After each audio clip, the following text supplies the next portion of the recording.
One, tick, one, tick, one, tick.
1 2 1 2 1 2 1 2 1 2 1 2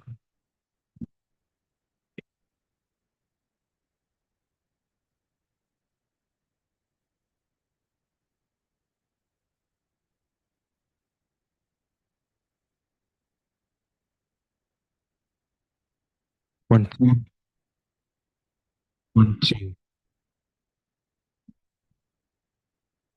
1 2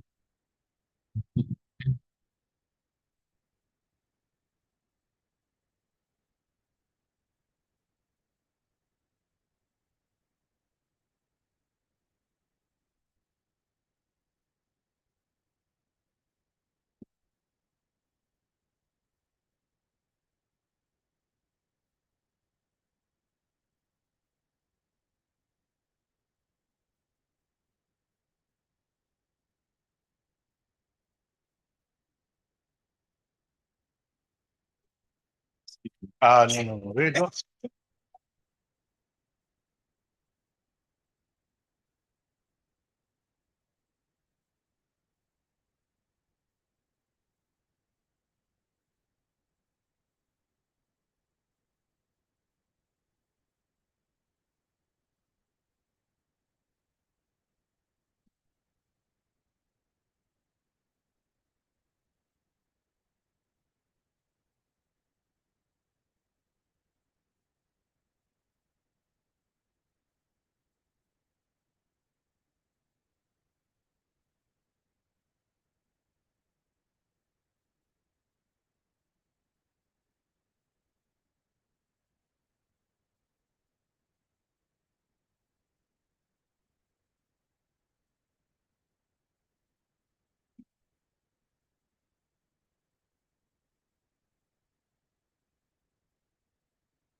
The procession is about to start.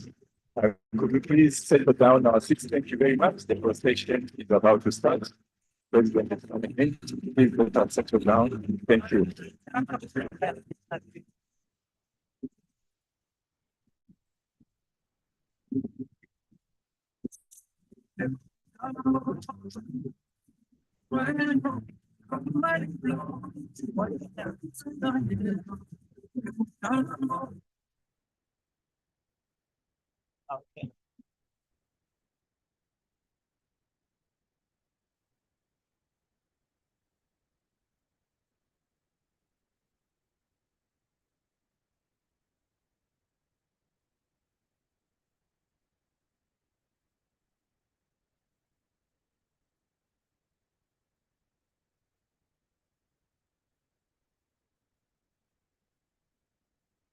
I allow for a moment of silent prayer.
Thank you. Please be seated.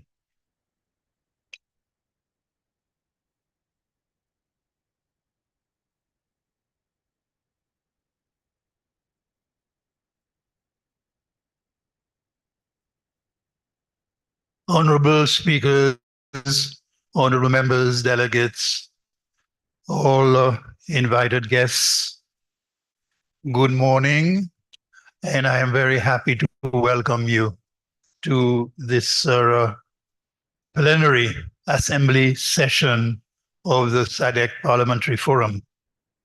It's a pleasure for me to be with you, and I hope our members are well rested and prepared for our business of today.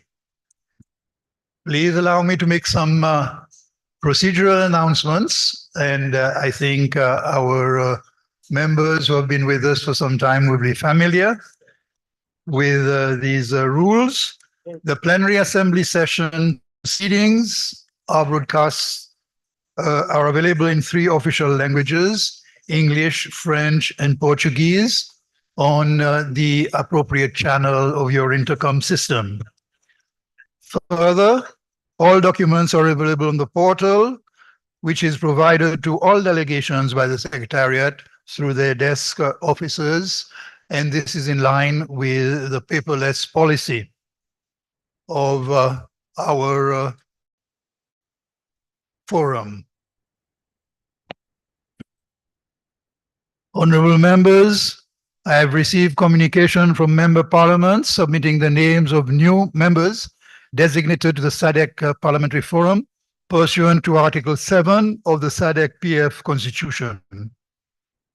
In this regard, the new members are required to either take an oath or affirmation of adherence in accordance with Article 8(4) of the Sadc PF Constitution. I therefore invite the Secretary General to administer either the oath or affirmation of adherence to the following new members.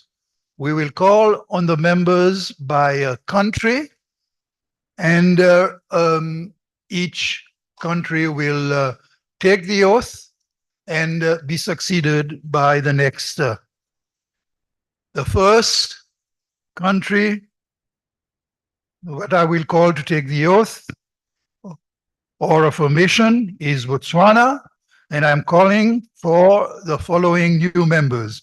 The Honorable Ellen P. Manyaneng, MP, Deputy Speaker and Chairperson of the National Parliamentary Women's Caucus.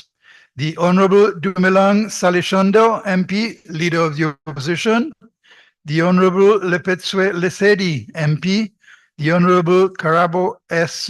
Gare, MP, and the Honorable Mfo Morolong, MP. Please come forward to take the oath or affirmation.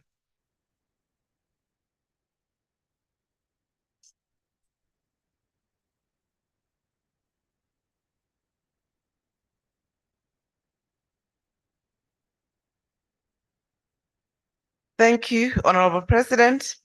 Honorable members, kindly repeat after me.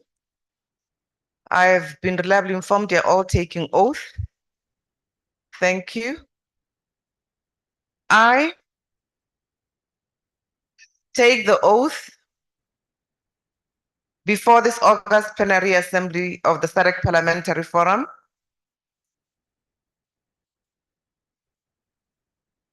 that I shall uphold the Constitution and the rules of procedure of the Sadc Parliamentary Forum and demonstrate respect for the forum's institutional organs.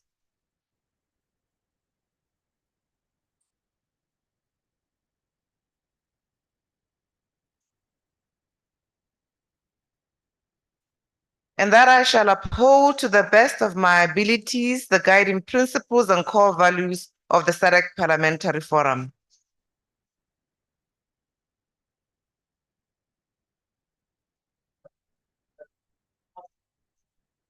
Thank you, honorable members. I have the honor to hand you copies of the Constitution and the rules of procedure. You're welcome.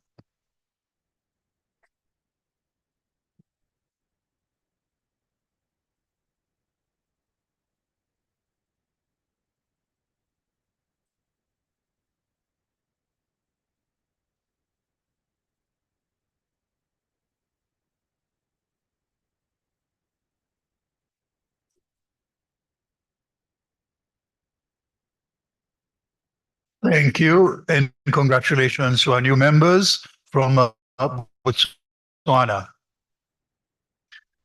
I will now call for the members from the Democratic Republic of Congo, and they are the Honorable Celestin Loleke Ekoto, the Honorable Françoise Ndokwa Bemba, the Honorable Faustin Kenda Kazi Teriko, Clement Muboyai Muya, and the Honorable Kathy Mole Kasakombi.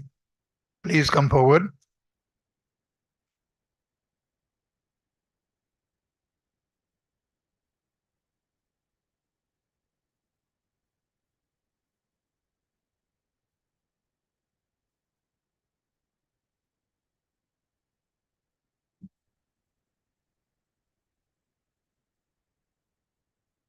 Thank you, honorable members. I'm also reliably informed you're all taking oath. They hear me. Kindly repeat after me. I take oath before this August Plenary Assembly of the Sadc Parliamentary Forum. You can speak in French, honorable members.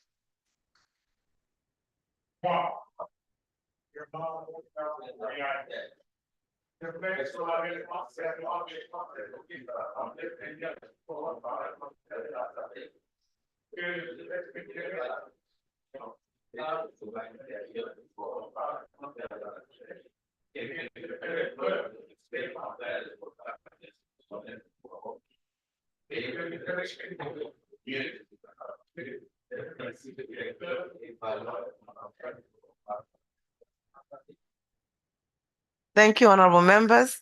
And I have the honor to hand to you the Constitution and the rules of procedure.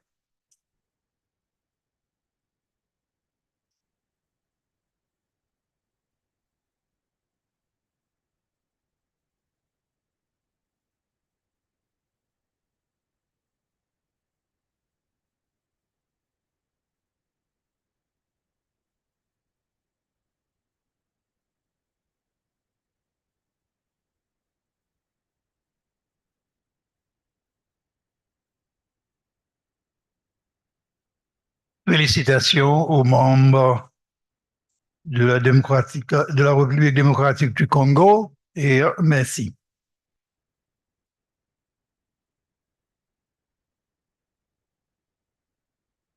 The members from Madagascar will take the oath online.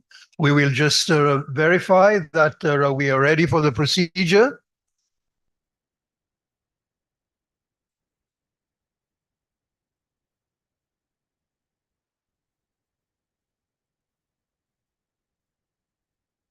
IT. Secretary General, may I suggest that we proceed with the rest of the delegation? In the meantime, we see if we can arrange for the members from Madagascar to be online for their oath taking. Let me call on the member from Namibia. We have one member, the Honorable Longinus Lipumbu.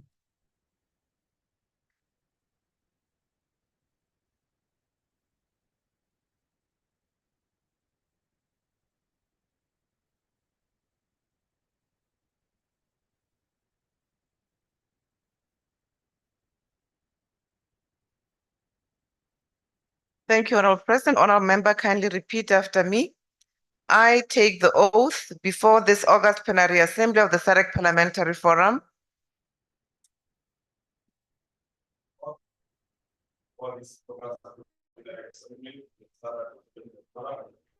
that I shall uphold the Constitution and the rules of procedure of the Sadc Parliamentary Forum and demonstrate respect for the forum's institutional organs,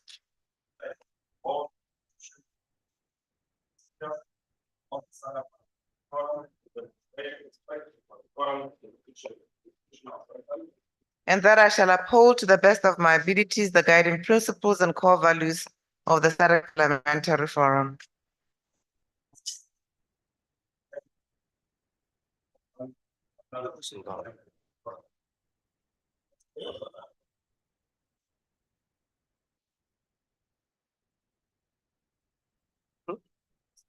Congratulations to the member from Namibia.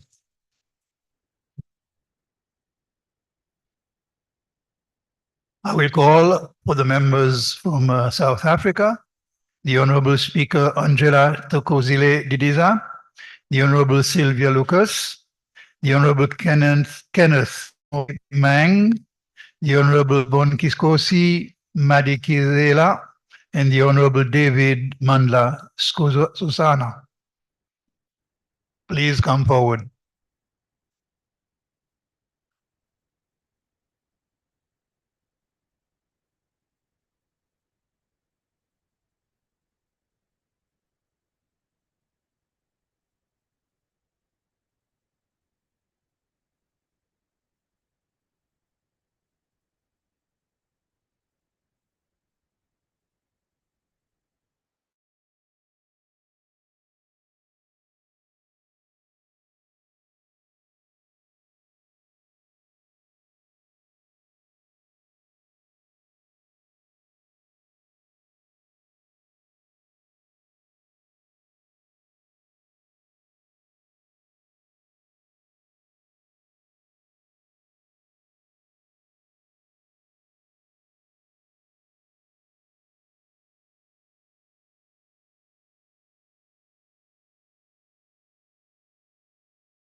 Thank you, honorable members. I now have to hand you the Constitution and the rules of procedure.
during the protocol negotiation process so that the goal of transitioning to the SADC, transitioning the SADC PF is realized in the shortest time possible.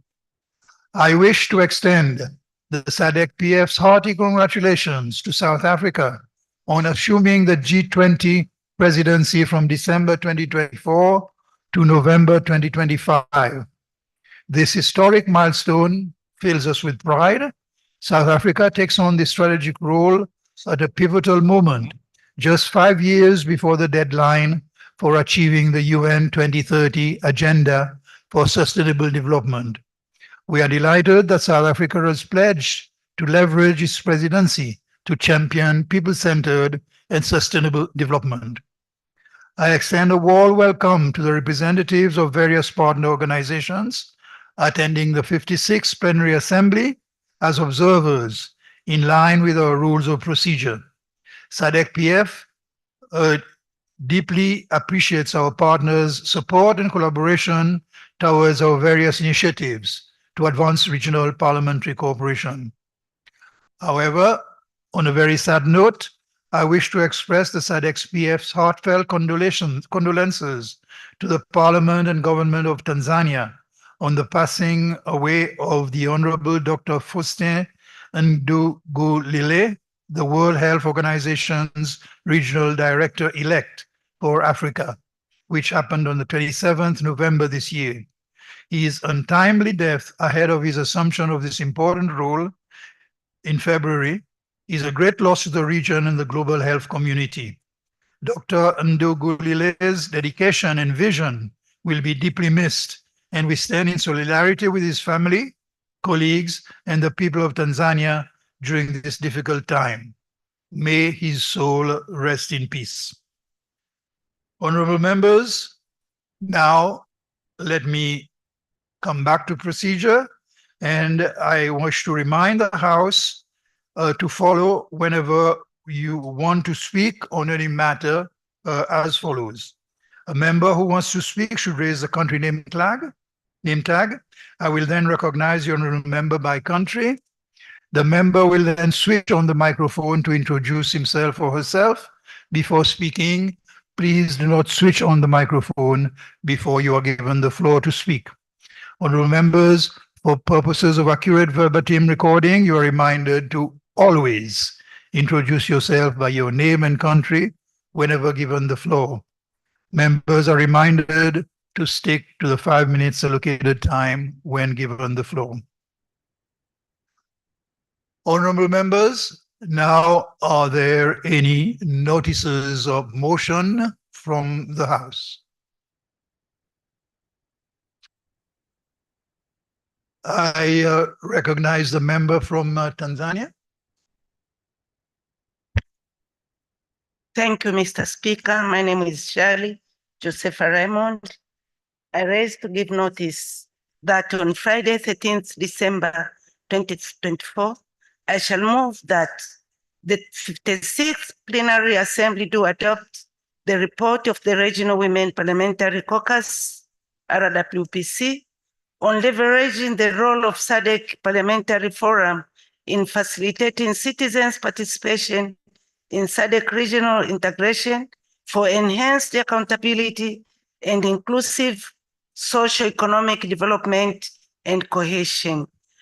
Mr. Speaker, I present. Thank you, Honorable Member. I recognize the member from Lesotho, the member from Namibia. Thank you. Yes. Sorry, do we have the member from Lesotho then first? Yes, we do, Mr. President. Yeah. Okay, Mr. President, thank you very much. Today, on 11th December 2024, I give notice that on Thursday, 12th December 2024, I shall move that the 56th Plenary Assembly do adopt the report on the Standing Committee on Human and Social Development and Special Programs on the role of parliaments in raising, allocating, and spending resources necessary for public health and SRHR financing. I so move. Thank you, Honorable Member. The member from Namibia. Thank you, Honorable President and honorable members. I gave notice that on Thursday, the 12th of December, the year 2024, I shall move that this 56th Plenary Assembly to adopt the report of the Standing Committee on Food, Agriculture, Natural Resources and Climate Action on the theme of leveraging the role of Sadc Parliamentary Forum in facilitating participation in Sadc regional integration for enhanced accountability, inclusive socio-economic development and cohesion. So I move, Honorable President. Thank you, Honorable Member. The member from Eswatini.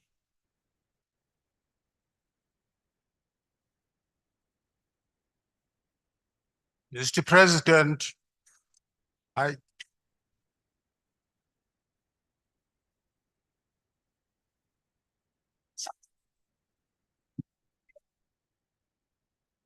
Mr. President, I have the honor and privilege to give notice that today, Wednesday, the 11th December 2024, I shall move that the 56th Plenary Assembly do adopt the report of the Executive Committee on Financial Matters of Sadc Parliamentary Forum. I do beg, Mr. President. Thank you. Thank you, Honorable Member. I call on the member from Zimbabwe.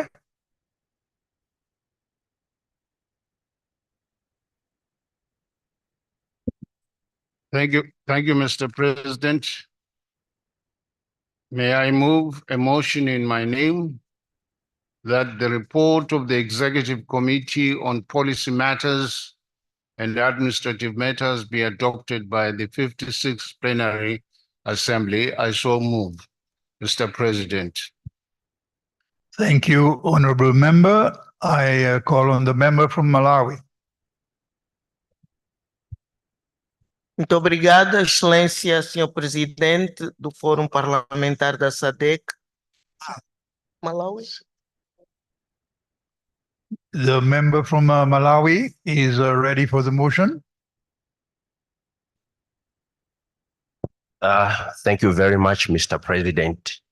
Today, the 11th December 2024, I do arise to give notice that on Thursday, 12th December 2024, I shall move that the 56th Plenary Assembly do adopt the report of the Standing Committee of Democratization, Governance and Human Rights on leveraging the role of Sadc Parliamentary Forum in facilitating citizen participation in Sadc region, integration for enhanced accountability and inclusive socio-economic development and cohesion. I submit, Mr. President.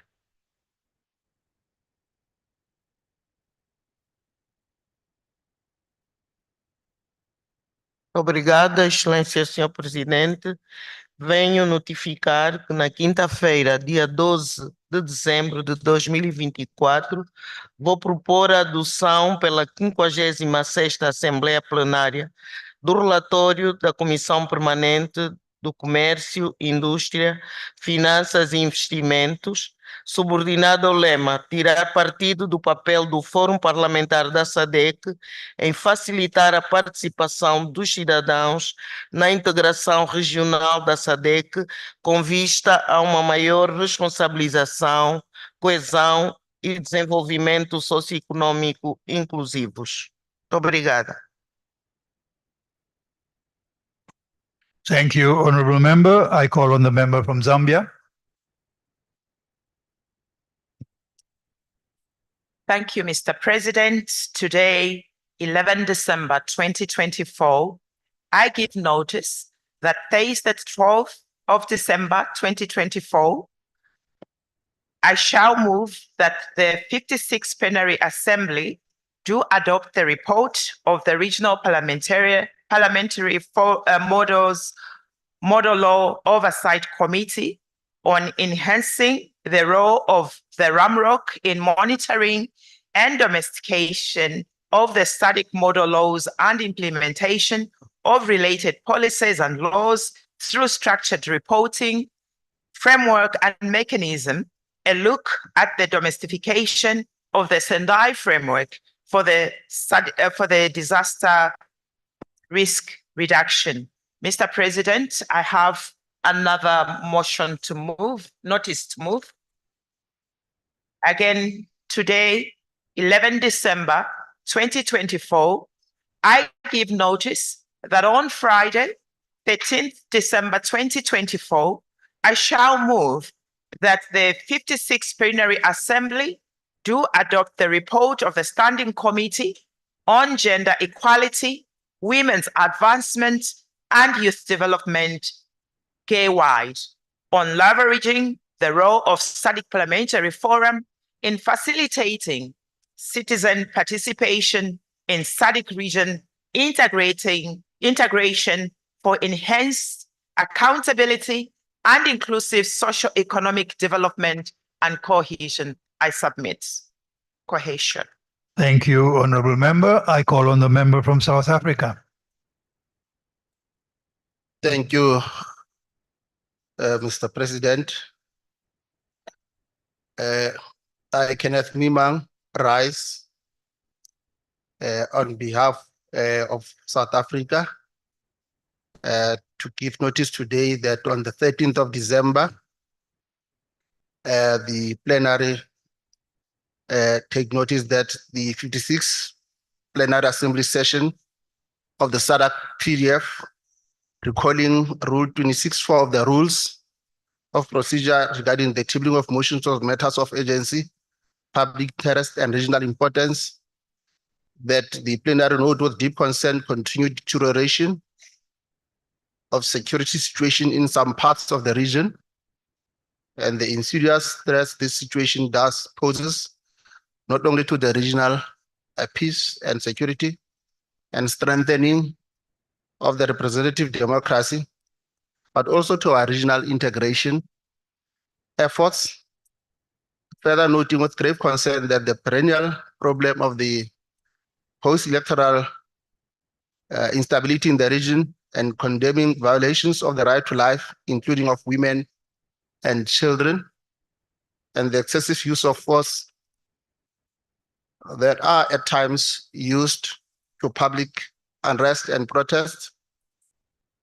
Cognizant of the regional and continental instruments such as the African Charter on Human and People's Rights and Sadc Protocol on Politics, Defense and Security Cooperation, which averse that peace, security, and strong political relations. Honorable Member, I believe you are proceeding to read the motion.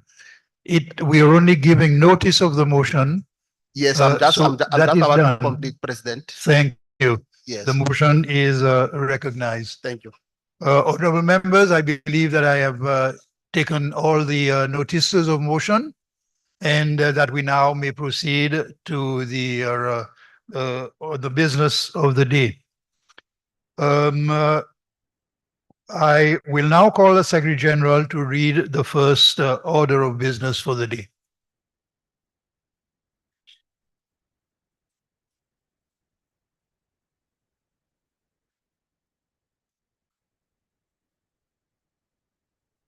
Thank you, Honorable President. Notice for the motion of the adoption of the report of the Executive Committee on Financial Matters, known as the Treasurer's Report. The motion for the adoption of the report of the Executive Committee on Financial Matters, the Treasurer's Report, will be presented by the Treasurer, the Honorable Senator Isaac Magagula. Senator, may I invite you to move the motion? Thank you very much, Mr. President and Chairman of this August Assembly, to have the opportunity, Mr. Chairman, to present the report of the Executive Committee. Honorable, we are this morning moving for the motion, and we will take the second one first, and then you can present the report. Thank you, Chair. I do propose that today, the 11th December 2024, I shall move that the 56th Plenary Assembly do adopt the report of the Executive Committee on Financial Matters of Sadc Parliamentary Forum. I so beg to remove. Thank you, Honorable Member. May I have a seconder of the motion? The Honorable Speaker Sekemane will second the motion. Thank you, Mr. President. I wish to second. Thank you.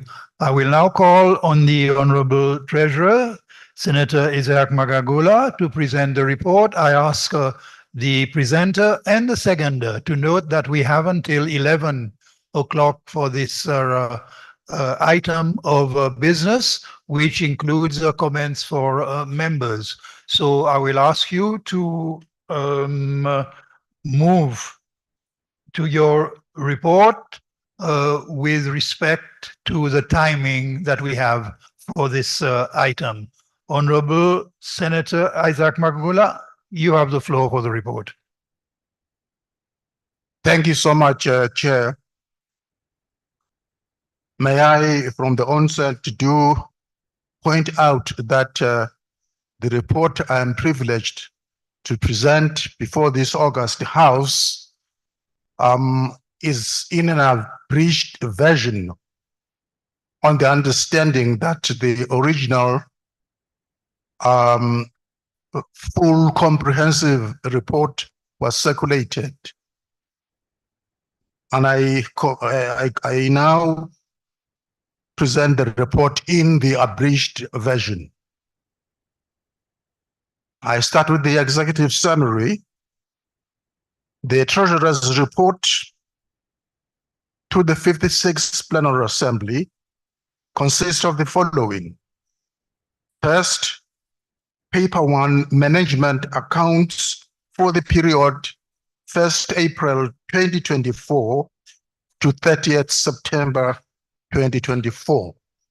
Secondly, Paper 2, Budget Proposal for the financial year 2025/2026. And lastly, Paper 3, the proposal for increment of mandatory member contributions. The Treasurer's report, Mr. President, lays emphasis on the following, which in summary highlight the current financial position of the institution and which also inform the planning for its future sustainability on the following points, namely the risk to the going concern, the report emphasizes the need to ensure that the financial sustainability of the institution is secured while taking note of the current threats to the going concern due to inadequate financial resources, that the use of retained earnings to ensure a minimum surplus and the continued heavy dependence on external funding and collaborations, including to ensure adequate staffing of some of core positions towards the implementation of various operational, statutory, and program activities, is sustainable beyond 31st March 2026, when the reserves will be depleted and the current donor contributions are scheduled to expire. The fact that some of the cost management measures, such as the conduct of meetings through virtual means, have negatively impacted the effectiveness of the institution's interventions. Costs continue to rise due to inflation, depression of the local currency, and rising interest. In addition, the cost of goods and services continue to be negatively impacted by various other developments affecting the demand and supply, such as the global economic, political, and more recently, climatic environment. Despite the financial challenges, the institution is still required to effectively deliver on its mandate, including operationalizing the 2024 to 2028 strategic plan as approved by the 54th Plenary Assembly, including ensuring its efficiency in the transformation into a Sadc Parliament. That as the forum advances towards its transformation into a Sadc Parliament, it is important that any increase in mandatory member contributions is not perceived to be a direct result of the transformation, as this is not the true picture and may negatively impact the process. In this regard, timing is of the essence, Mr. President. Details are contained in both the executive summary of the Treasurer's report and the preamble to the budget proposal for year 2025/2026. The above points, Mr. President, continue to be emphasized throughout papers 1 and 2 and culminate into paper 3, which proposes the increase in the mandatory member contributions. I now address myself in this August Assembly on paper 1.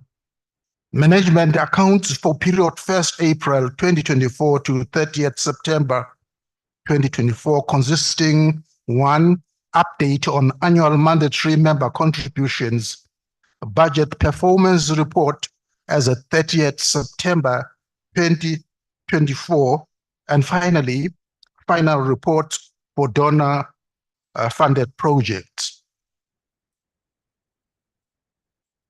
I now give an update, Mr. President, on the annual mandatory member contributions. A table has been circulated, and I invite the membership to look at that table, but suffice to point out that as at 30th November 2024, 11 parliaments are up to date with their contributions, having cleared their contributions for the current year beginning 1st April 2024 and ending March 2025. These are listed in the report, Mr. Chairman. This means that 4 countries are owing for the current financial year, namely the DRC, Madagascar, Malawi, and Mozambique. Madagascar is still owing, but we have been assured that funds as contributions have been transmitted, although not yet shown on our bank account. DRC is therefore still owing for the 3 financial years ended 31st March 2023 and 31st March 2024, and the current year ending 31st March 2025. The Plenary Assembly is advised that the ESCO has engaged those parliaments with outstanding balances to settle the same as a matter of agency. Both the DRC and Madagascar have indicated their intention to settle the arrears with priority. Recommendations, Mr. President.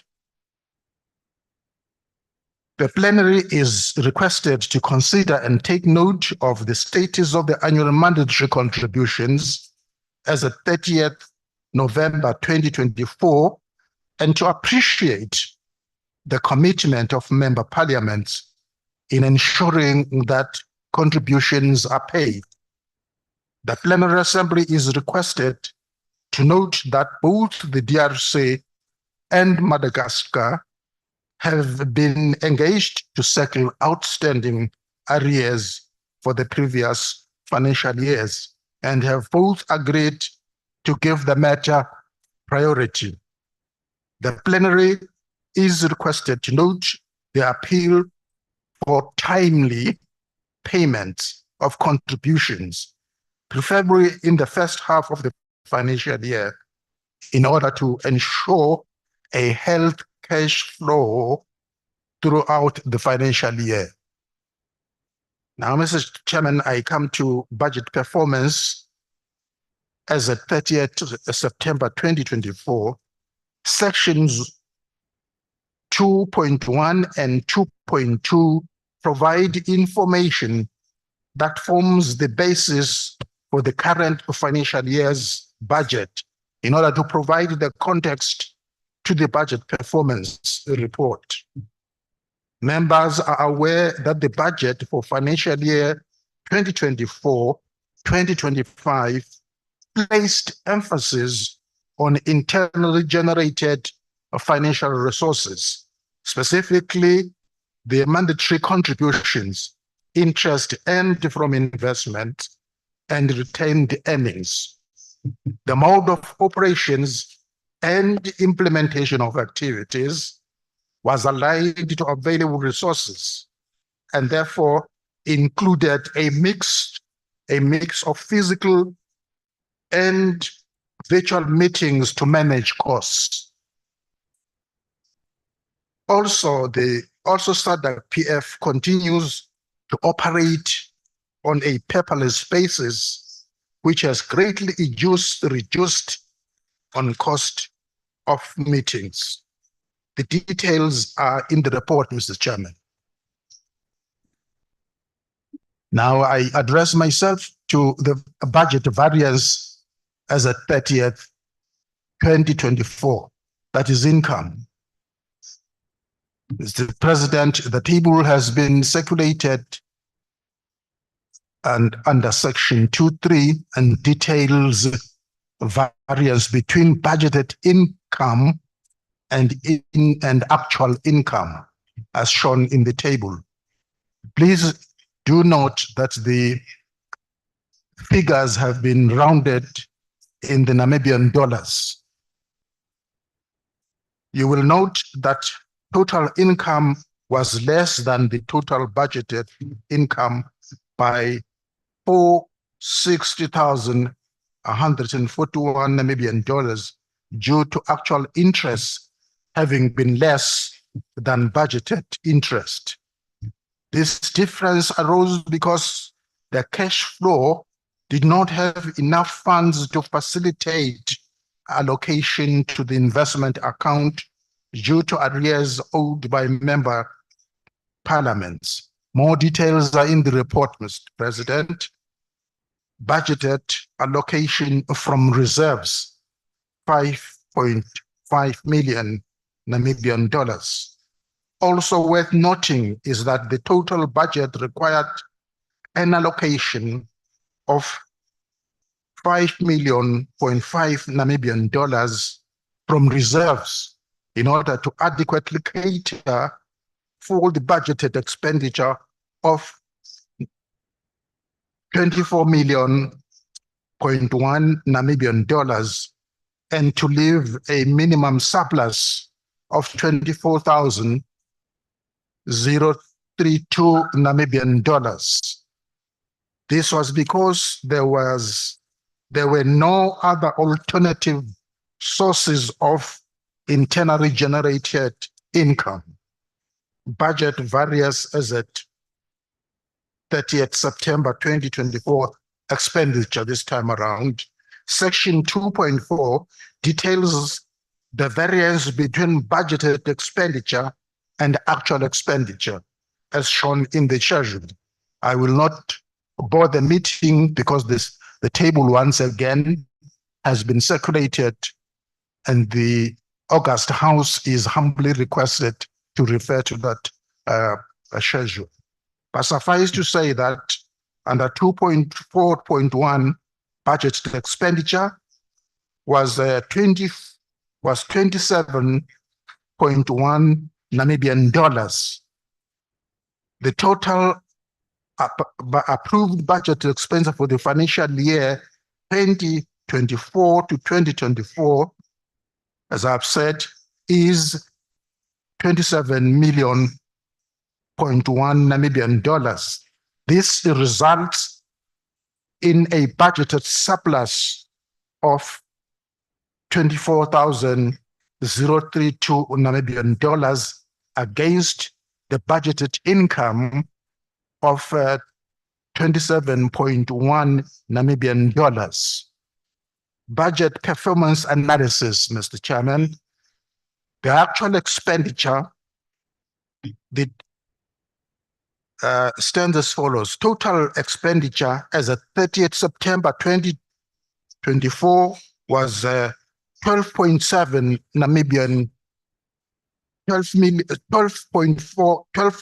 million Namibian dollars, representing 47% of the total budgeted expenditure for the year, leaving a balance of 14.3 million Namibian dollars, representing 53%.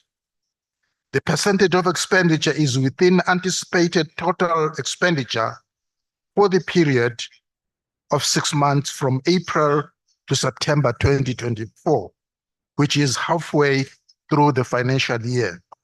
The committee is reminded, Mr. Chairman, that some of the expenditure pertaining to standing committee meetings, program activities, and salaries for 5 core positions are catered for by external funding, which is not part of this budget analysis. The favorable total variance is therefore made possible with the support towards operational and administrative expenses from collaborating partners such as the Swedish outside of the Sadc PF budget. 2.4.3 Sections 2.42.3 and 2.4.4 provide a detailed analysis of the budget performance as at 30th September 2024. It is worth noting, Mr. President, that the only budget line that requires additional funds by variation is ExCo meetings, where 51% of the budget was spent, and yet the 49 balance was not deemed adequate to cover both the meeting that took place in 2024 and the anticipated meeting of the incoming ExCo, which is likely to meet in early 2025. It is anticipated that additional funds will be available under ExCo subcommittees, which has a balance of 313,573 Namibian dollars as at 30th September 2024. According to the estimates, expenditure on subcommittees scheduled to meet virtually in November 2025 would amount to less than 100,000 Namibian dollars. In this regard, it is proposed, Mr. Chairman, that an amount of 200,000 Namibian dollars be varied from the subcommittee budget line to ExCo meeting budget line to cater for the expenditure for the incoming meeting in 2025, as subcommittees are not anticipated to meet again this financial year. Subcommittee meetings are usually scheduled to meet in May, June, and October/November of each year, and will therefore be catered for in the budget for 2025-2026. Recommendations, Mr. President. The Plenary Assembly is requested to take note of the context of the 2024-2025 budget and the measures put in place to manage the limited resources. The Plenary Assembly is requested to take note of the risk to the going concern exacerbated by the ever-rising cost of goods and services due to inflation and depreciation of the Namibian dollar vis-a-vis the US dollar, without a corresponding increase in revenue amid the continued heavy dependence on external funding and in-kind contributions from collaborating partners. The Plenary is requested to consider and take note of the performance report of the budget as at September 30th, 2024, specifically the reasons for the favorable total variance, which include support towards operational and administrative expenses from collaborating partners such as the Swedish. Mr. President, I now address myself on the reports of donor-funded projects. That is the SRHR HIV and AIDS governance project covering period 2023 to 2026, which is the only donor-funded project included in this report, as it was the only major active project with funding deposited with the Sadc Parliamentary Forum at the time of reporting. Summary of funding. The total funding received for the year or for year one amounted to 1.8 million United States dollars, equivalent to 32 million Namibian dollars. This was received on the 30th November 2023 and was for the period 1 November 2023 to 31st October 2024. Expenditure review, Mr. President, that is total expenditure. As of 30th September 2024, the total expenditure amounted to 15.4 million Namibian dollars. This was 47% of the total allocated for year one. This expenditure included costs related to salaries and allowances, national project activities, regional activities, and development of a model law on prison oversight, among other costs. The details are in the report, Mr. Chairman, and the recommendations to this August Assembly. The plenary is requested to appreciate and take note of the implementation of the SRHR HIV and AIDS governance project funding agreement with Sweden with effective 1st November 2023. The plenary is requested to express its appreciation to the Swedish and various other donor cooperating partners for their continued commitment and support. I will not bore once again, Mr. Chairman, the House with the details as they are contained in the schedule analysis. I will now address this House on paper 2, which is the budget proposal for the financial year 1st April 2020.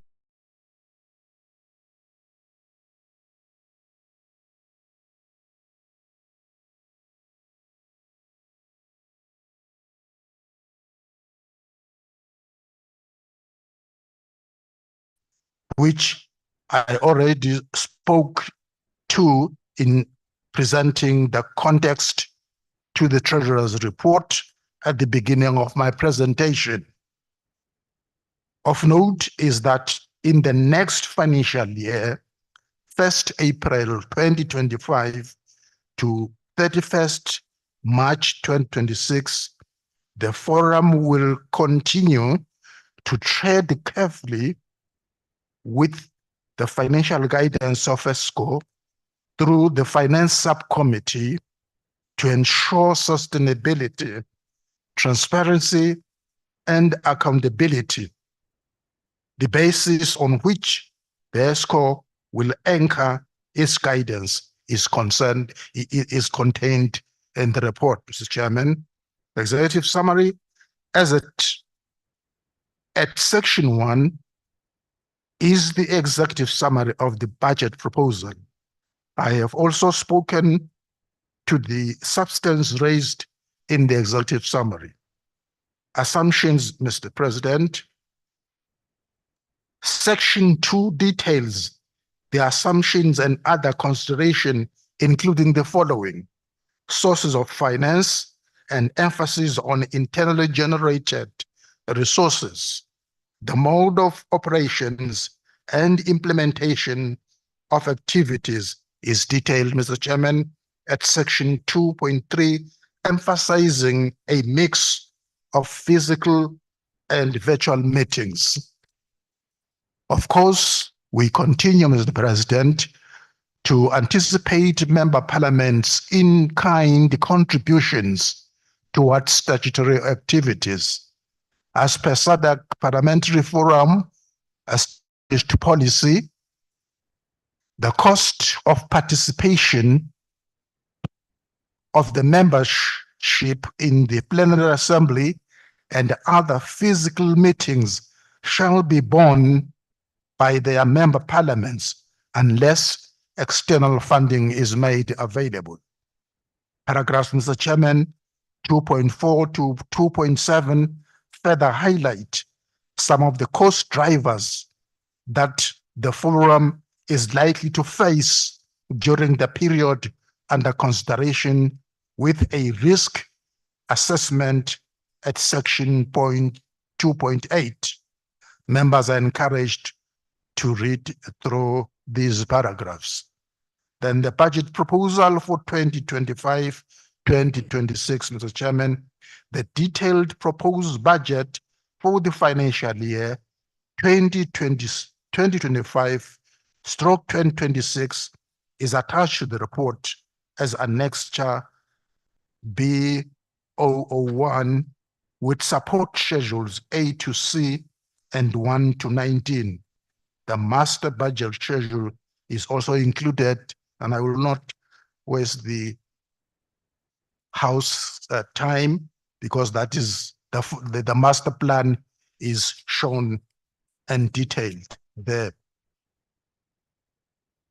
But suffice, Mr. Chairman, that Article 21 of the Sadc Parliamentary Constitution provides for the sources of finance, which are basically member contributions, grants, and donations, fundraising activities, and any other sources, such as the recently established Sadc PF and its successors trust. Total revenue, Mr. Chairman, expected is the total revenue is 59.89 million Namibian dollars. Out of this amount, 21.1 million Namibian dollars is from mandatory contributions, 6.5 million allocation from reserves, and 480,000 Namibian dollars is estimated interest from investment. In addition, 31.7 million Namibian dollars is for donor funds. The donor funds amount is reflected as both income and expenditure and has a separate detailed report.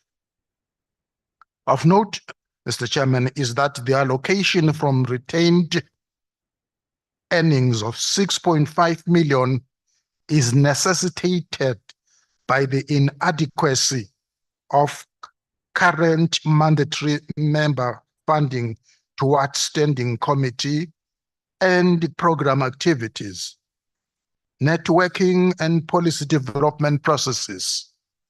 The retained earnings are estimated to be depleted with this allocation and will not be available beyond 31st March 2026. Donor funding is also up to October 2026 only. Notes to the budgeted expenditure, Mr. Chairman. Budgeted expenditure is summarized in the schedule 5.1, and I will not bore the meeting once again. Total budgeted expenditure is 59.827 million Namibian dollars compared to budgeted expenditure of 27.10 Namibian dollars in 2024-2025 budget. The increase of 121% is mainly a result of the inclusion of the 31.76 Namibian dollars donor funding, donor expenditure for consolidation purposes.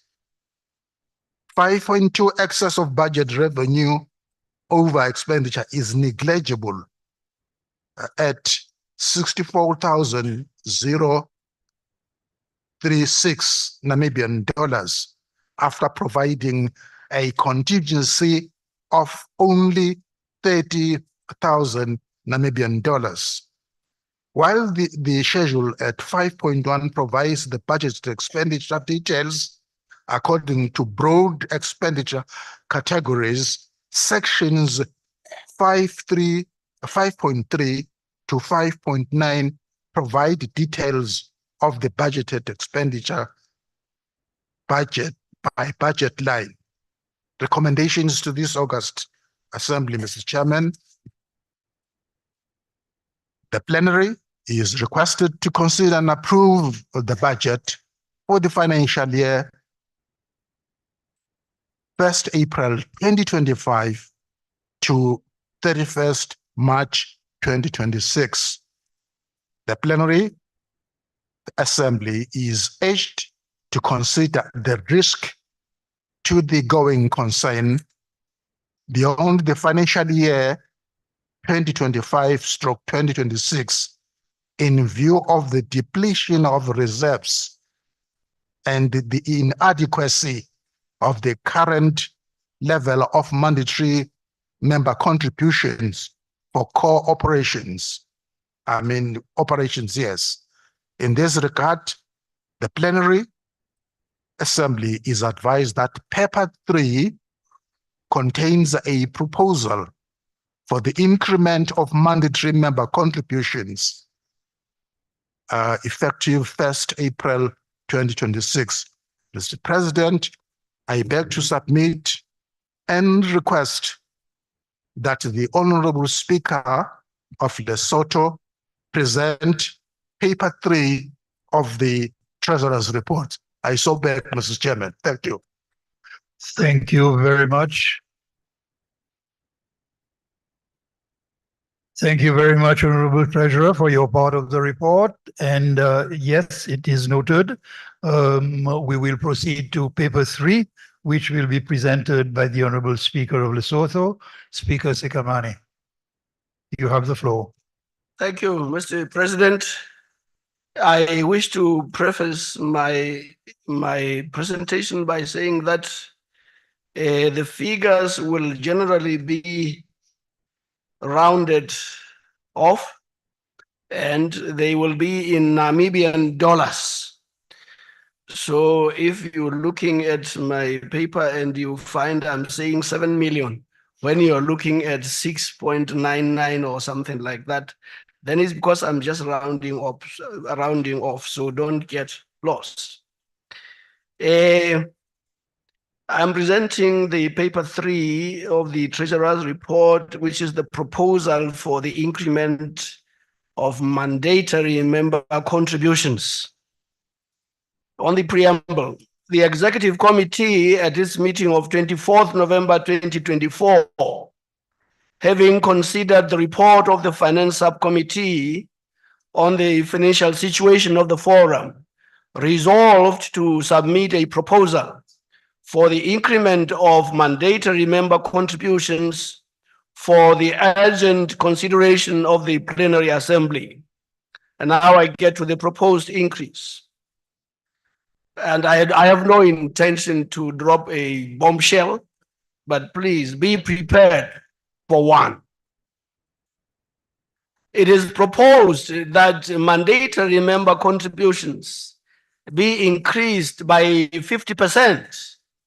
Effective from 1st April 2026. In other words, on a point of order, it is not.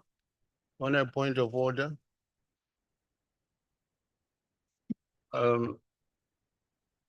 thank you, Mr. President. I think procedurally, we needed to hear the seconder on the Treasurer's report. What the Honorable Speaker from Lesotho is raising is a separate issue from the Treasurer's report. Honorable Speaker Mudenda, I note your point. Procedurally, how do you suggest we should follow?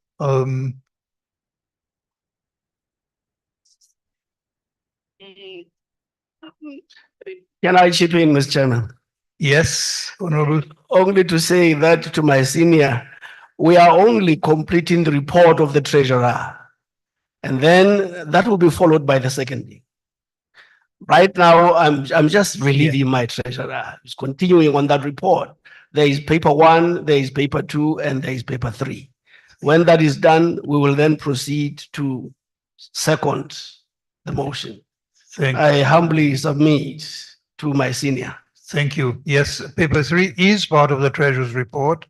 Speaker Mudenda, would you? No, thank you, Mr. President. With due respect, the issues raised in paper 1, summarizing also paper 2, are issues to do with the budget as it stands at the moment. That must be seconded. And then in conclusion, advance the proposal in terms of the item raised under the need to resource mobilize so that the Sadc PF is liquid. So you are proposing that the proposal in paper 3 will come as part of the secondment of the motion. To note that we have only one motion, and that covers the Treasurer's report. So the proposal may come as a part of the secondment of the motion. That's correct, Mr. President. Honorable members, Yes. I guess, Mr. Chairman, young people don't stand in front of their seniors. So I have to improvise. What I will do is read my seconding paper and then proceed to that part as suggested by the Honorable Speaker Mudenda. If that is fine with you, Mr. Chairman.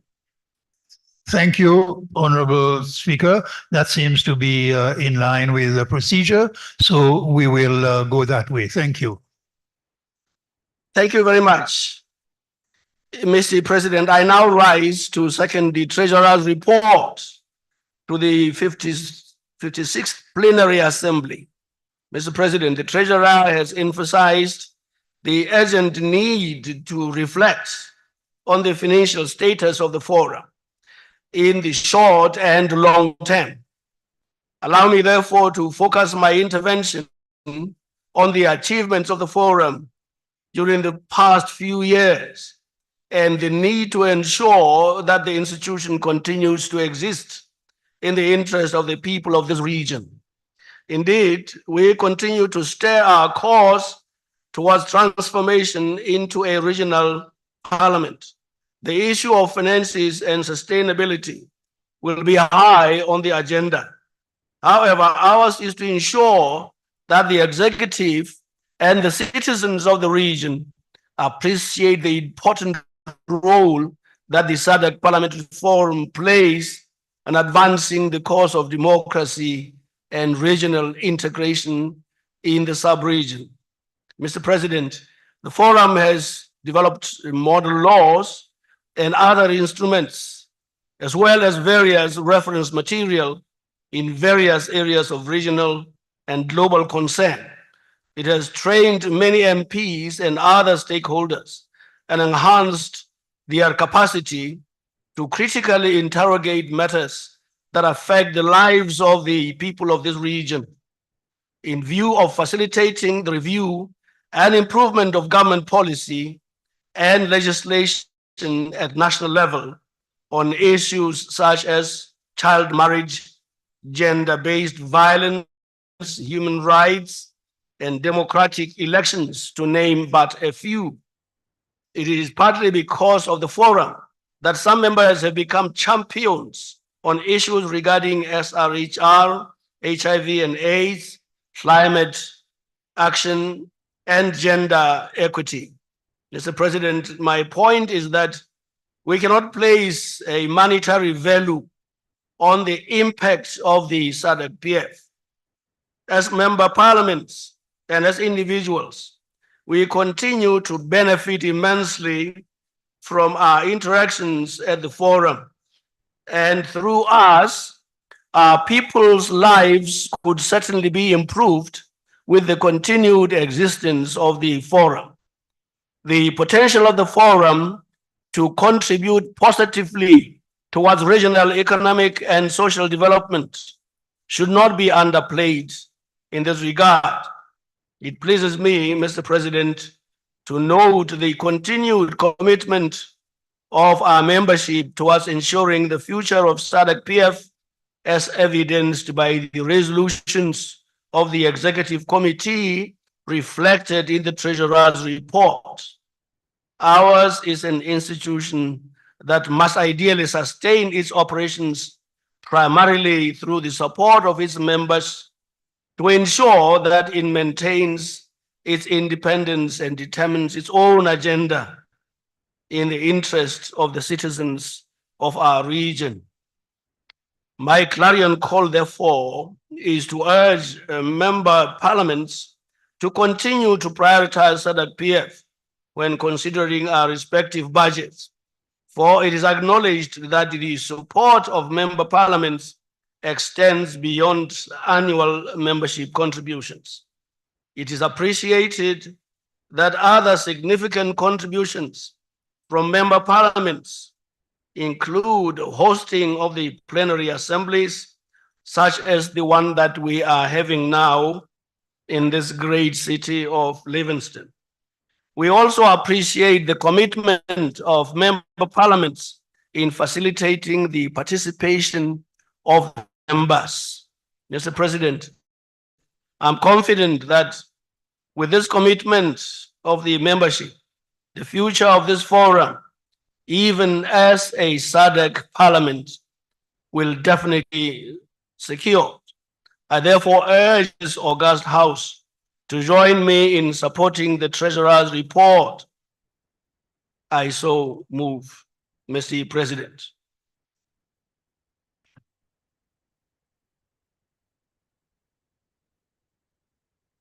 I will take your guidance, Mr. President, on whether to proceed now to the third paper of the Treasurer's report.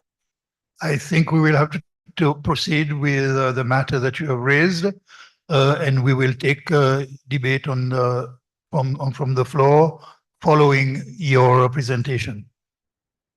Thank you very much, Mr. President. Let me kick off with that paper, which is paper 3, proposal for the increment of mandatory member contributions.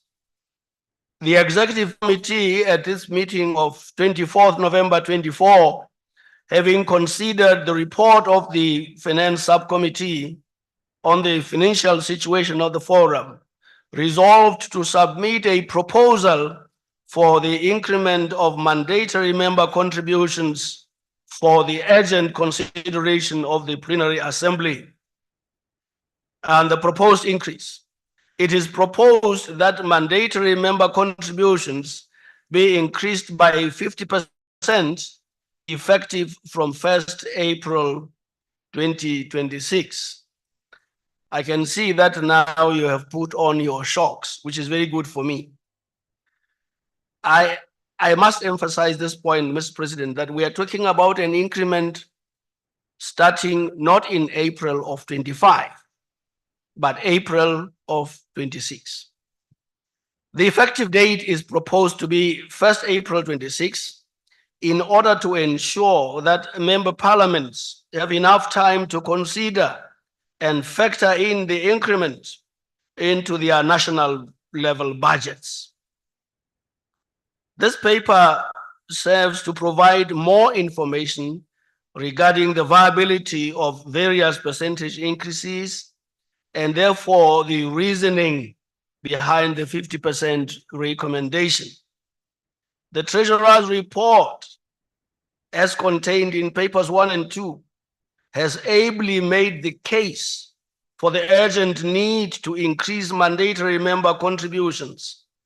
The following points need to be emphasized. 1, the need for the forum to reduce dependence on external funding and to be able to implement statutory activities and support its core operations, including human resources, within the funding from mandatory member contributions. 2, recognizing that retained earnings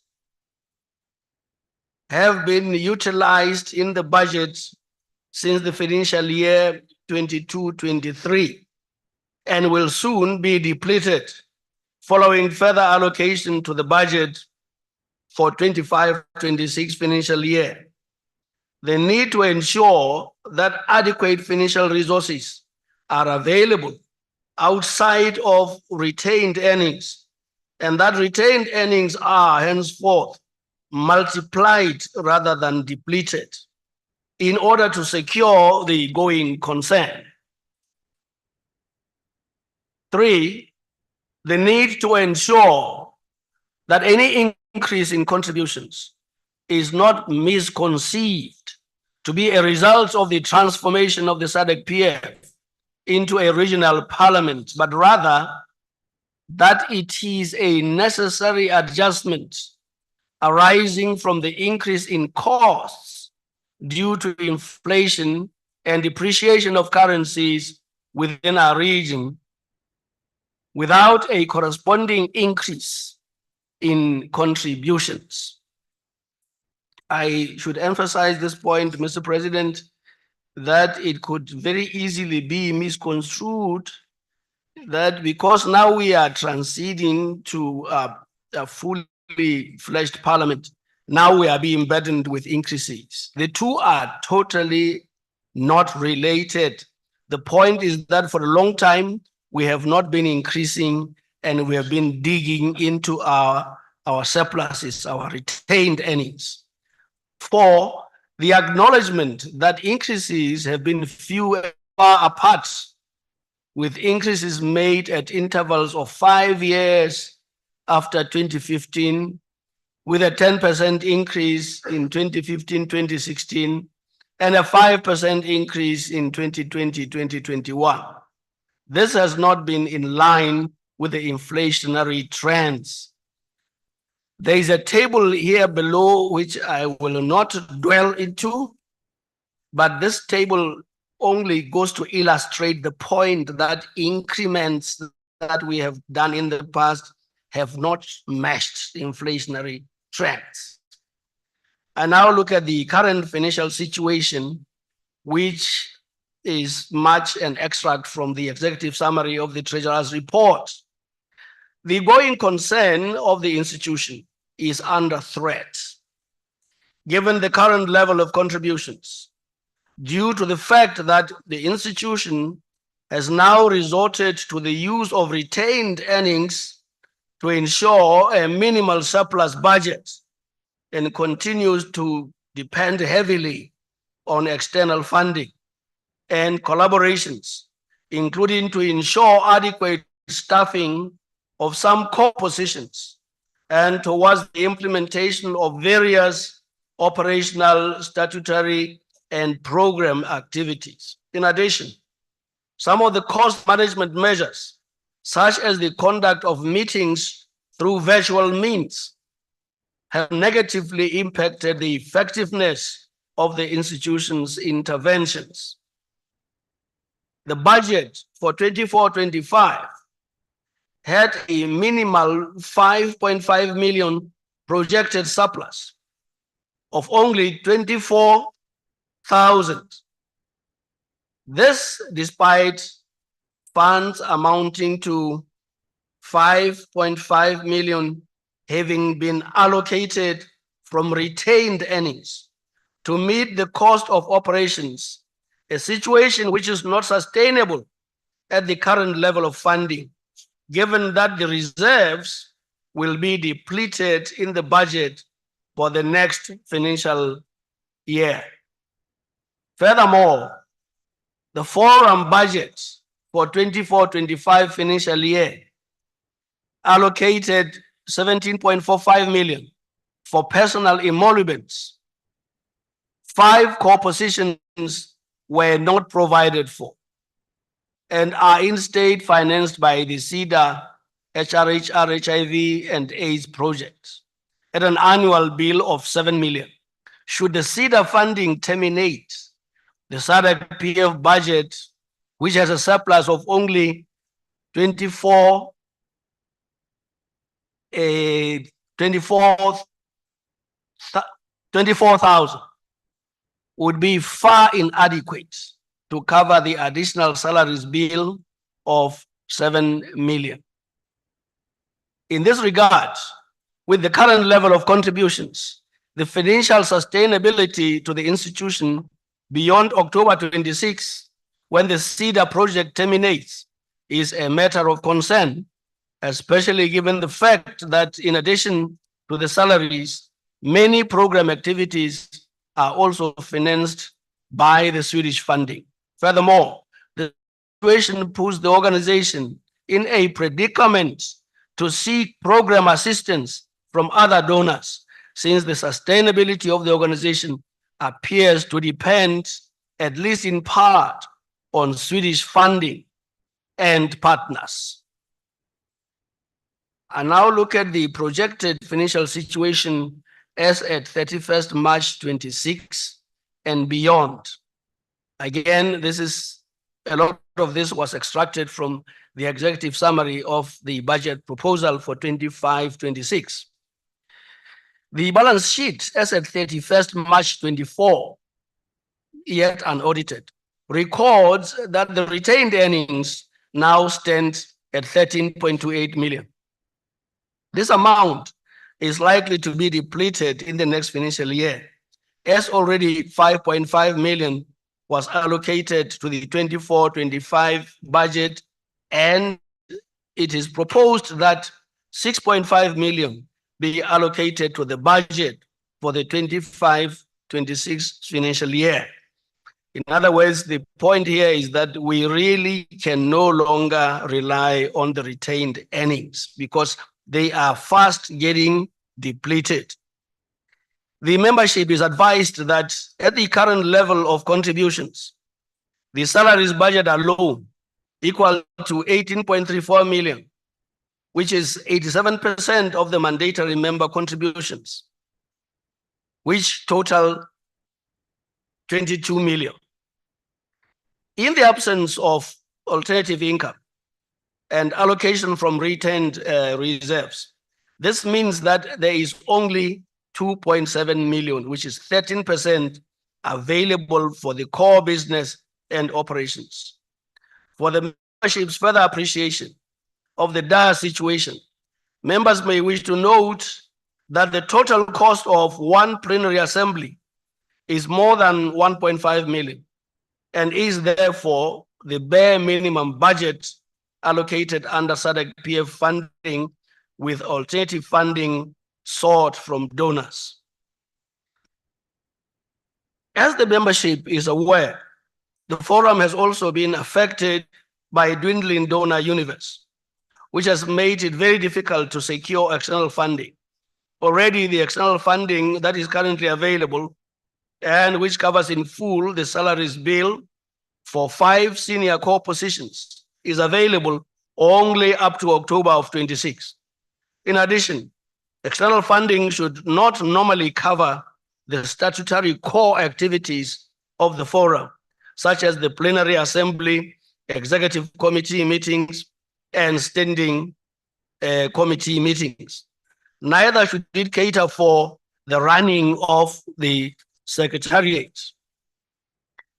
Look now very briefly at the history of attempts that have been made to increase. The EXCO at its orientation on 28 February 23 in Windhoek, Namibia, was appraised of the financial position, which included a 5-year projection that showed that by year 5, which would be 2028, the percentage of salaries to mandatory member contributions would be 99%, with only therefore 1% available for operations. At that time, the following options to increase contributions were analyzed, with amounts and resulting implications. There was options 1 to 7, starting with no increment at all to option 7, 10% increase in 23, and thereafter 5% increase per annum. The recommendation made by the Secretariat in February 23 was option 7, to increase by 10% in 23 and thereafter increase by 5% per annum. It was also proposed that the increase be subject to review after 5 years. This was the only viable solution at that time, given that options 1 to 6 resulted in budget deficits after the first year of increment. The proposed option was not approved. EXCO did not offer any alternative options, but resolved to defer increment until further notice. The proposed consideration for November 24, the budget for 25-26 financial year requires an allocation from retained earnings of 6.5 million to be added to the income from mandatory member contributions in order to meet the cost of statutory meetings, core operations, and salaries. In addition, an amount of 480,000 is projected from investments, which is not guaranteed given the cash flow challenges. Furthermore, salaries amounting to 7 million are catered for by the SRHR project, which terminates in October of 26, meaning that the capacity of the Secretariat will be negatively impacted should those positions become vacant as a result of lack of financial resources. These project-funded positions are, however, not included in this proposal and may be treated separately. In view of the above minimum required increase, the mandatory member contributions would be 6.9 million from the financial year beginning 1st April 2026. That is, if you add 6.5 million to the 480,000.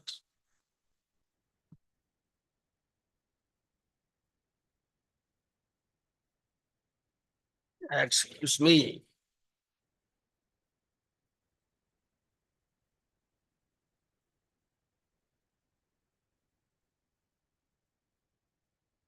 The 6.98,000 translates to 495,000 per member parliament per annum. The Seychelles is a separate issue, which would entail a minimum of 33% increase to the current member contributions before factoring in inflation. Please note that with this minimal increase, the total funds raised from member contributions would only be able to cater for the minimum interim legal financial obligations of the forum. That is the Secretariat headquarters costs and statutory meetings and payments of staff as per contractual obligations. The 33% based on the budget figures for the financial year 25-26. This option also assumes that in the absence of further increments, the institution will maintain total expenditure at the maximum of about 28 million, which will be a total revenue following the increment. This means that the budget for operations will be reduced each subsequent year according to funds available after providing for personal emoluments. This situation is not viable as it threatens the going concern of the institution. The forum would become increasingly less able to meet its statutory and legal financial obligations, which would eventually lead to the collapse of the institution. And now considerations to support the 50% increment that we are suggesting.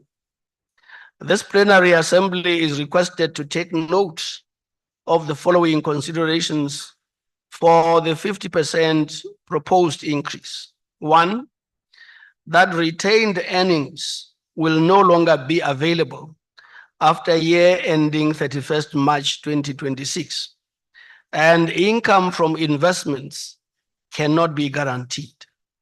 Two, option 7, which recommended a 10% increase in 2023 with 5% annual increments thereafter, has since been overtaken by the fact that the cumulative inflation from 23 to date entails a higher percentage increase in order to meet the obligations of the institution. In other words, we can no longer go back to that suggestion. We have to come up with something that is a little bit better than that. 3, options 1 and 7 analyzed in November 24 and detailed at 7.2 below serve to enhance the appreciation of the plenary assembly regarding the consequences of various percentage increases. And 4, the proposed effective date of 1st April 26, which gives enough time for parliaments to consider and factor in any agreements into its national budget. Now, the analysis of options. This is done using 2 tables. The first table largely is pros, starting with no increment at all to the 7th option, which is 60%, with details of the implications. Now, for the sake of time, I only want to say this, that all options before option 6 would threaten the going concern. It would mean that we are tapering towards the end of the organization. Only at option 6 do we start to talk about the possible sustainability given the cost saving and all other attempts that we can make. Option 6 is the only one that we found is viable in that it does not threaten the going concern. If, and that is a big if we can agree that by about 2028, we will concede for another increment. Now, that could be meet for another time. For now, we are asking this august body to accept the 50%. And then later on, 26, 27, we will think about an increment in 2028. But that is the only thing that we can talk about if we are talking about the going concern of this great organization. The table that follows is the same thing exactly, except that it details now the figures of options 1 to 7. Therefore, I need to conclude, Mr. President, by saying this, that members may want to say there are member parliaments which are already behind on their payments, which indicates that there is a struggle. I am the first to concede because my own parliament is the one that is struggling more than most. But you see that you cannot use that argument. You cannot say that because some of us are not able to pay on time, then we should allow the organization to collapse. I think we should not say that. I think we should not think like that at all. I think what we should do is try to get our act together and get all member parliaments to try and make amends and pay on time. I think that members of the plenary will also say, are there no other options? Let me assure you, standing here now to say we have looked at all options. All options have been exhausted. This is the best that we can, and we have had time. We have had time to think about this. We have had time to discuss it, and this is the best that we can come up with. So let's not take a lot of time trying to explore other avenues and so on. Let's just get to it and make the difficult decision that we have to make. Thank you, Mr. President.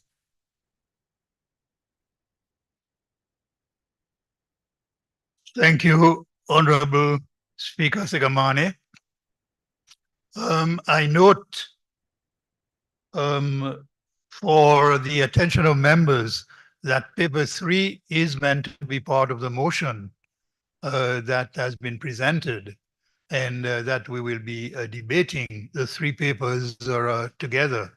I hope that will be according to our rules of procedure. Honorable members, I think I intend to follow the schedule that we have set. We will begin debate on the motion now. I will take the name of members who wish to address the motion. We will adjourn when it is time for adjournment, for a break, and resume after.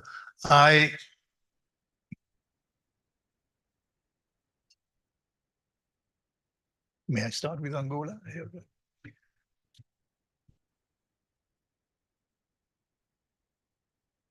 Thank you. Okay, I will start with Zimbabwe. Honorable Speaker, honorable members and speakers, remember that you have 5 minutes to address the motion, and we will need to observe that time if we are going to manage this schedule. Honorable Speaker of Zimbabwe, you may start.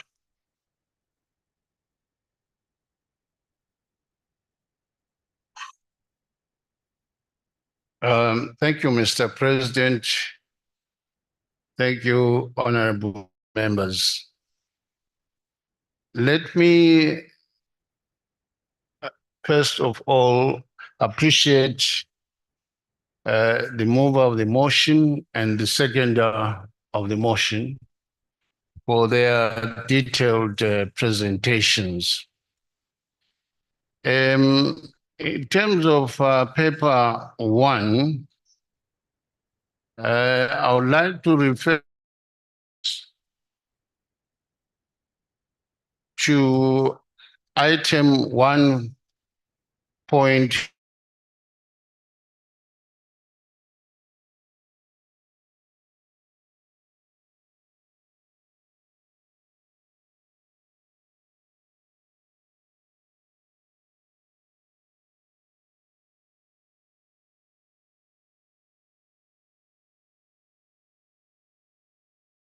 Give our colleagues time frames when they should pay, rather than say persuade them without any timelines for payment.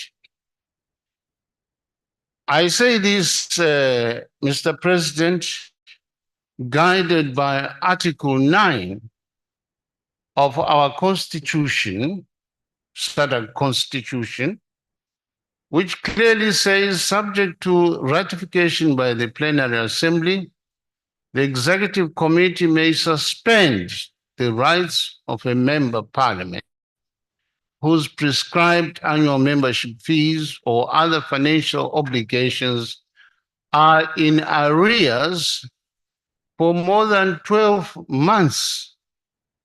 The situation that we have now is more than 12 months. And no suspension penalty has been given to those that are outstanding in their subscriptions. So we have a choice to respect our Constitution or to be over-democratic. Second observation from the report, Mr. President, refers to Article 12, subsection 9C of our Constitution.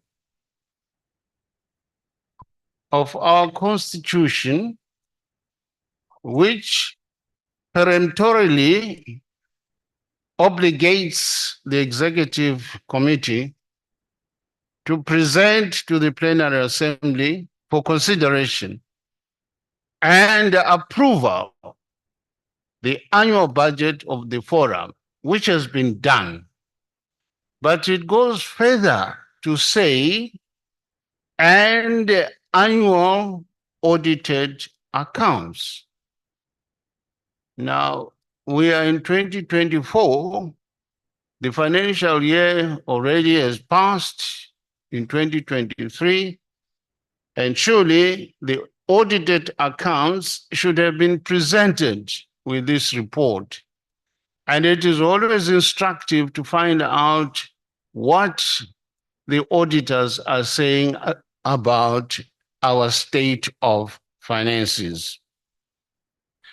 The third aspect is arising from the proposed increase, paper number 3 by the Honorable Speaker of Lesotho. It is going to be a jump from 1.5 million Namibian dollars to $2,250,000. It is understood that the forum must be a going concern. It is appreciated also that this increase is being proposed in 2026 in April, giving us time to lobby our national parliaments and government to include this increase in the budget. I think we've got time to do that in order to keep our institution viable. And in terms of international practice, that our budget should not rely for more than 25% on donor funding. That's the practice. That is the norm. So the idea here, I think, makes sense and is very persuasive. However, while we wait for 2026, I think we should go back and reset our retained earnings. And historically, we got these retained earnings, Mr. President, because Sadc PF and other institutions following COVID-19 pandemic impact went virtual. So we were meeting virtually. And this is how we got these stout retained earnings. It is my submission, Mr. President, that while we look forward to 2026, let us have one plenary virtually and alternate, and our executive committees also, if we can have them in person and virtually, and the committee meetings also must go virtually and save some money in order to go back to our practice of retained earnings. Having said that, Mr. President, I conclude by saying all is not lost in spite of the proposed 50% increase. Our trust has been registered now, and I'm a firm believer that this trust is a special vehicle, purpose vehicle of resource mobilization for the assembly will have an impact. And if we work hard and get support, financial support from stakeholders, I believe that it may not be necessary to have that increase. I so submit, Mr. President. Thank you. Thank you, Honorable Speaker. We have this speaker, we have a member from Angola. I will recognize the member. You have the floor. Muito obrigado, Sr. Presidente. Caros presidentes dos Parlamentos Nacionais, caros deputados,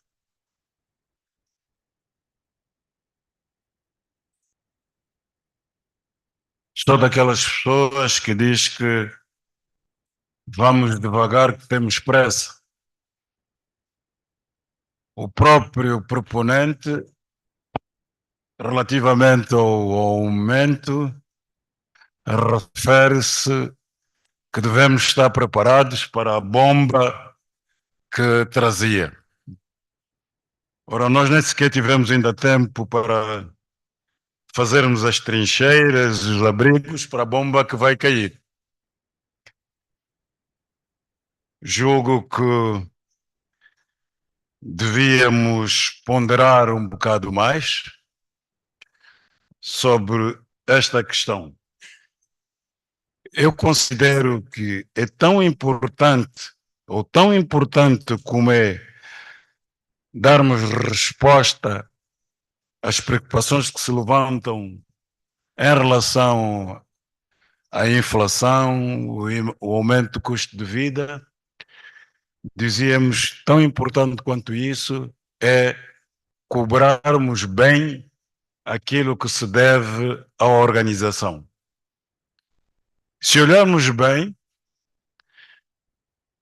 mal ou bem, a organização foi sobrevivendo com as cotas atuais e nos moldes atuais. Repito, se olharmos bem, a organização foi sobrevivendo nas condições atuais em que uns pagam e outros não pagam atempadamente. Portanto, nós acreditamos que se todos pagarem bem, talvez experimentemos algum na nossa vida coletiva. E a voz de obrigarmos que os parlamentos paguem efetivamente as suas cotas, fazendo uso da nossa Constituição e fazendo uso da experiência de outras organizações similares. Aqueles que não pagam cotas atempadamente, por exemplo, não devem ser elegíveis. Aqueles que não pagam cotas não devem ter o direito ao uso da palavra. É uma forma de obrigarmos efetivamente os nossos membros a pagarem atempadamente as suas cotas. Ora, se assim o fizermos, estamos convencidos que vamos encontrar algum sossego, alguma almofada relativamente às cotas. Senhor Presidente, o aumento, o incremento das cotas nessas circunstâncias, a progressão não pode ser de 0 para 50. É um salto demasiado grande para as nossas, é um passo grande para as nossas pernas. A progressão tem de ser suave e não sairmos de 0 a 50, embora se proponha 2026. Temos que encontrar, digamos, se a ser aprovado, temos de encontrar efetivamente valor que possa, enfim, ser mais consentâneo com uma progressão normal. Resumindo e concluindo, Sr. Presidente, nós somos favoráveis que, primeiro, cobremos bem as dívidas que temos para com a nossa organização. E depois já se vê em que medida nós poderemos efetivamente progredir, se é que vamos progredir.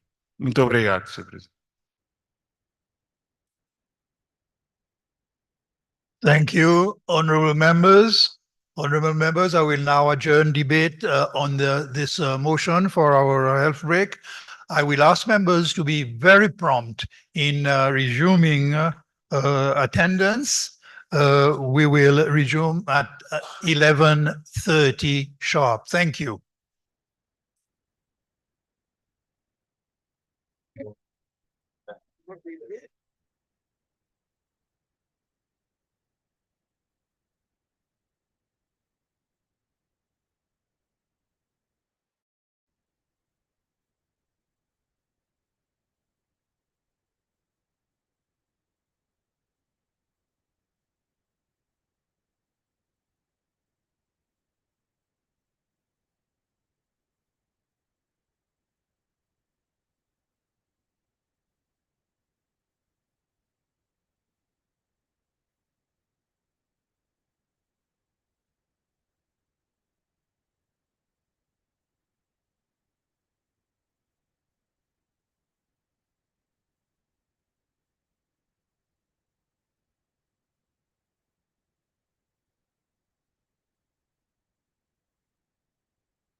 Good morning again, honorable members. We will resume debate. I have written Angola twice, so I wonder if there is another member from Angola that had requested the floor, in which case we will give the floor to the member from Angola, the second member.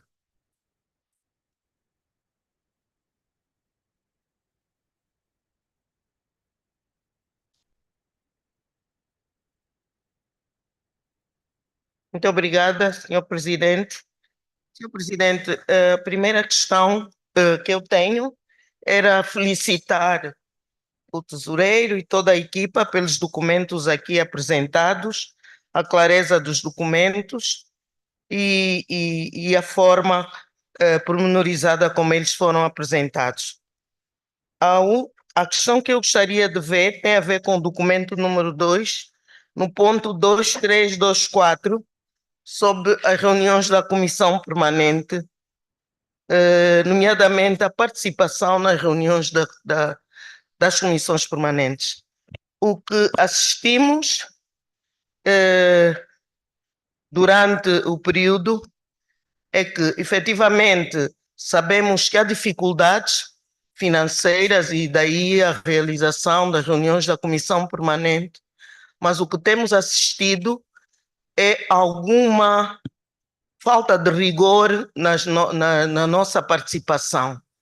Nós chegamos a ter reuniões em que eram necessárias quórum para se realizarem eleições, a serem adiadas por falta de quórum.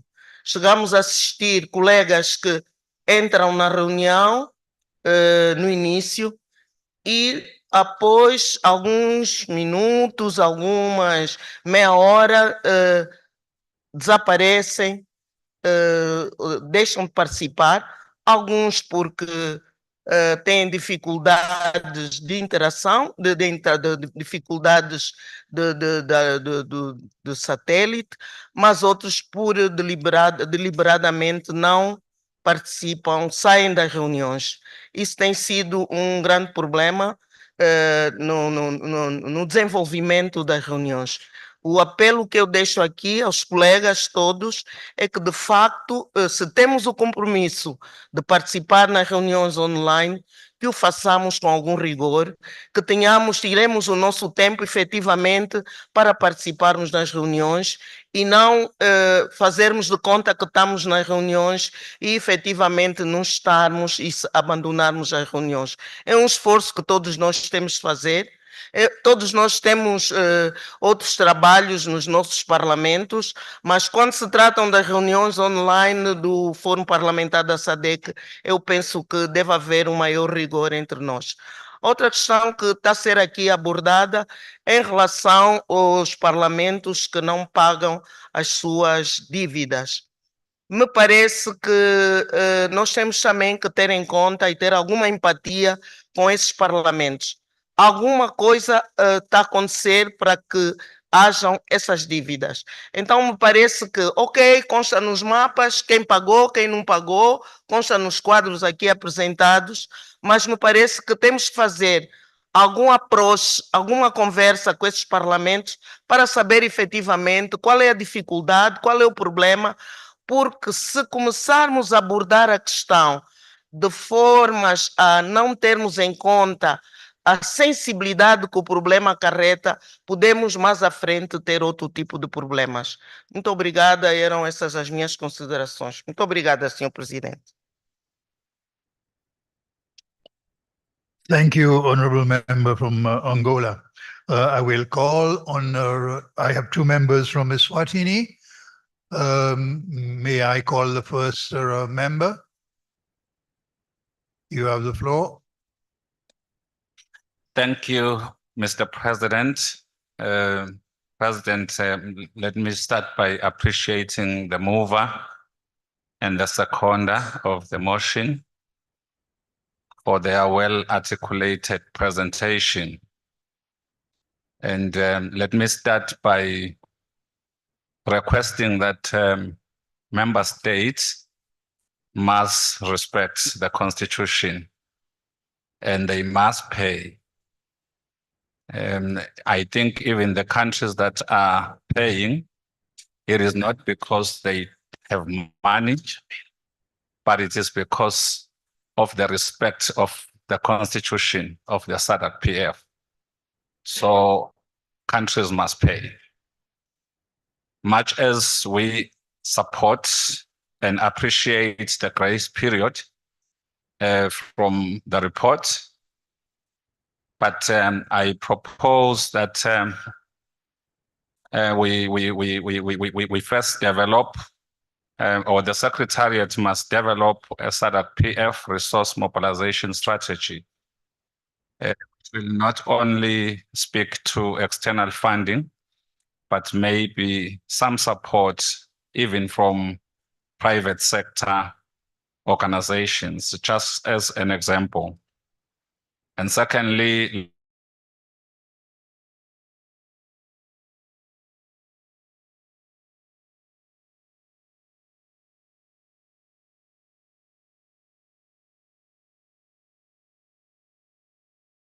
if we can say maybe 25% once off, and then going forward, then it must increase inflationary.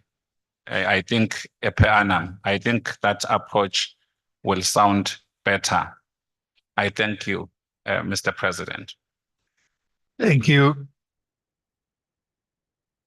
Thank you, Honorable Member. I give the floor to the other member from Eswatini that had requested. Perhaps we made a mistake there. Thank you. Do we have a member?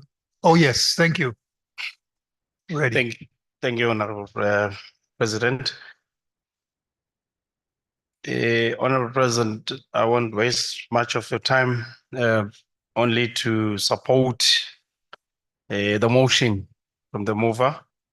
And only maybe I've got one issue as well, but before I get there, Honorable President, for everyone, I would love to say, no matter how tall you are, it is difficult to see the future.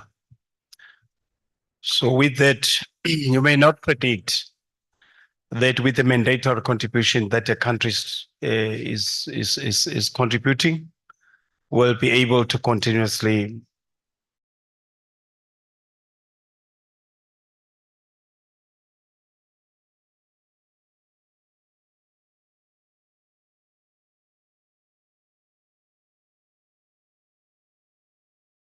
mandate at least 30% with a staggering of maybe 5% a year. So at least maybe to cover to those countries that are not even able to pay. And I know since 2021, maybe with those reasons, I don't know why it was deferred, to run away from arguments and stuff. I really support that we at least amend this to 30%. And I beg members to support me on this. Just 30%. Please, members. Thank you. Honorable. Thank you, Honorable Member. I will be calling on the member from Botswana, but before I do that, I wish to note that Madagascar has notified us that they are online. So if our technical team will be ready to put Madagascar on, I will call on Botswana first, and then the members from Madagascar who wish to address the motion. The member from Botswana, may I? Honorable member, you have the.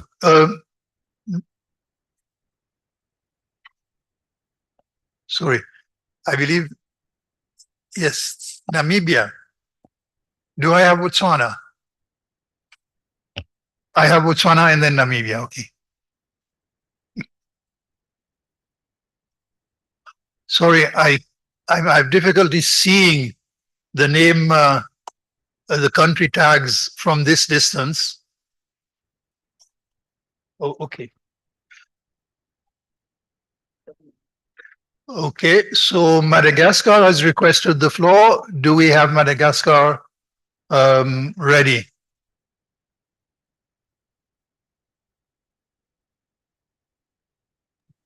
Oui, bonjour, honorable président, cher honorable ami.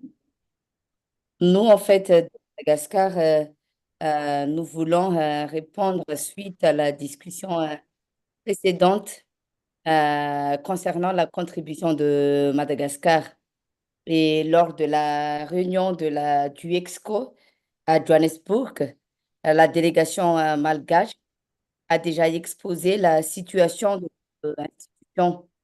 La question, en fait, du paiement de la contribution de Madagascar pour l'année 2024 se situe déjà, comme il a été expliqué, au niveau de la Banque centrale.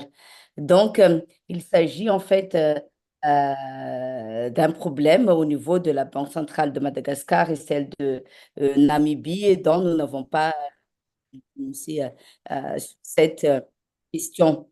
Et nous tenons aussi à souligner que il s'agit pour Madagascar d'une nouvelle législature.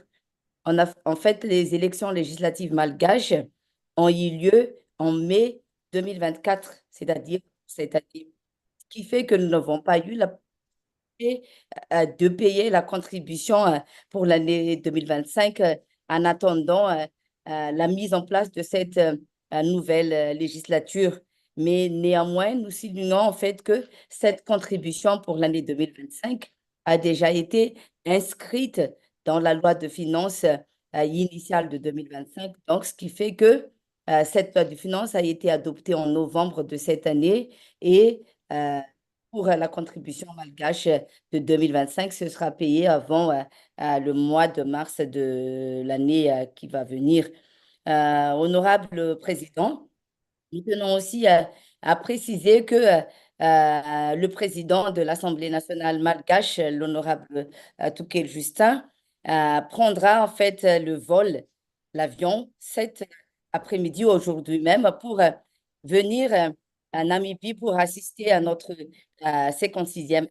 Et donc, nous tenons juste à souligner ici à l'Assemblée que si notre situation cause des désagréments, nous voulons savoir si nous devons nous retirer avant qu'il soit trop tard.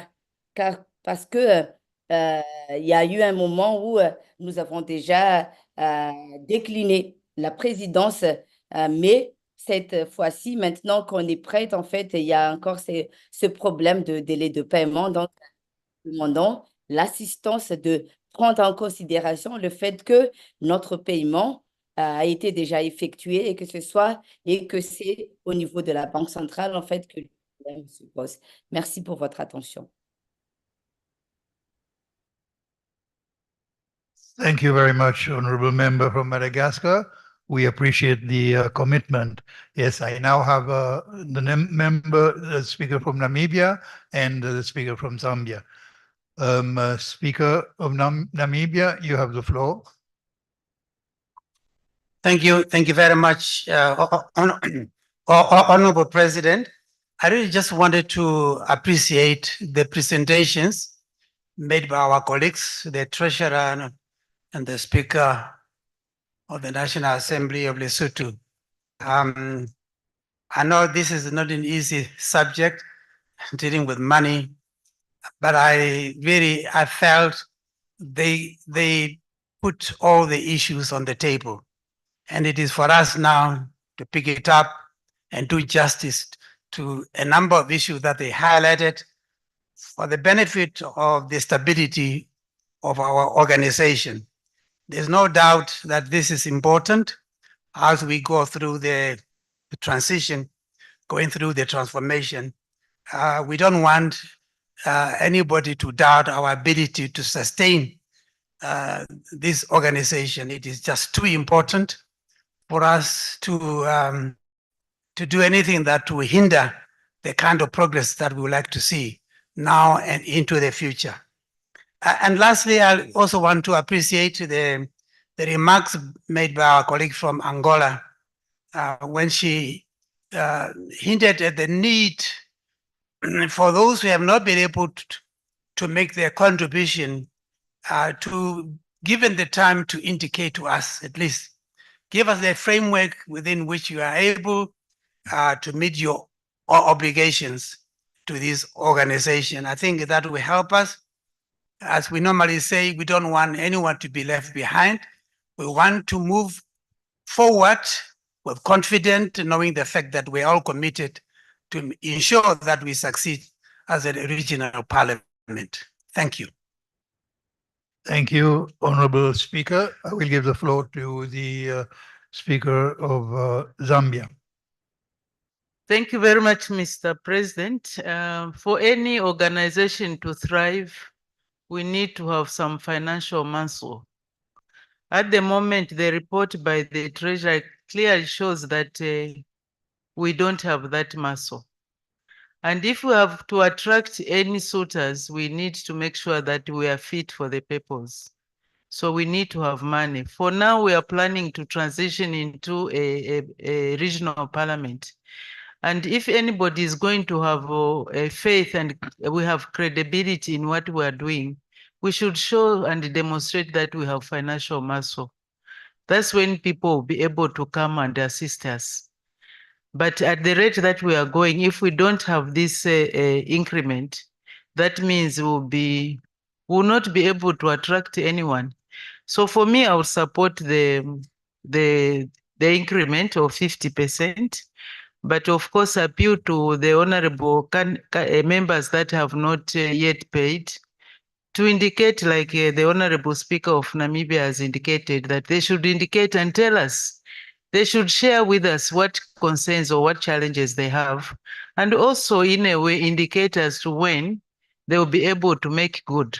Because this is a member organization, and as a member, you need to ensure that you pay your subscriptions in order to enjoy the benefits that accrue to each member. So if we don't pay, then it will be a bit difficult. But again, we need to balance that. We need to carry everyone along with us. So that's why we are saying if the honorable members, countries that have not been able to pay, they can indicate what challenges there are so that we share. They say a problem shared is half solved. So maybe that way we can be able to understand what challenges they are facing.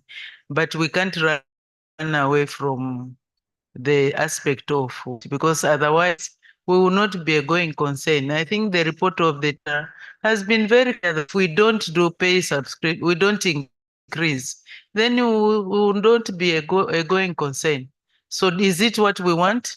Other regional parliaments are thriving, they are working very well. We are just starting to change, to transition into a regional parliament.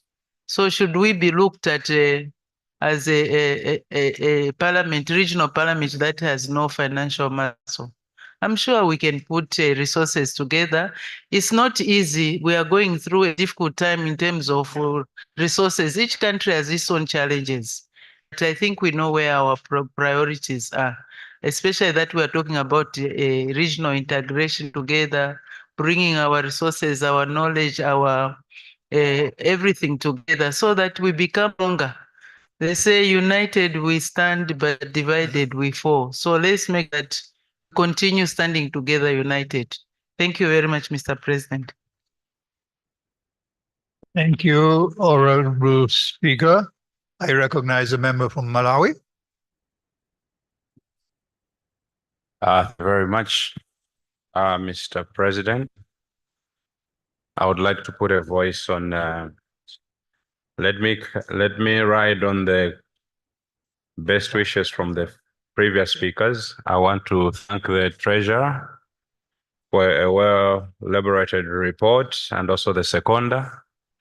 And I think it is very important that everyone knows that he who has money plays good politics. And it's important that the organization needs to have the much needed money. But for me, out of curiosity, there's a letter that we received from Sadc Parliamentary Forum dated 25th September 2024. And I think it's it was the content of the country report to be submitted to the 56th Plenary Assembly of the forum to be held in Livingstone, Zambia from 8th to 15th.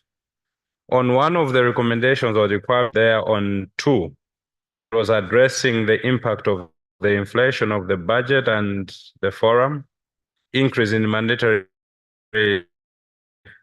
contribution, and it was talking of 20%. And the treasurer report is talking of 50%. I just wanted to ask, I think the two are not speaking to each other. Or which one comes first, or which one do we follow? I submit. Thank you. Thank you very much. The question noted by the treasurer.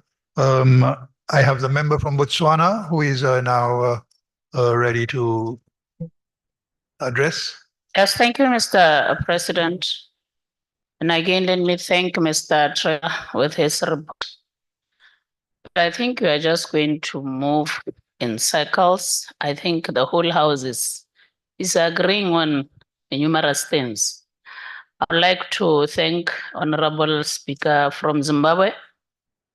He talked about the articles in our constitution, but they were never followed. I mean, we are the ones who put them down. Now, why are they not respected, or they're not put into action?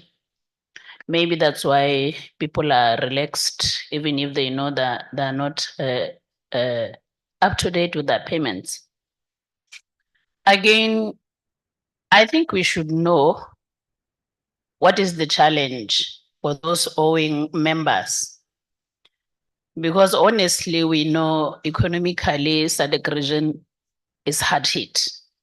But I think it's best to tell Parliament what is your challenge, and at least to say, I can afford this method of pay. Like I'm saying, I think we are just going to repeat and repeat. I thank you, Mr. President. Thank you, Honorable Member. I have the member from Zambia.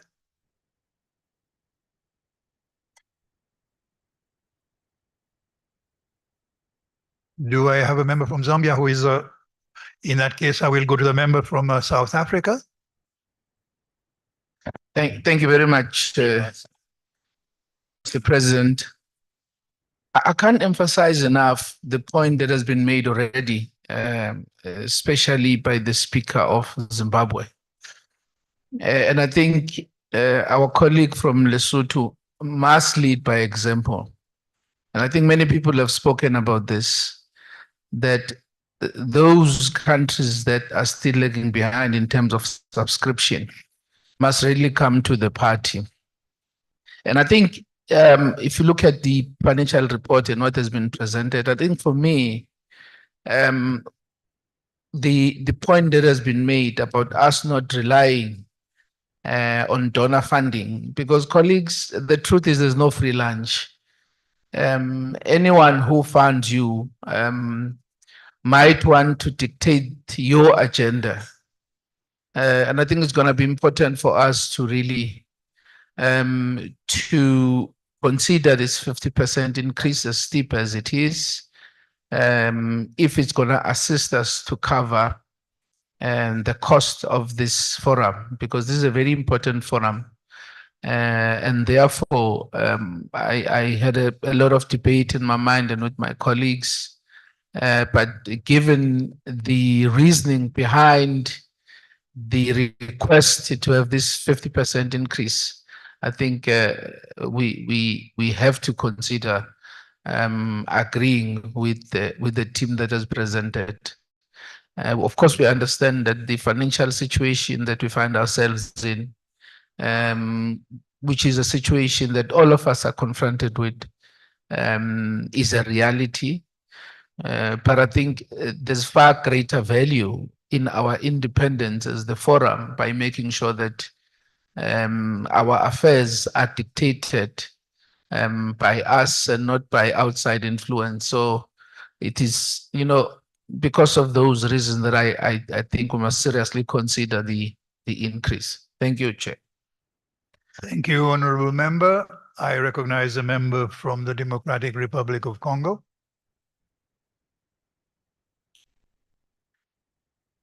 Merci, Honorable Président, pour la parole. Je voulais ici signaler que la République démocratique du Congo, notre pays, a effectivement une dette à régler.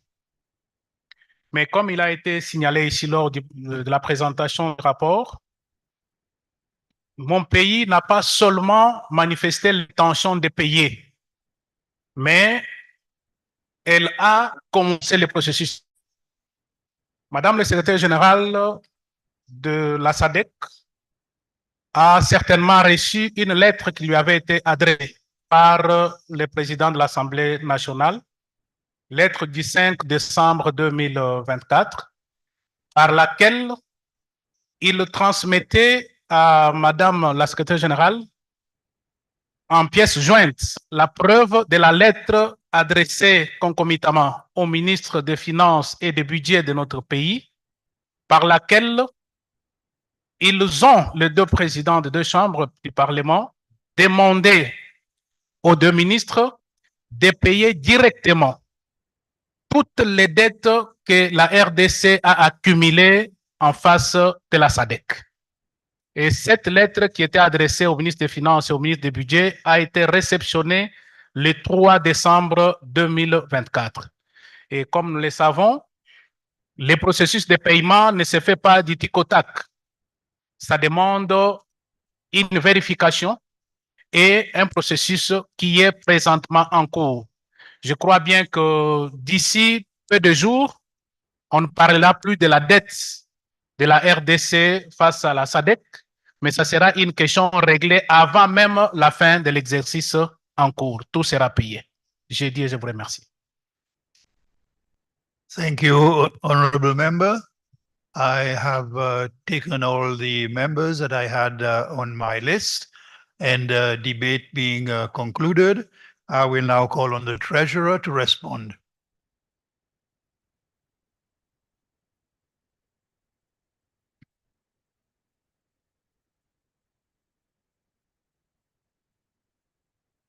Thank you very much, Mr. President, Chairman. And I thank the House, the various members who have made interventions to the motion. May I, with due respect, point out, Mr. Chairman, that it is not, or it was not the intention to put anyone on panic mode, particularly in terms of the proposal for increment, the increase in subscriptions. Like everyone else, I am aware, we are aware of the depressed economies and the budgetary constraint that we operate under. And it was the chairman, a very painful exercise, or shall I say, it didn't go very well also with us that we have to announce this increase.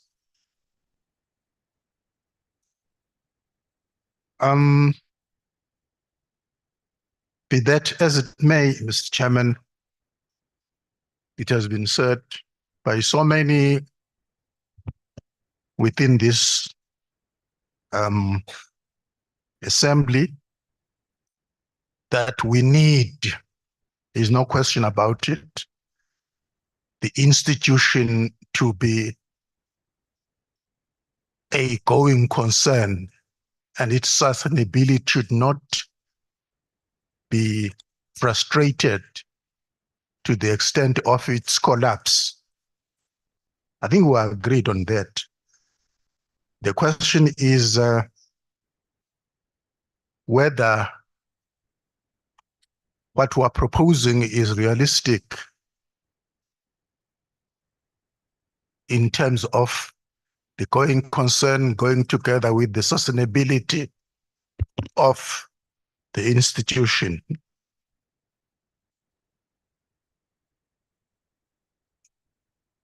Maybe let me start with, without any order, Mr. Chairman, in answering what has been raised. The question of staggering and the question of yet another time to be afforded to member states to rethink, reanalyze the proposal. I have no problem, we have no problem on that one, but we would have expected, and we still expect, that consideration be given that, if I may use this word in the absence of a better phrase, not gone down well prior to this a proposal. There has been a proposals before. And through sheer mother's luck, here we are. We cannot always depend on sheer mother's luck. So in short, the staggering is not an unreasonable suggestion, but it's been dictated by circumstances which are clearly articulated in section 6 and maybe section 7, Mr. Chairman, of the paper 2 report.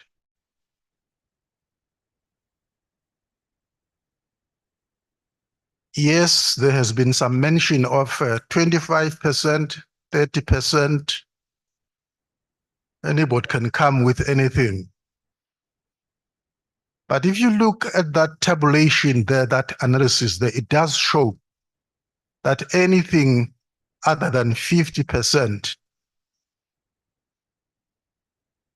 we are in the woods, which we want to get out from.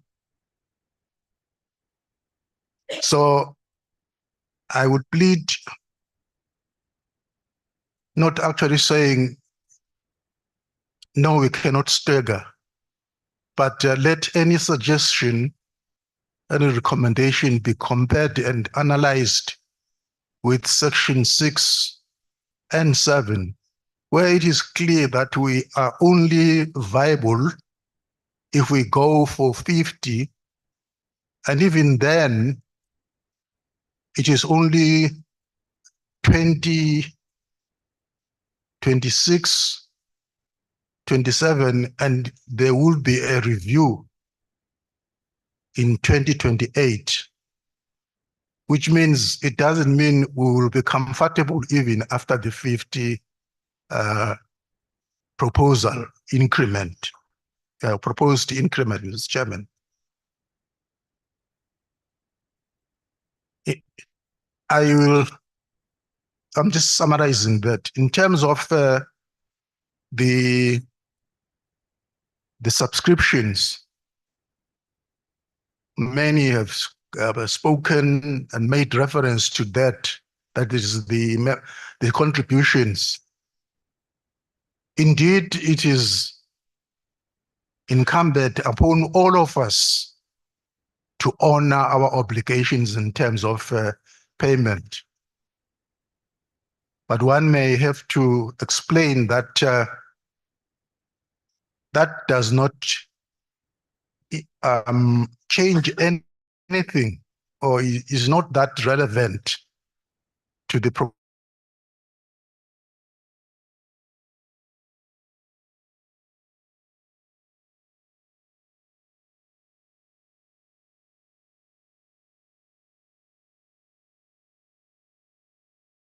one member said the constitution is very clear on this one. If you default and default, there comes a time when you may be asked to leave and not continue being a member. Well, that would be drastic, but it is there, it's provided. In other words, we have an obligation to pay the subscriptions. But what I must underscore and underline is the fact that it is nothing to do with the increment we are proposing. In fact, the analysis that we have made on section 6 and 7 is based on everyone paying.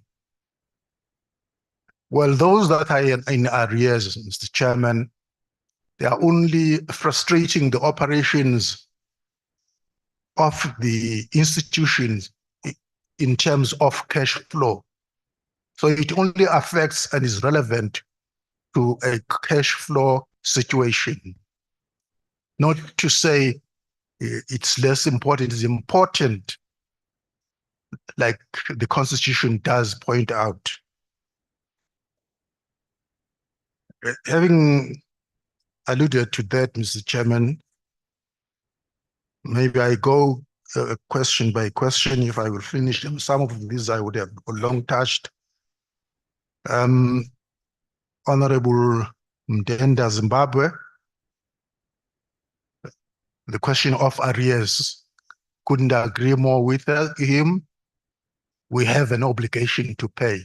And someone asked what is being done to inquire why they are failing. We do and we will continue.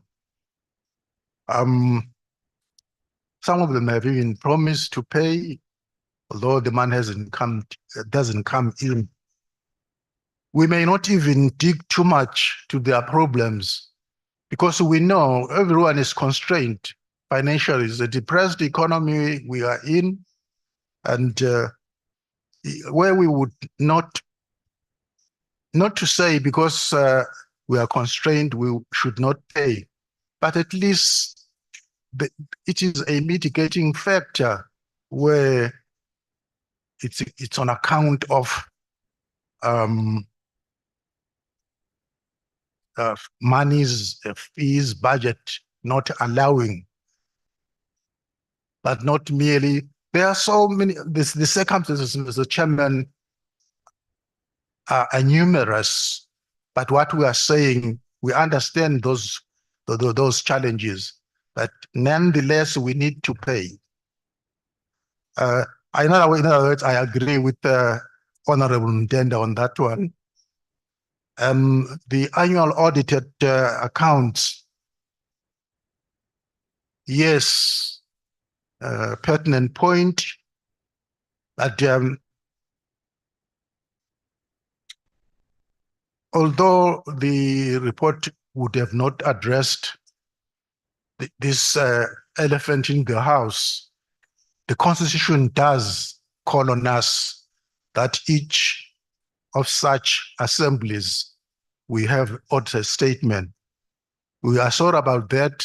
It has been delayed by auditors, but we can assure the Great House that on the next meeting, it will be available.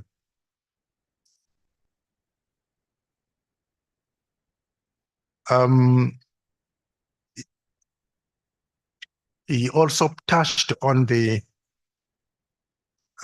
retained earnings, which is the source of this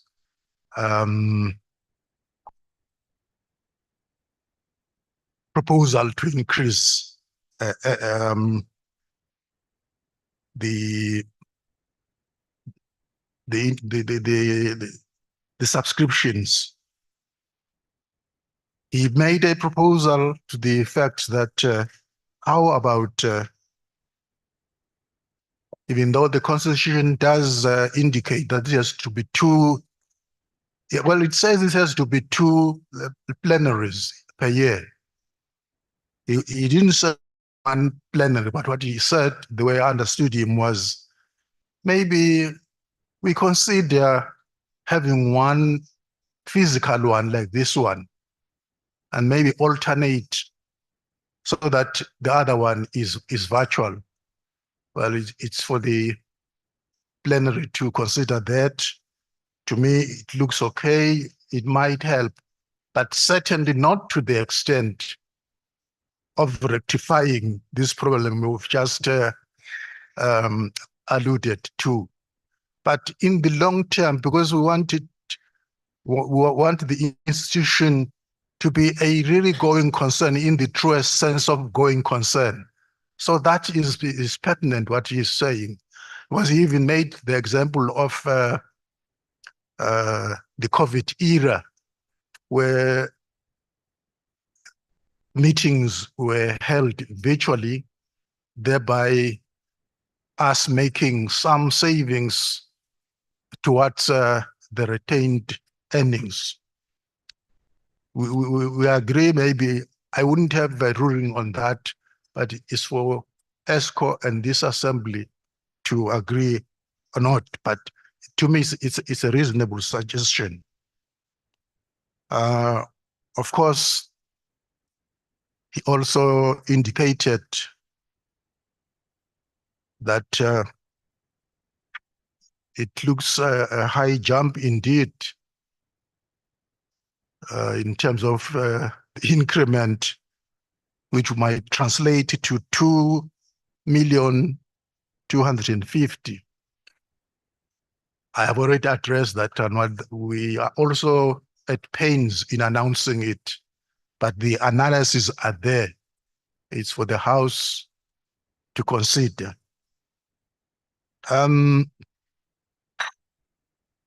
Angola, Honorable Sebastian, says seems the time was not enough to give a thorough thought of the suggestion. Can't argue with that one, Mr. President. But he also referred to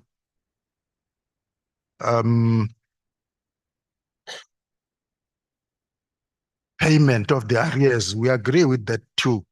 And he also says the increase is rather too huge.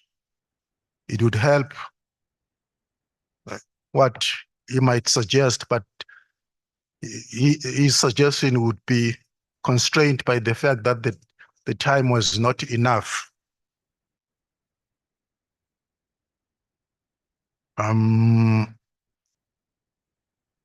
Angola, again, someone about the committee meetings. Not forming a quorum, yet we pay to go to this meeting, whether virtually or physically, and connectivity challenges. Expressed that we should be sympathetic to those who are not able to pay. I've already addressed that we know we have challenges. Honorable Treasurer, may I suggest that we summarize the points that have been made in one response so that we can deal with the issues comprehensively. Thank you. Thank you, Mr. President. In summary, I would say the House supports and understands and appreciates the need notwithstanding that and that factor, for a review. Of course, an increase, if I may, they understand that one. It's a question of when. I would plead with you, with your assembly, Mr. President, that we adopt, and that's my prayer, the report, and taking into account the concerns and the observations there, that we review the proposal in the next plenary, so that it gives those who think they didn't have time, so that it gives those who think they have suggestions to make those concrete suggestions, and we review. But I must end on the note that I thought the analysis that were presented show that we need to increase, and we're saying 50 is the bare minimum, Mr. President. I thank you, Mr. President. Thank you.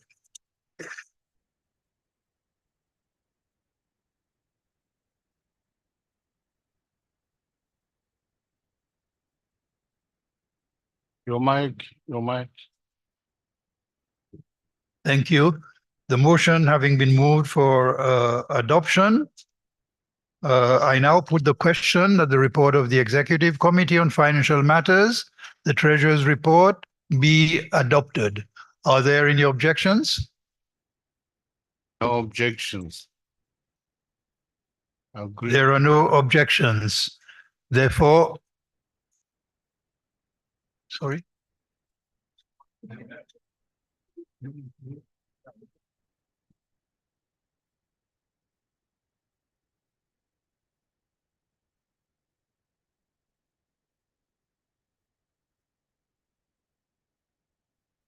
An honorable member has raised her flag. Is this an objection to the report? I give you the floor, Honorable.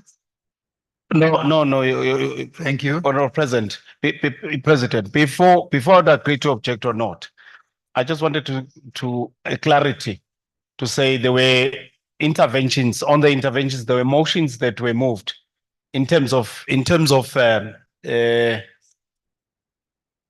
not really saying approving the 50%, but amending it to a little bit lesser. So the report as it stands is not amended. It is adopted, but as the treasurer has indicated, it can be reviewed in the future by a future plenary executive committee. So this is where we stand. If we adopt the report, we adopt the report as it stands, but the manner of its implementation can be reviewed. So there are no objections to the adoption of the report. Therefore, I declare that the Treasurer's report is adopted. Thank you.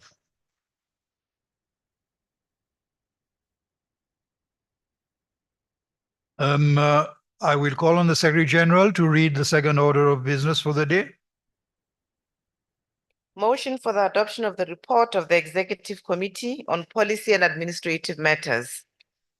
The notice of motion for the adoption of the report of the Executive Committee on Policy and Administrative Matters will be presented by the Honorable Speaker, Advocate Jacob Francis Mudenda, who is a member of the Executive Committee. Honorable Speaker, will you move your motion? Thank you, Mr. President. Mr. President, I beg to move that this House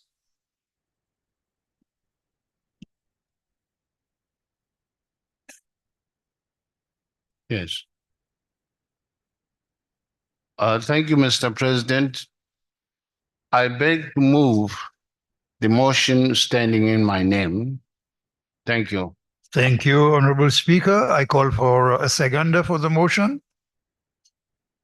The Honorable Speaker of South Africa. Thank you very much, Honorable President. I would like to second the motion as tabled by Honorable Mdenda. Thank you. Honorable Speaker Mudenda, you have the floor to present the report. Thank you, Mr. President.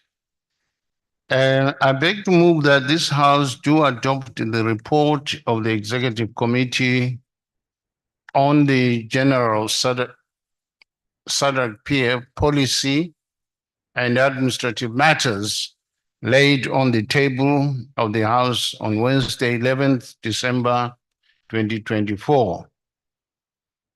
Mr. President, allow me to preface the presentation of the final report of the outgoing Executive Committee by asserting that I stand proudly before this august House today to present a report that reaffirms the latent power of framing a vision, articulating the vision, passionately owning the vision, and relentlessly driving it to completion. I am reminded of the illustrative words of the American author Joel A. Baker in his book Paradigms, The Business of Discovering the Future, published in 1973, who said, and I quote him, "Vision without action is merely a dream. Action without vision just passes time. Vision with action can change the world," unquote. The ESCO set an ambitious vision and relentlessly followed it to its completion. As per that quotation, Mr. President, as this August House may recall, at the beginning of the tenure of the Executive Committee, a roadmap was issued by Your Excellency, the President, which outlined the forum's main strategic areas of intervention as it strives for parliamentary excellency in the regional governance framework. The issues outlined in the roadmap for 2020-23 included, among others, transformation of the forum into a Sadc regional parliament, the resource mobilization initiatives, finalization of Sadc PF strategic plan, persuading the Comoros to join Sadc PF family, and risk management and mitigation policy. I'm pleased to inform this august House that the EXO report that I'm about to present will outline the solid legacy of tangible results that the outgoing EXCO, under Your Excellency's leadership, is leaving behind and bequeathing to the incoming Executive Committee. Mr. President, it is a legacy built on the strong base of transformative leader with a vision and the conviction that the forum's dreams could be achieved and inspired by the commitment and energy to get it done. It is a heritage guided by the sacrifice and perseverance of men and women who believed in the forum's trajectory and relentlessly pursued the attainment of the forum's objectives, even if in the face of seemingly insurmountable odds. Equally importantly, it is a legacy predicted on unity, convergence of minds, and a single-minded focus on what this forum can and should do for the citizens of the region whose sacred mandate we are all honored to carry. I think, Mr. President, you must be thanked for your leadership in that regard. I thought you'd give him a round of applause. Ah. Well, it's not yet lunchtime, honorable members. Before I delve into the EXCO report, I therefore wish to request this august House to join me in expressing my heartfelt gratitude to you, Mr. President, and all the members of the outgoing ESCO for the achievements this executive committee has registered in driving the mandate of the Sadc Parliamentary Forum over the past 2 years. I think another round of applause. May I proceed now to the depth of the executive committee's report? In terms of Article 12, subsection 1 of the Constitution of Sadc provides that, and I quote, the executive committee shall be responsible for the management of the affairs of the forum, giving direction to the secretariat and ensuring that the decisions of the plenary assembly are implemented and shall be answerable to the plenary session, unquote. In pursuant to this mandate, the Executive Committee of Sadc Parliamentary Forum convened a meeting on the 23rd and 24th November 2024 to consider the various matters of strategic importance as well as financial and policy matters of Sadc Parliamentary Forum. The ESCO now presents the first part of its report containing its recommendations and resolutions to the 56th Plenary Assembly session for noting, decision, and adoption as the case may be. The second part of ESCO report will cover the financial matters which have been dealt with by our esteemed treasurer. Now, the membership of the Executive Committee as of our meeting on the 23rd and 24th November did form a quorum. The ESCO completion of the objectives identified in the roadmap and inaugural message of the President. The Plenary Assembly is invited to note that the ESCO's tenure, which ran from 2022 to 2024, will expire at the end of the 56th Plenary Assembly session. The Plenary Assembly may recall that at the beginning of ESCO's tenure, a roadmap and inaugural message were issued by the President, which outlined the forum's main areas of intervention as it strives for the parliamentary excellency. For recall, the issues outlined in the roadmap of 2023 to 2024 were as follows: A, transformation of the forum into a Sadc regional parliament. B, resource mobilization and parliamentary projects. C, capacity building initiative for national parliament. D, finalization of the strategic plan. E, completing the Sadc PF family. And F, promoting a clean and carbon-free environment. G, promoting regional integration and the Sadc identity. And finally, H, risk management and mitigation. The Plenary Assembly will be pleased to note that ESCO has largely delivered on its mandate over the last 2 years, with the most objectives being fully complemented. The following are, however, yet to be completed, as the achievement of these particular objectives is largely dependent on systemic factors within the Sadc geopolitical spheres in relations to which the forum has no control. A, the transformation of the forum into a Sadc regional parliament. B, completing the Sadc family, which involves the Comoros becoming a member of the forum.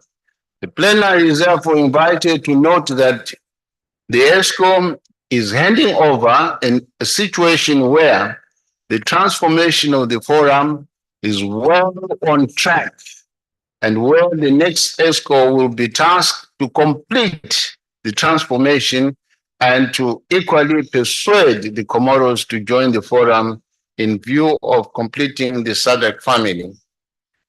The plenary Assembly may also note that in terms of resource mobilization, before I go to that, Mr. President, if you may allow, each member of parliament must have some conversation with their executive, because in August, member states under the summit, Sadc summit, were requested to look at the protocol, the instrument that will actually transform Sadc PF into a regional parliament. So it is important that we engage the executive of our countries to ensure that they sign that protocol, and we have at least the majority of members signed. Until that is done, the transformation will stagger. I think that's very important. That's the message that we should carry when we live here. And then the question of resource mobilization, except to say that we did have some contributions from of 52,000 Swedish kronas, around 50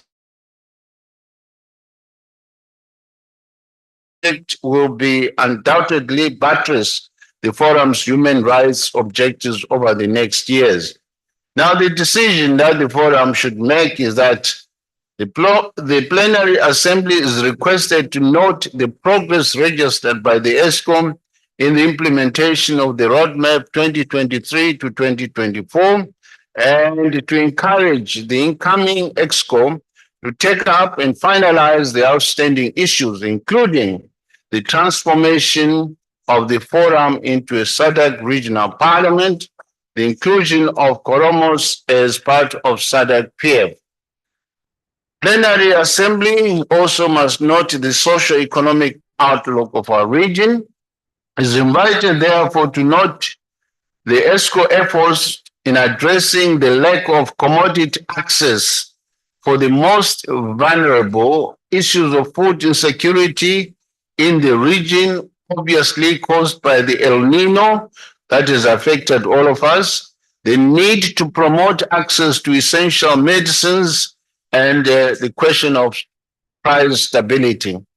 The plenary may recall that owing to this consistent support from ESCOM, member countries have, through their national parliaments, buttressed economic stability, including by working with their central banks to ensure that monetary policy is as stable as possible. The plenary may acknowledge that while it is the fact that Southern Africa operates within major trade deficits with more imports than exports, therefore affecting our trade balance, member countries have nonetheless managed to keep their currencies stable with regards to regional currencies and to reduce imports which were pegged on the US dollar. Accordingly, inflation has been reduced by around 3% over the last 2 years, coupled with an economic recovery that is marked with an average of 2.5% to about 6% increase in the economic growth. The plenary assembly may be pleased to note that member states are now taking into account climate action and energy efficiency and integrating the same to government initiative, thus setting the Sadc region on the right track for economic resilience.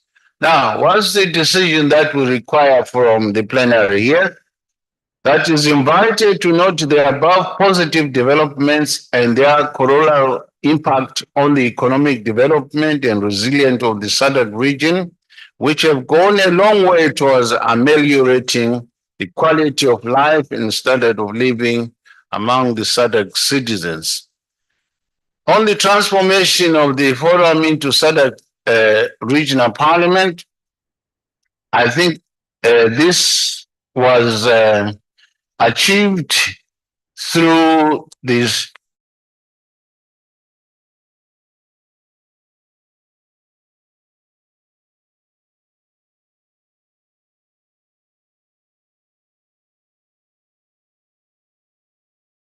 of heads of state and government which was held in Harare.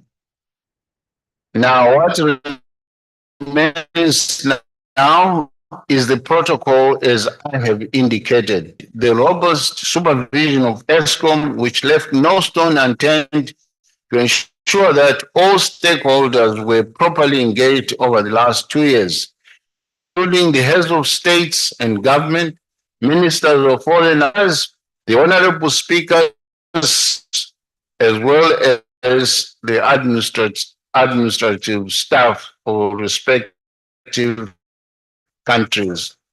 What the Plenary Assembly is invited to note, however, that further efforts need to be made to ensure that the protocol on Sadc Parliament is adopted by a qualified majority of 2/3 of member states of Sadc.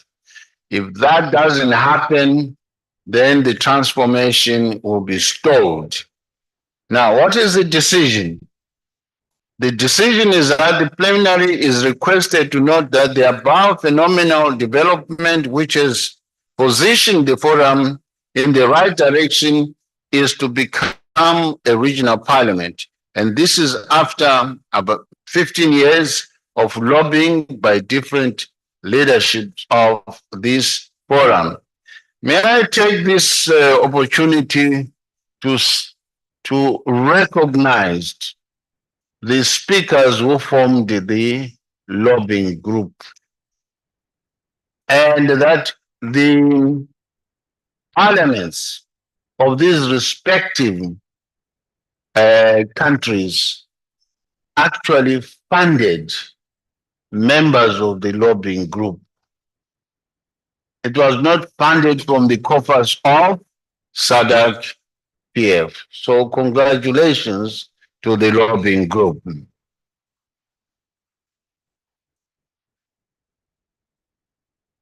Well, I didn't want to say yours truly under my leadership. The Plenary Assembly is required to applaud the efforts of the past and present leadership of the forum in lobbying for the transformation of the forum into Sadc regional parliaments. C, the Plenary Assembly is requested to encourage delegations of Botswana, Mauritius, and Madagascar to persuade their respective governments to append their signatures to the agreement to amend the Sadc Treaty to establish the Sadc Parliament, so that no member state is left behind. That's important. So we will proceed to engage Botswana, Mauritius, and Madagascar to come on board. D, the plenary is requested to encourage the ESCOM and the entire membership of the forum to continue with concerted lobbying efforts until the protocol on the Sadc Parliament is adopted by 2/3 of the majority. Item 6, establishment of the Sadc PF and its successor trust. On this one, honorable members, help me to applaud the host speaker, Professor Kachavivi, for being the driving force in ensuring that the trust indeed is now standing on its feet, and the bank account for the trust has been opened.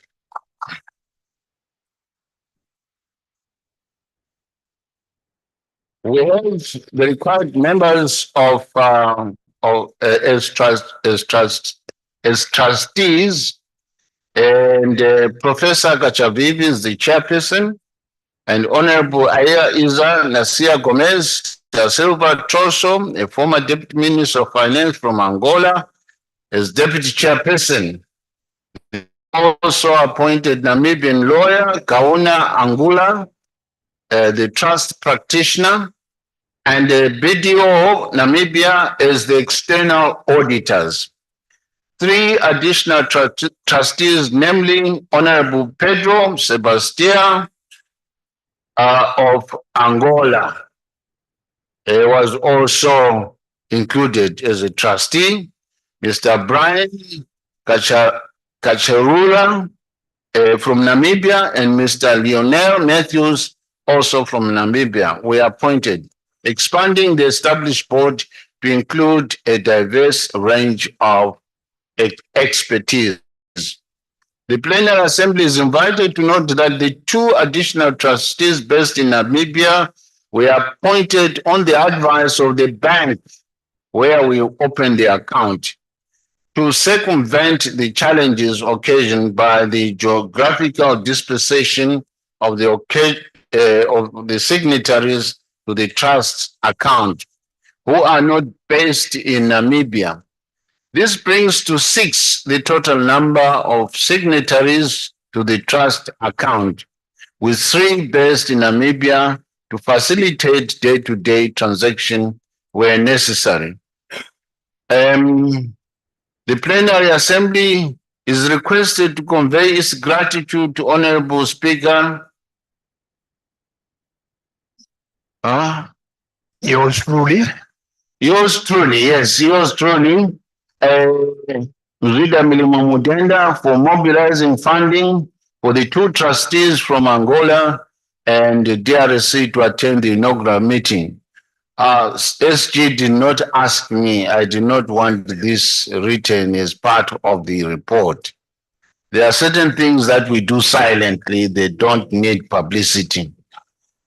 The Plenary Assembly is also invited to commend Honorable Speaker Professor Gachavivi for assisting in expeditiously identifying the 2 additional trustees based in Namibia. Another round of applause for Professor. Thank you, Professor, for all your efforts. The Plenary Assembly is invited to note that the Trust, which is an innovative resource mobilization vehicle, is vested with the necessary operational independence of the trustees to mobilize resources in favor of Sadc PF. This is the first time that the forum has been able to establish a special purpose vehicle as a flexible route for investment to be made, with the forum being the ultimate beneficiary. I have no doubt personally that we are going to raise a lot of money through the trust. Yeah. As I said earlier on, we may not need that 50%, but I am not saying the 50% should be revised. I'm not saying that because we've adopted the report. Decision. The Plenary Assembly is requested to note that this progressive development and encourage the trustees to independently drive the operations of the trust by ensuring that they perform their functions separately from Sadc PF, which is a beneficiary in accordance with the Trust Administration Act 2020-23 of Namibia. Now, developing and domesticating normative content. Plenary is invited to note that over the past 2 years, ESCO has intensified efforts to promote modern laws as standard-setting norms that can improve the legislative landscape of SADC region and beyond. In this respect, domestication initiatives have been initiated for the SADC modern law on public financial management, PFM, and the SADC modern law on gender-based violence. In addition to the aforesaid, the plenary is requested to note that the forum is in the process of developing further relevant modern laws, including but not limited to SADC law on prisons oversight. Number 2, SADC modern law on climate action. Very important. 3, SADC modern law on the rule of law and constitutionalism. 4. SADC modern law on critical minerals, especially those from Africa. 5. SADC modern law on the management of sensitive assets of the state. And number 6, SADC modern law on the digital economy. For members that are new to SADC PF, I want to report to you that the modern laws that we have passed have found their way right up to the African Union at that level. So we are influencing lawmaking in Africa. Others are not clapping their hands. I don't know why. Lunch will be served very soon. Now, the Plenary Assembly may recall that engaging modern lawmaking from a structured approach is one of the main reasons for the transformation of the forum into a regional parliament, as the latter would be more persuasive to countries in view of pushing for a targeted domestication initiatives of the modern laws. Now, what decision do we expect?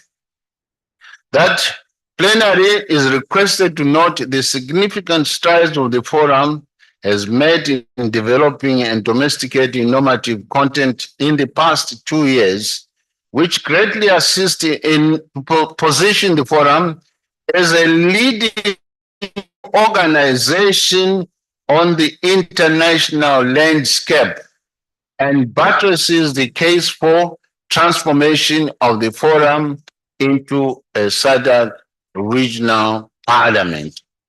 Now, the theme for the 56th Plenary Assembly and appreciation for the arrangement made for the hosting of the Plenary Assembly. The theme, we have debated on that one, and it is important that we translate what we debate to our national parliaments in terms of the decisions that will be taken.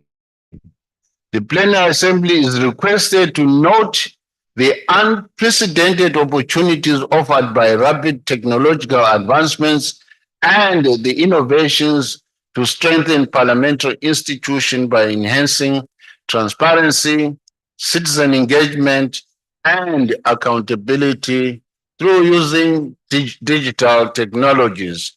I think if you read this speech of our guest of honor, you should be educated as to what Zambia has done. I think Zambia is a good example to follow in terms of the application of digital technologies in our parliamentary efforts. A round of applause for Zambia. My twin sister, I thought you were going to lead in clapping harder. That's better. What decision do we want? It is the plenary requested to place on record its sincere appreciation to the National Assembly of Zambia, led by the Right Honorable Speaker Nelly Muti, for graciously accepting to host the 56th Plenary Assembly and for the selection of a relevant, timely, and appropriate theme on which deliberations would be predicated. Another round of applause.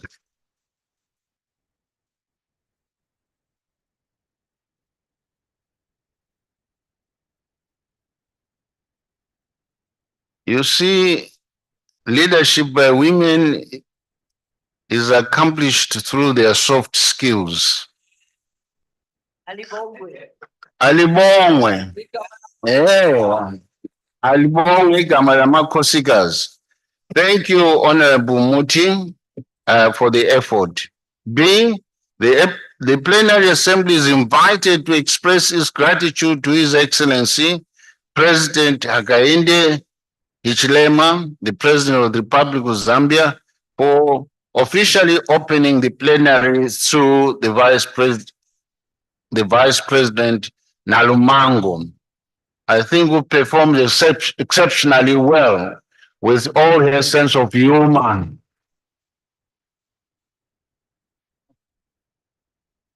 I told her she must bring the physical copies of her memoir. I hope we'll be able to have it. Some of us are prepared to buy as many copies as possible and distribute to our parliaments.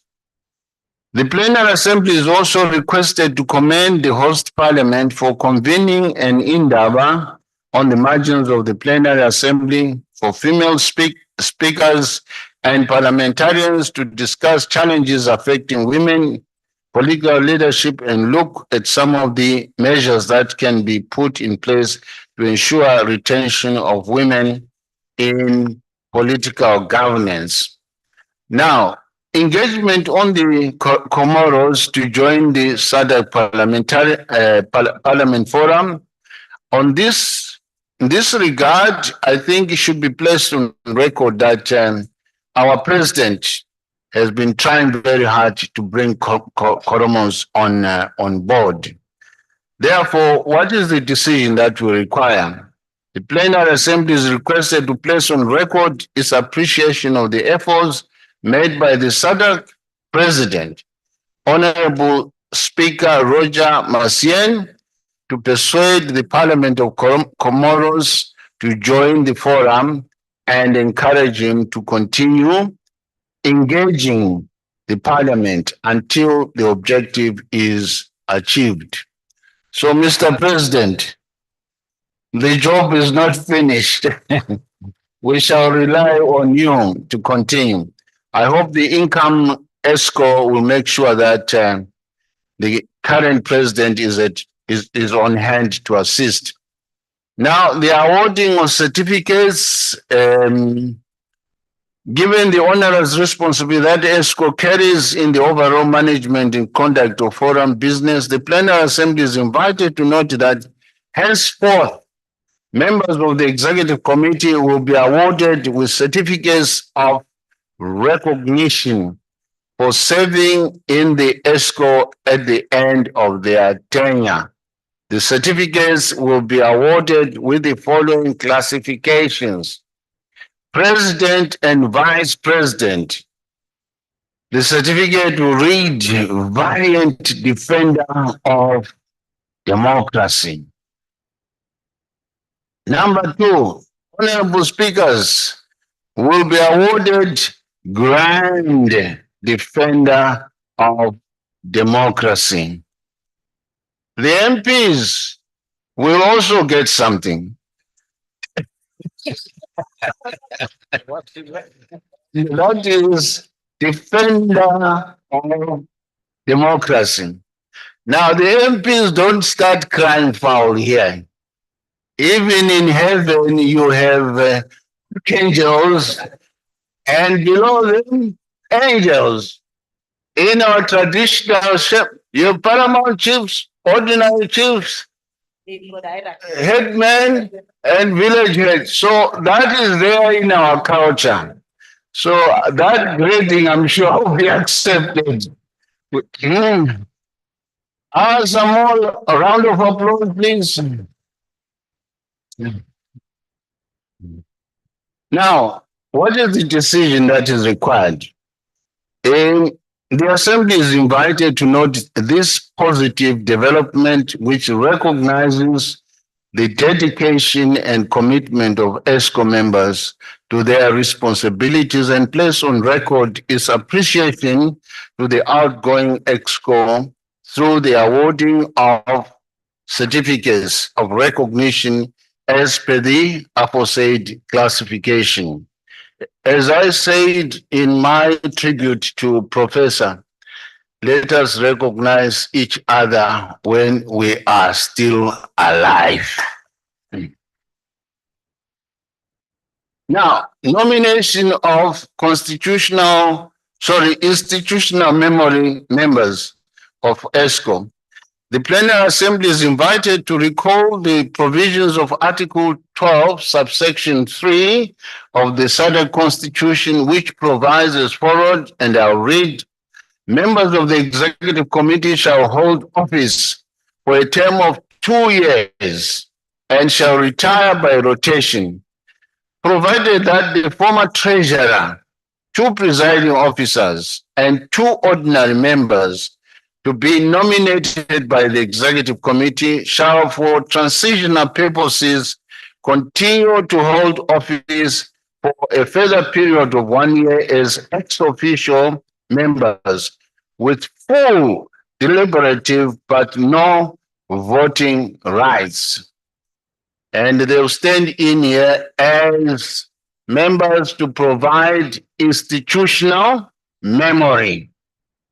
Accordingly, the Plenary Assembly is invited to note that the following ESCOM members were nominated to serve as institutional memory members for a further year. Now, who are the presiding officers? The first one is yours truly, myself.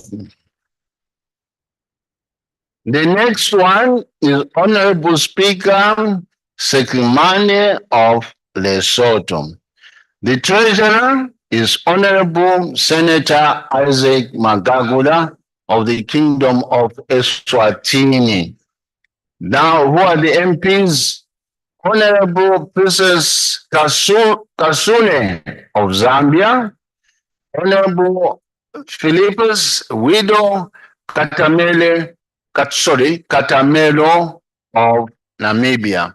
Those are your institutional members. They will serve only for 1 year. Now, the decision requested is that those that have been nominated to serve for an additional year as repositories of institutional memory in accordance with Article 12, subsection 3 of the Sadc Constitution. And secondly, the Plenary Assembly is invited to acknowledge the importance of continuity, enhancing effectiveness of ESCO and any leadership structure for that matter. Next, eligible countries for the position of President, Vice President, and Treasurer. Now, these are the proposed in terms of our Constitution. President will go to Madagascar. Vice President will go to South Africa. Now, normally when you announce names, please, you need to clap, eh? I will start again. President, Madagascar. Yes. Very good. Vice President, South Africa and Seychelles. And the Treasurer, Lesotho. Thank you very much. So, what is of note here is this. The Plenary Assembly is requested to note, however, that after holding the seat of the presidency from 2022 to 2024, Seychelles has graciously agreed to step down and allow South Africa to nominate a candidate for the position of vice president. Kudos to Seychelles. Yeah, we are not here to scramble for position. We are here to serve. Thank you very much, Seychelles. Thank you, Seychelles. The Plenary Assembly, therefore, is invited to note that in accordance with the principle of rotation, as expressed in Article 11, subsection 2 of the Sadc PF Constitution, the nominees from Madagascar, South Africa, and Lesotho will be confirmed as President, Vice President, and Treasurer, respectively, without the need for an election. Another round of applause. Consensus is very good. That's the spirit of Sadc PF. Final warning. Prior to enforcement of punitive measures for delays in payment of annual mandatory contributions. The Plenary Assembly is invited to applaud the parliaments of Angola, Botswana, Lesotho, Mauritius, Namibia, Zambia, South Africa, and Zimbabwe for having paid up their annual mandatory contributions for the financial year beginning 1st of April 2024 and ending in 31st March 2025.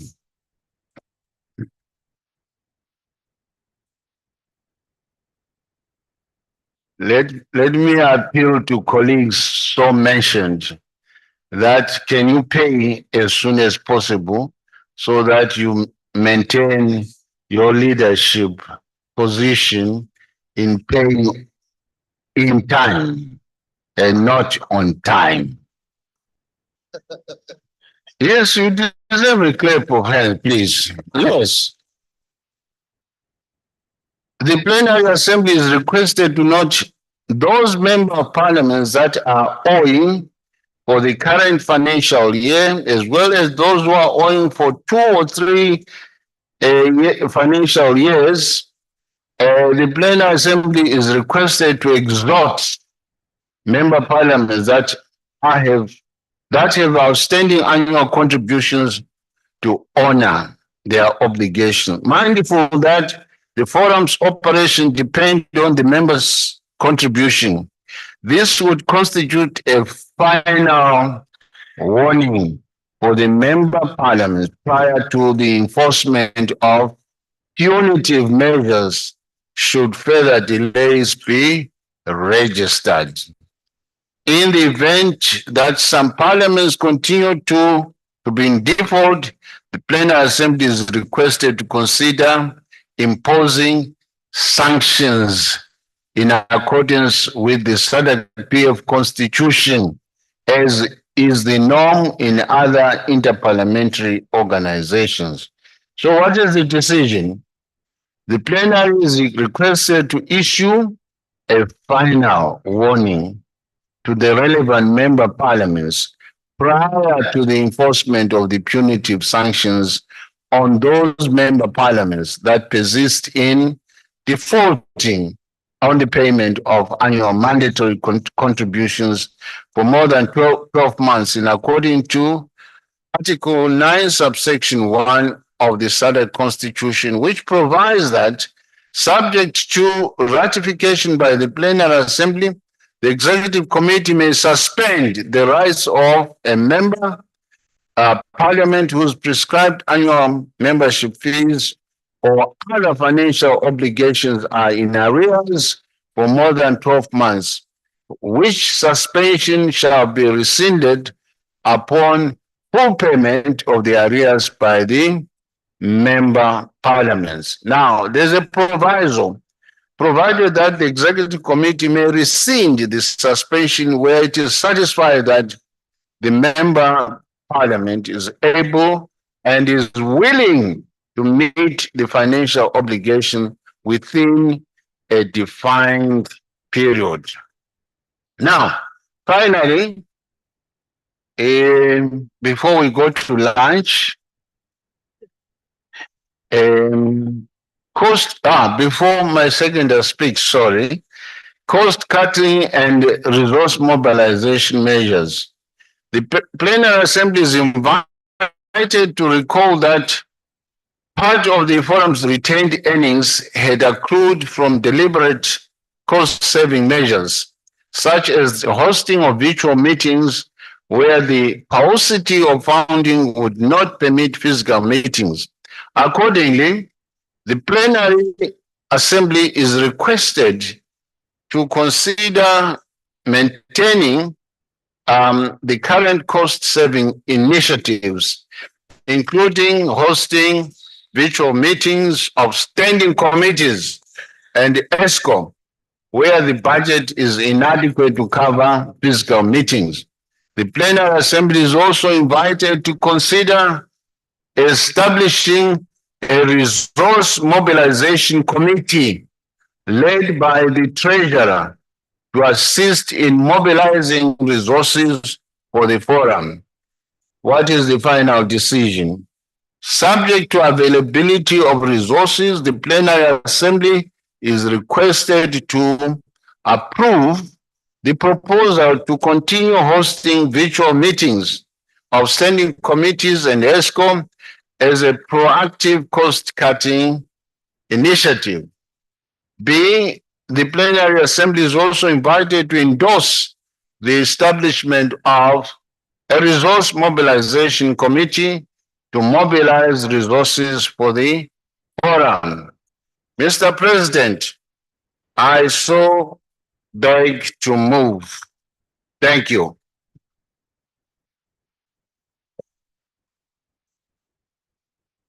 Thank you, Honorable Speaker. Members, I'm wondering if we may be able to dispense of this item with a slight prolongation of this session. That depends on how we go. But for now, I will call on the seconder, the Honorable Speaker Didiza, to address the motion in secondment. Thank you very much, Honorable President, Honorable Speakers and members.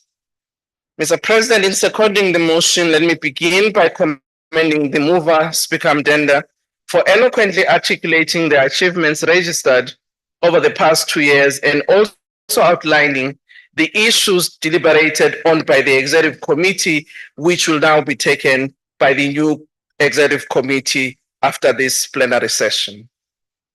Allow me to zero in particular on the progress that we've made in pursuit of the transformation of the Sadc PF into a Sadc regional parliament. Admittedly, the road has not been easy and the forum could have been forgiven for giving up on the transformation agenda. However, we did not give up. And led by a formidable team of 5 speakers who were lobbying on behalf of the forum, led by His Excellency, Honorable Mdenda, were able to soldier on and indeed reach our objective. We can say today we stand on the cusp of history because we refuse to give up and instead sharpen our spears to go after the big game. We bow in obeisance to the members of the forum, past and present, whose concerted efforts culminated in this historic achievement. We pay tribute to those who have gone and those leaving us. I'm not sure how much she would leave us since she was still going to be a year as one of the institutional memory members, Honorable Princess Kasume, who facilitated the signing of the agreement by Zambia as Minister of Justice. And this underscores the point that has been raised by Honorable Mdenda, that the challenge of making sure that we finalize the signing of the protocol is not only of those who will continue to lobby in the executive, but it's a responsibility of each one of us as members of Sadc PF to ensure that our ministers, foreign affairs, as well as our executives collectively in our parliament does ensure that this process is undertaken. But it would be remiss of me, Mr. President, if I do not make a special mention of Honorable Speaker Advocate Jacob Francis Mudenda for believing in the transformation dream and exhorting even those in despair to continue fighting for its actualization. Just after the Sadc summit in Harare, Honorable Mdenda made sure that in between that summit, I don't know, with whatever time he had, we were able to secure a meeting with the president of Botswana, and immediately we had to go there and ensure that we present the views of the forum about the need for Botswana to actually sign. And I trust that my sister, Deputy Speaker present here with the Speaker will ensure that indeed Botswana and others continue to ensure that we finalize this process. To you, Honorable Speaker Modenda, we want to say thank you for your strength and perseverance in spite of overwhelming obstacles. Mr. President, may I also pose a sobering reminder that amidst the euphoria of what we're celebrating today for this phenomenal achievement, we must not forget that we are halfway to the promised land. We've passed one difficult hurdle, but we still have another to actually also jump, the one of ensuring that the protocol is signed. If we think, as it is said by one of our African proverbs, that we may be too small to make a difference, we must try spend time with the mosquito. It's very little, but I saw yesterday each one of us were actually, showing the power that the mosquito has. And therefore, this work that we have as the forum, which we have to pursue, is no small task. We will be shown our resilience and success by what we will do to make sure that finally, in our lifetime, we will have the Sadc Regional Parliament. Mr. President, allow me also to take this opportunity to thank you for your steering leadership at the EXCO and the forum. Your ability to listen even to contrary ideas, and in the end steer EXCO to a convergence of minds, propelled us to achieve what we have achieved, is recounted by Honorable Modenda. In the words of the 40th President of America, Ronald Reagan, I quote, "The greatest leader is not necessarily the one who does the greatest things. He is the one that gets the people to do the greatest things," close quote. Because of you, our eyes have seen the ocean, and going forward, we can never be satisfied with a mere lagoon. Mr. President, to Honorable Speaker Kachavivi, whose company I'm sure will continue to enjoy, even though maybe not on a full-time basis, it has been now, I cannot take away from the rousing tribute paid by Honorable Speaker Modenda on our behalf, as well as other members. It is my prayer that Honorable Speaker Muti and the National Assembly members of Zambia will be able to arrange the trip to the place that he passed over his way to exile. It will be, in my view, a fitting tribute to a luminary of the forum and a great sign of the African soil. What I don't know, when will he ever give the shoes to Joe Modise as per request? It is also my entry that we will continue to benefit from the unfathomable depth of your wisdom, Speaker Kachavivi, and counsel even beyond your tenure as Speaker and member of this forum. In this regard, consideration must be given to establishing some akin to the African Union Panel of the Wise as a structure for the forum to continue drawing from the wisdom of senior statements such as Honorable Speaker Kachavivi. Mr. President, it would be remiss of me to conclude my remarks without mentioning South Africa's strategic positioning as the chairperson of the G20 and the possibilities that this position opens to the forum. Article 6, subsection G of the Sadc PF Constitution enjoins the forum, I quote, to promote cooperation with other parliamentary organizations and other stakeholders, close quote. South Africa's membership and chairing of the G20 provides an opportunity for the forum to expand its reach and establish mutually beneficial relationships with the G20 membership and other stakeholders through the G20 Parliamentary Speakers Forum. As South Africa, We will endeavor to facilitate an invitation to the forum to attend the 11th G20 Speaker Summit with a view to establishing edifying relationships on a global scale. Mr. President, I beg to second the adoption of the report of EXCO. I thank you. Thank you very much, Speaker. And while I have the occasion, may I thank you and Speaker Mudenda for the very kind words that you have expressed towards me. I am really honored. Honorable members, I think it would be prudent now to adjourn for lunch. And when we come back, we will take a debate on the motion and the reply. So I enjoy your lunch, and I will ask you to be back here at 2:30 p.m. 2:30. Thank you.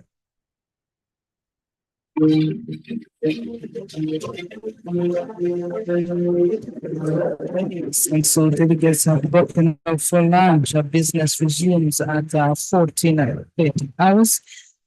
As we saw a motion being moved by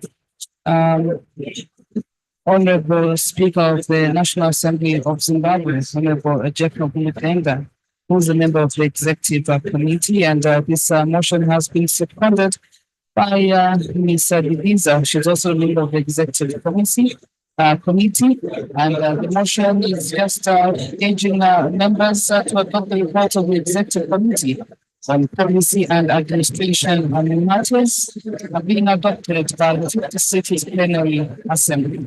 Until 14:14, but of course, time to make sure that I will carry on and just to walk you through what has happened so far. And of course, earlier we had the affirmation administration of all the members, new members, and also later on we had one other committee. This is the financial report that has also since been adopted. Yes, indeed. And so that's what has been considered on the floor so far. And business will resume at 14:30 hours, Julius. Just remind our viewers and listeners and our followers that what will come up next in the afternoon as we come back, we expect country reports to be submitted, and there's a slot for about 15 minutes for each country to submit the report on the progress on implementation of previous plenary assembly policy decisions and resolutions that contained in the verbatim record and summary resolution. Or this will come back live. Absolutely. And so some of the countries that are going to present their reports include Angola, Botswana, the Democratic Republic of Congo, Eswatini, Lesotho, Madagascar. Yes, indeed. And then we have Malawi. I expect to have a report from Namibia, Seychelles, South Africa, Tanzania, Zambia, and Zimbabwe. So we meet again at 14:30 hours. Pleasant viewing.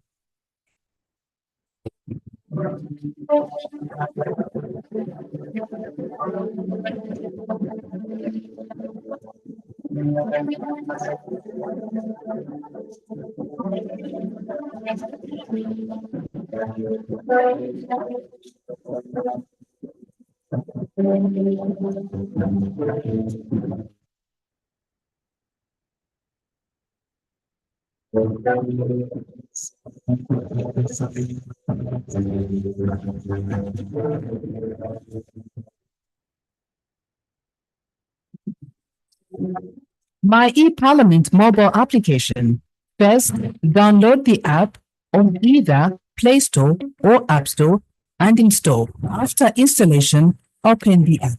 Step 1. Register your personal information, that's your names, gender, NRC, and date of birth. Step 2. Add your contact information, your email, phone number, and home address. Step 3. Select your constituency. Step 4. Create your 4-digit PIN. At this point, the system will send an SMS to your mobile number with a one-time passcode. Step 5, confirm with one-time passcode that was sent to your mobile. Step 6, sign in using your phone number and a 4-digit PIN. And step 7, create your submission and submit.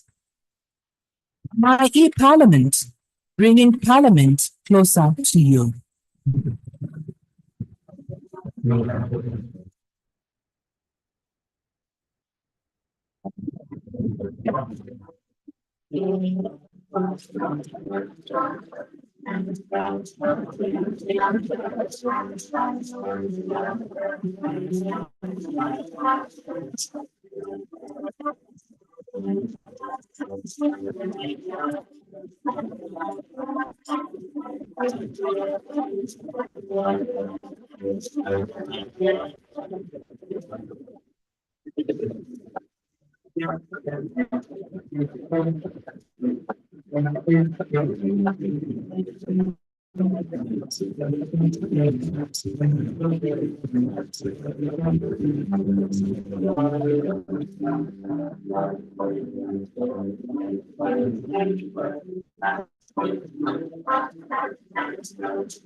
My e-Parliament mobile application. First, download the app on either Play Store or App Store and install. After installation, open the app. Step 1, register your personal information, that's your names, gender, NRC, and date of birth.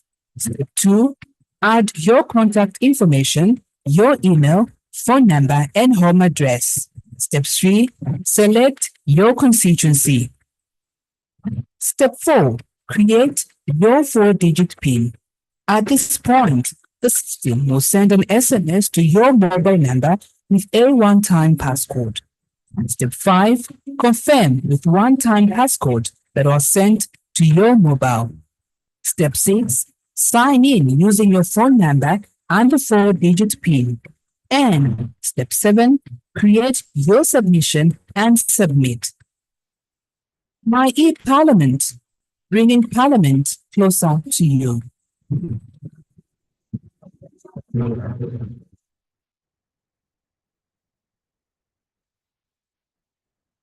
There are moments in our lives that live forever. Moments like witnessing the thunderous call of a natural wonder. Or experiencing the roar of the wilderness as its residents come to life. And the lively sliver of a river teeming with untamed wildlife. There are moments in our lives that live forever. Moments like experiencing the adrenaline rush of close encounters with nature's thrills. The exquisite indulgence of luxurious trees kissed by the radiance of the African sky. The rhythmic movement of a people in celebration, whose tranquility and peace touch the hearts of those they encounter. There are moments in our lives that live forever. Many of them begin here.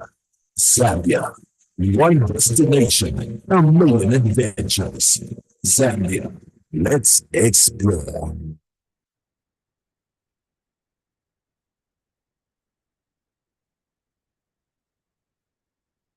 Breathtaking and thrilling. Visit Livingston City for pure adrenaline and fun. Let its thrills and spills inspire you. Livingston features arguably the best sunset views in the world.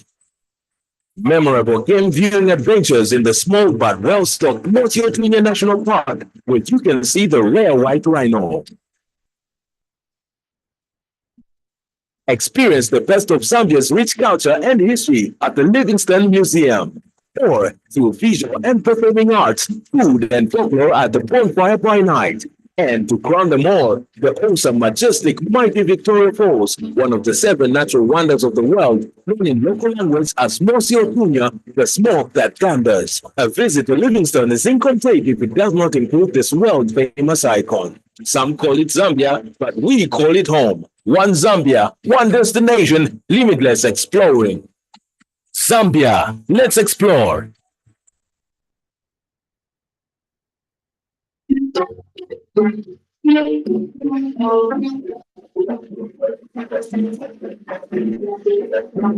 Why 2024 is very exciting is that this founding father, this son of the soil, in the name of Kenneth David Kuchizya Kaunda, would have turned 100 years today.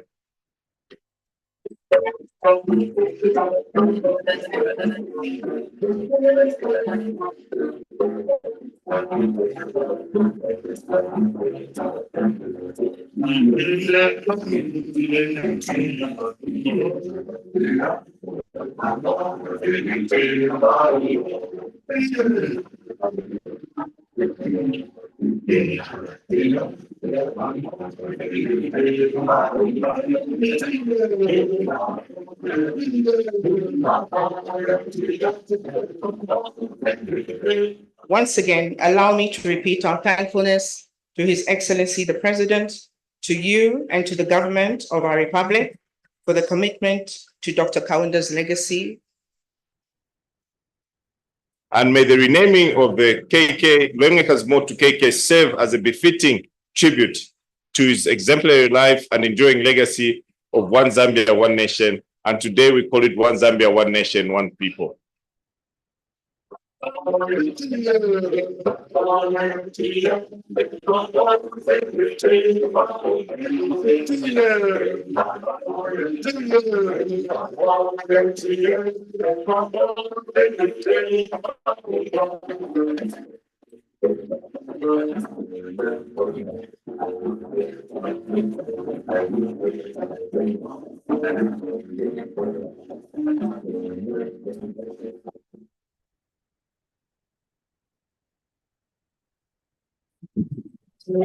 My e-Parliament mobile application. My e-Parliament is a mobile application developed by the National Assembly of Zambia in order to bring Parliament closer to you.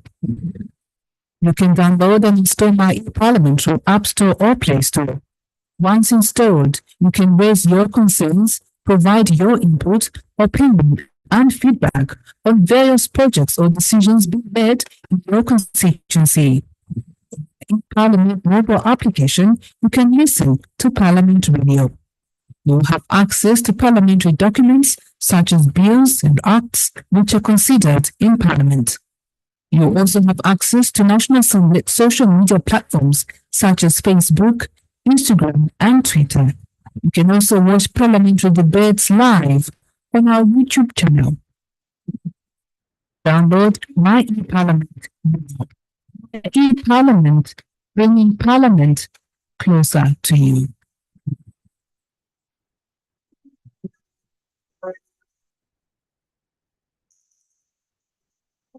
Audio Jungle.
The land that I cherish, so close to my heart. Innocent, founded on freedom, grounded in justice, love for all mankind. It's a land where every person is born free. And it's a world of peace, a love and unity. It's a land, Zambia, land of the strong, home of the brave. Zambia, free and instant. In this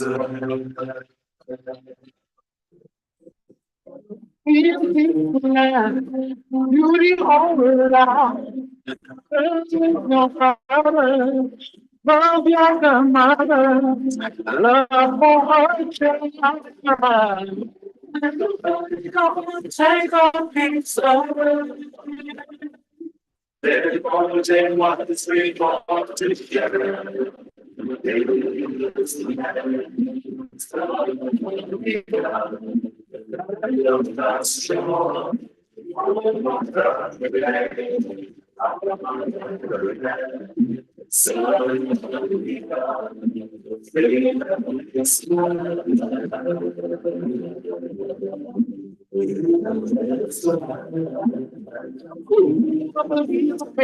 There's a shore coming.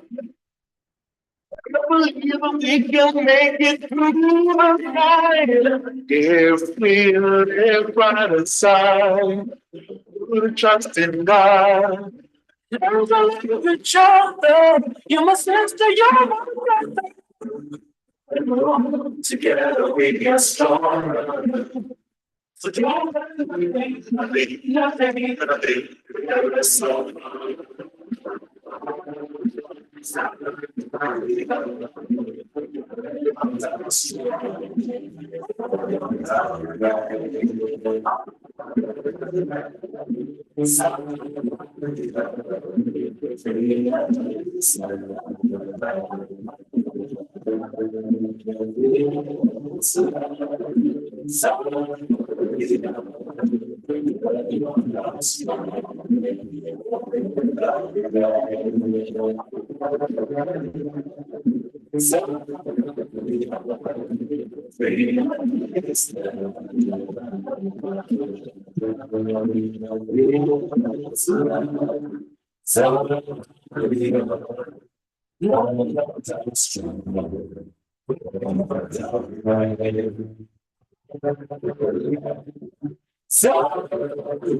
Explore and experience the magnificence that is Zambia, a thrill-seeker's paradise blessed with some of the most breathtaking adrenaline activities on Earth. Choose from whitewater rafting to gorge swings to bungee jumps and set your inner superhero free. If being up close and personal with nature is more to your liking, then we have just the thing for you.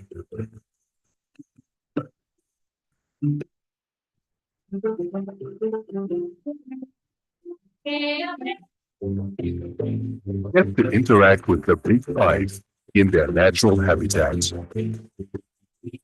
Fine whining and dining, we hear you say? Say no more and be spoiled for choice with a stunning selection of top culinary experiences, all catered to suit each and every palate.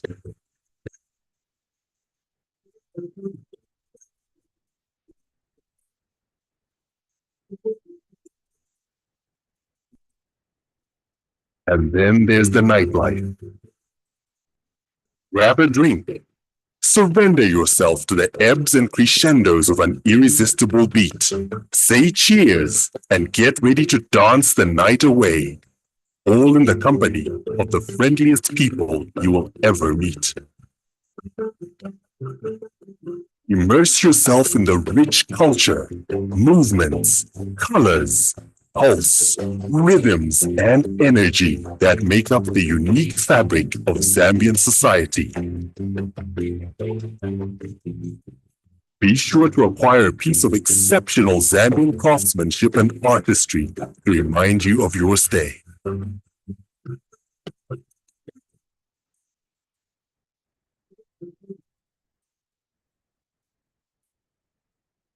Travel back in time and explore the foundations of Zambia's history by visiting one of our numerous museums. So whether it is supremely fitted conferencing facilities, accommodation and amenities,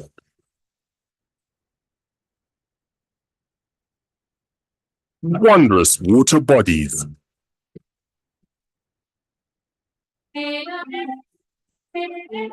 undisturbed nature,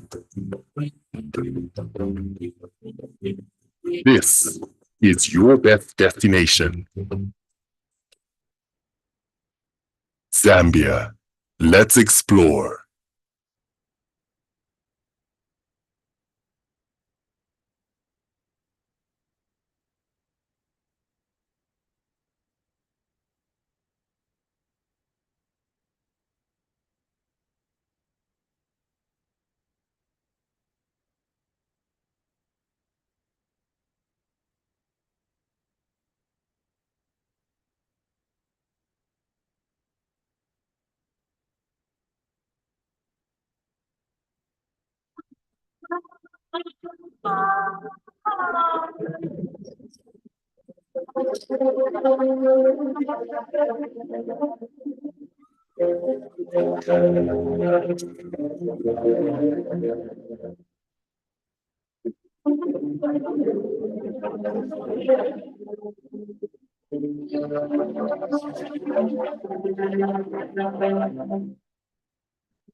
My e-Parliament mobile application. My e-Parliament is a mobile application developed by the National Assembly of Zambia in order to bring Parliament closer to you.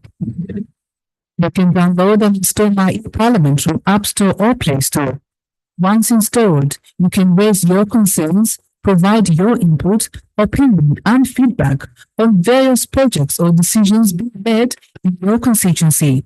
On the Parliament mobile application, you can listen to Parliament Radio. You have access to parliamentary documents such as bills and acts which are considered in Parliament. You also have access to National Assembly social media platforms such as Facebook, Instagram, and Twitter. You can also watch parliamentary debates live on our YouTube channel. Download My eParliament. eParliament, bringing Parliament closer to you.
My eParliament mobile application.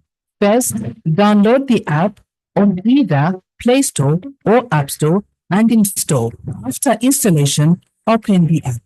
Step 1. Register your personal information, that's your names, gender, NRC, and date of birth. Step 2. Add your contact information, your email, phone number, and home address. Step 3. Select your constituency. Step 4. Create your 4-digit PIN. At this point, the system will send an SMS to your mobile number with a one-time passcode. Step 5. Confirm with one-time passcode that was sent to your mobile. Step 6. Sign in using your phone number and the 4-digit PIN. And step 7. Create your submission and submit. My eParliament, bringing Parliament closer to you.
My eParliament mobile application.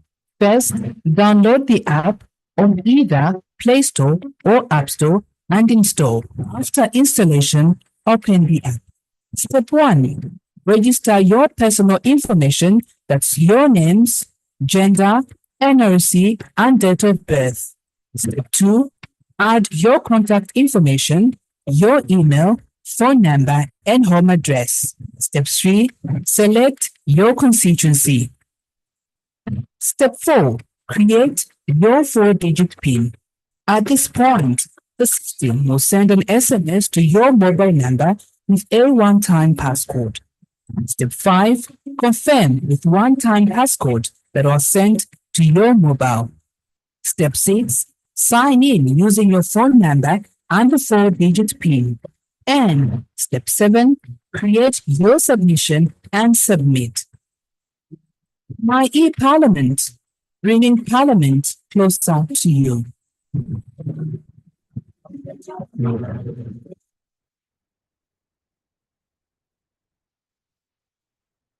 There are moments in our lives that live forever.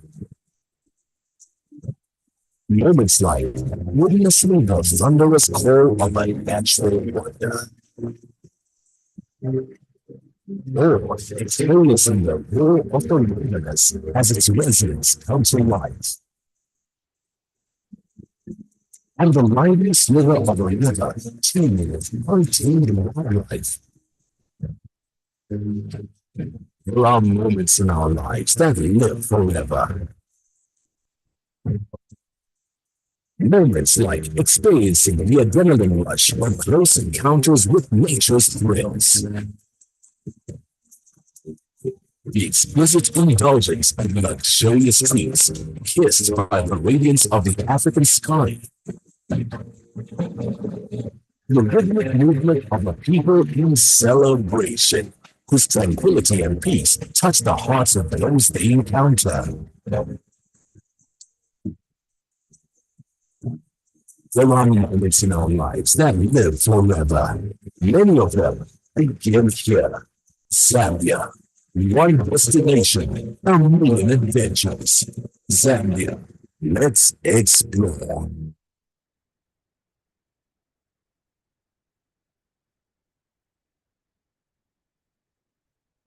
Breathtaking and thrilling. Visit Livingston City for pure adrenaline and fun. Let its thrills and spills inspire you. Livingston features arguably the best sunset views in the world.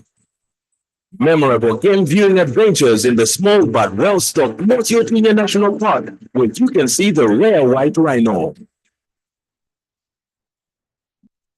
Experience the best of Zambia's rich culture and history at the Livingston Museum, or through visual and performing arts, food and folklore at the Bonfire by Night. And to crown them all, the awesome, majestic, mighty Victoria Falls, one of the 7 natural wonders of the world, known in local language as Mosiotunya, the smoke that thunders. A visit to Livingston is incomplete if it does not include this world-famous icon. Some call it Zambia, but we call it home. One Zambia, one destination, limitless exploring. Zambia, let's explore.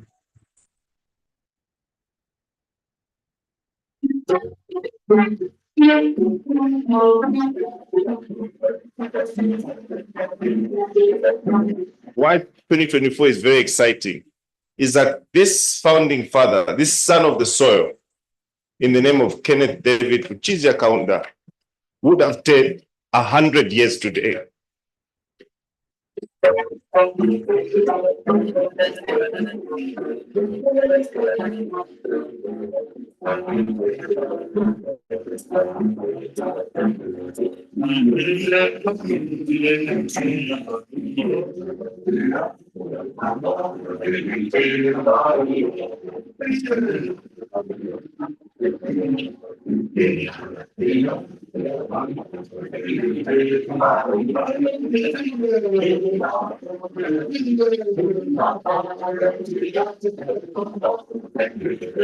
Once again, allow me to repeat our thankfulness to His Excellency the President, to you and to the government of our Republic for the commitment to Dr. Kaunda's legacy. And may the renaming of the KK, Longeka's motto KK, serve as a befitting tribute to his exemplary life and enduring legacy of One Zambia, One Nation. And today we call it One Zambia, One Nation, One People.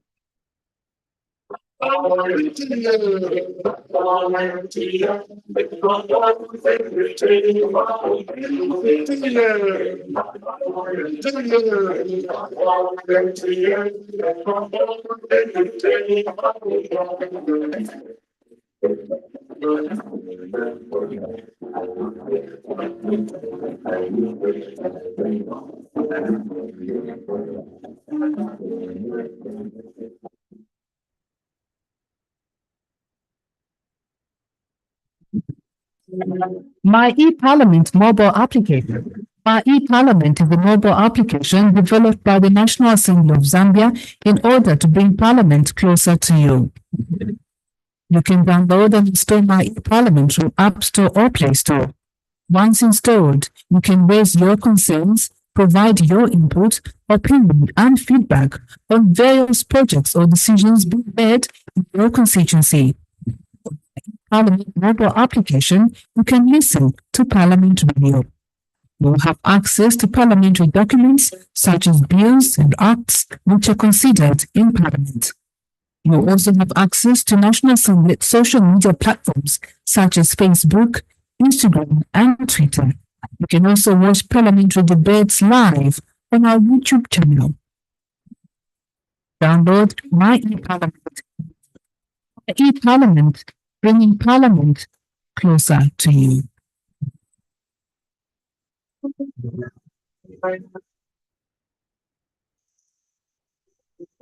Audio Jungle.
This land, the land the land that I cherish, so close to my heart.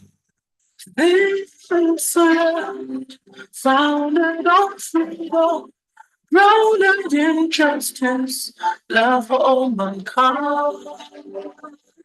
It's a land where every person is born free. And it's a land of peace, a love and unity.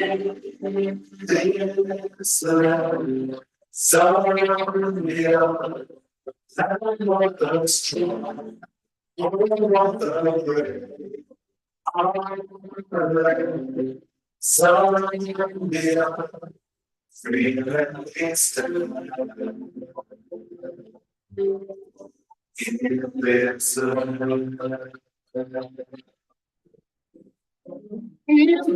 land. Beauty all around, no father, love your mother, love for her child. Take a piece of it. They're going to want to sleep on together.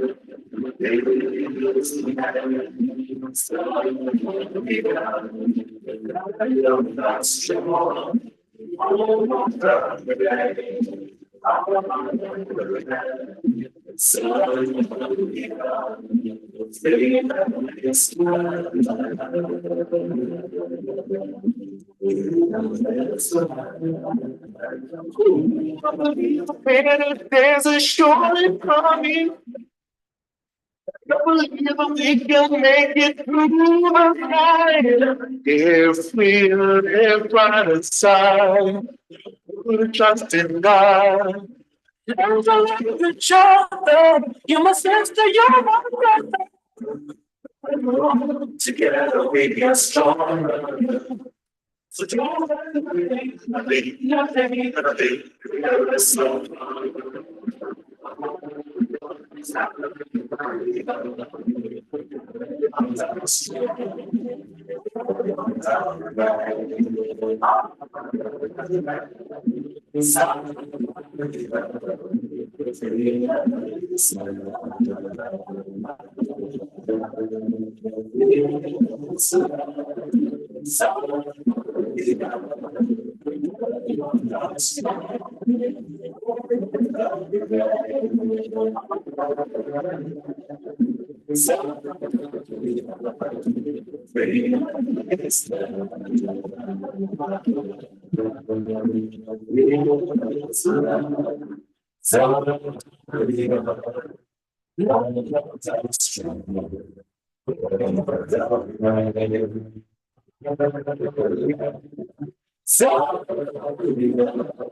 Explore and experience the magnificence that is Zambia, a thrill-seeker's paradise blessed with some of the most breathtaking adrenaline activities on Earth. Choose from whitewater rafting to gorge swings to bungee jumps and set your inner superhero free. If being up close and personal with nature is more to your liking, then we have just the thing for you.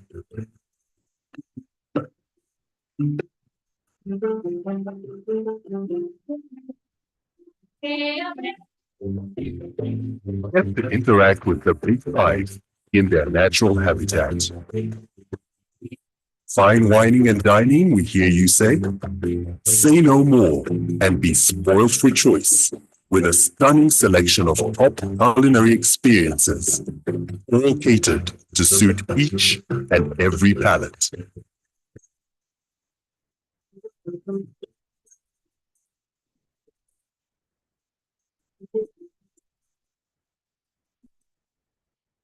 And then there's the nightlife. Grab a drink. Surrender yourself to the ebbs and crescendos of an irresistible beat. Say cheers and get ready to dance the night away. All in the company of the friendliest people you will ever meet. Immerse yourself in the rich culture, movements, colors, pulse, rhythms, and energy that make up the unique fabric of Zambian society. Be sure to acquire a piece of exceptional Zambian craftsmanship and artistry to remind you of your stay.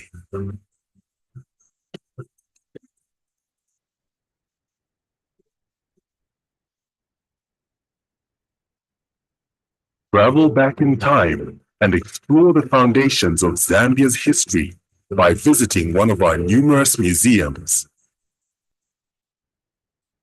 So whether it is supremely fitted conferencing facilities, accommodation and amenities,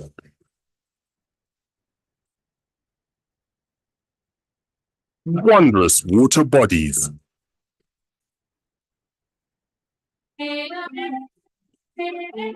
undisturbed nature,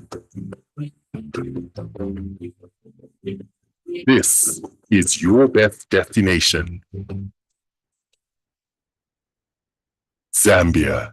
Let's explore.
My e-Parliament mobile application. My e-Parliament is a mobile application developed by the National Assembly of Zambia in order to bring Parliament closer to you.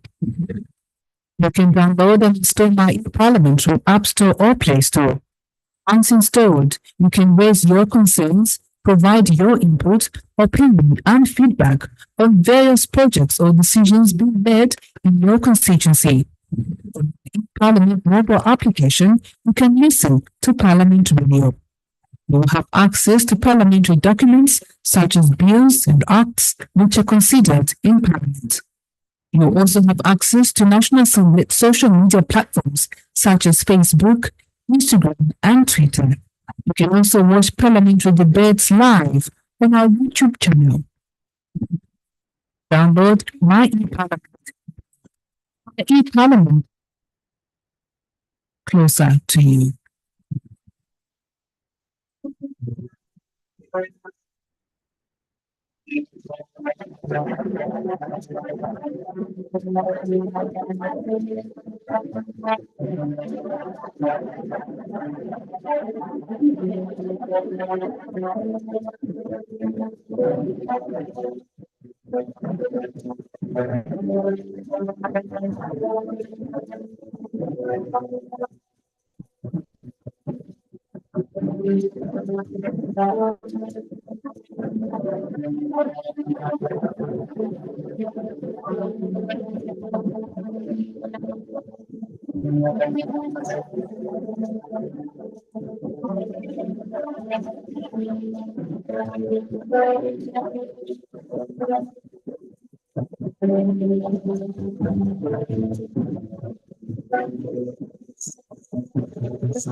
My e-Parliament mobile application.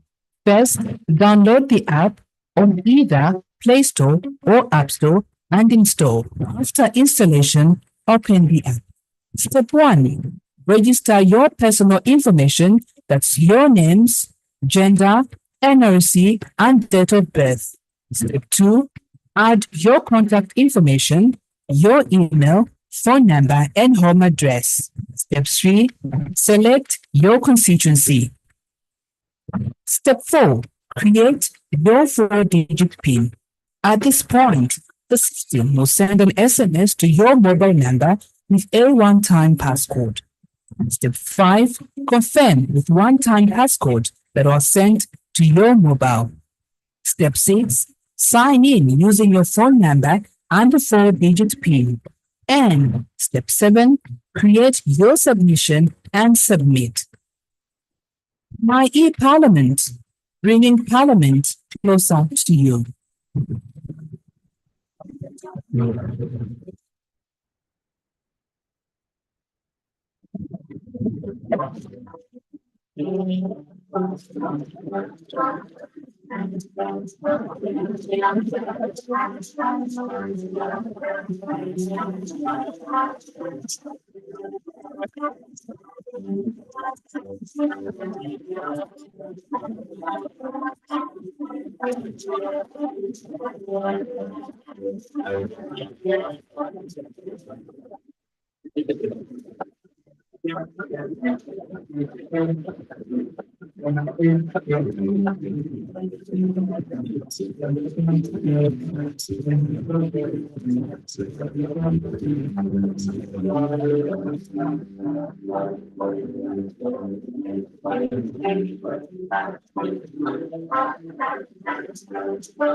My e-Parliament mobile application. First, download the app on either Play Store or App Store and install. After installation, open the app. Step 1. Register your personal information, that's your names, gender, NRC, and date of birth. Step 2. Add your contact information, your email, phone number, and home address. Step 3. Select your constituency. Step 4. Create your 4-digit PIN. At this point, the system will send an SMS to your mobile number with a one-time passcode. Step 5. Confirm with one-time passcode that was sent to your mobile. Step 6. Sign in using your phone number and the 4-digit PIN. And Step 7. Create your submission and submit. My e-Parliament, bringing Parliament closer to you.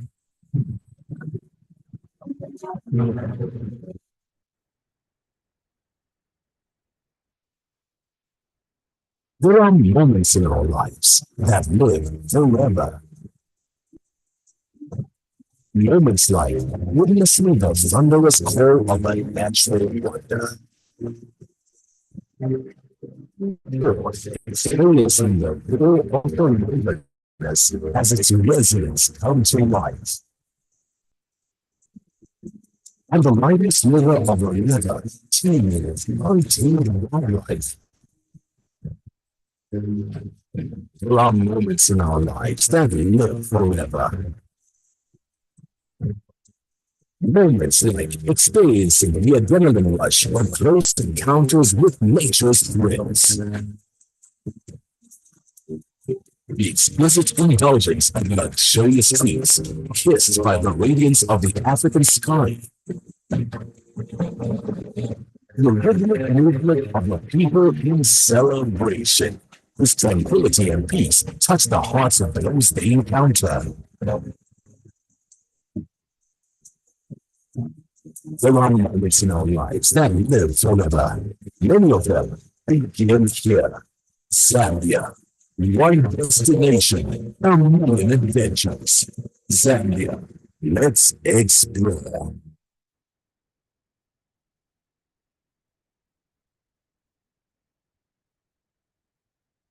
Breathtaking and thrilling. Visit Livingston City for pure adrenaline and fun. Let its thrills and spills inspire you. Livingston features arguably the best sunset views in the world. Memorable game viewing adventures in the small but well-stocked North Yotunya National Park, where you can see the rare white rhino. Experience the best of Zambia's rich culture and history at the Livingston Museum, or through visual and performing arts, food and folklore at the bonfire by night. And to crown them all, the awesome, majestic, mighty Victoria Falls, one of the 7 natural wonders of the world, known in local language as Mosio Tunya, the smoke that thunders. A visit to Livingston is incomplete if it does not include this world-famous icon. Some call it Zambia, but we call it home. One Zambia, one destination, limitless exploring. Zambia, let's explore.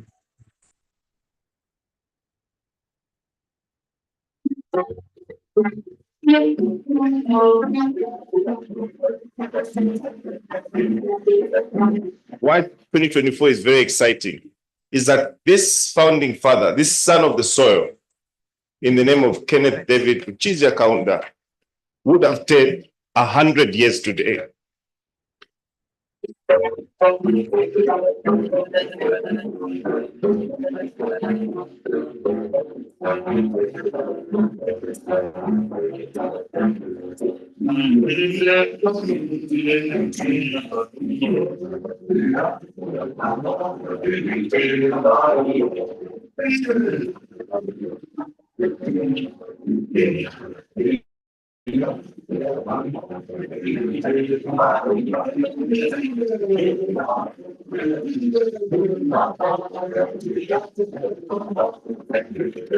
Once again, allow me to repeat our thankfulness to His Excellency the President, to you and to the government of our Republic for the commitment to Dr. Kaunda's legacy.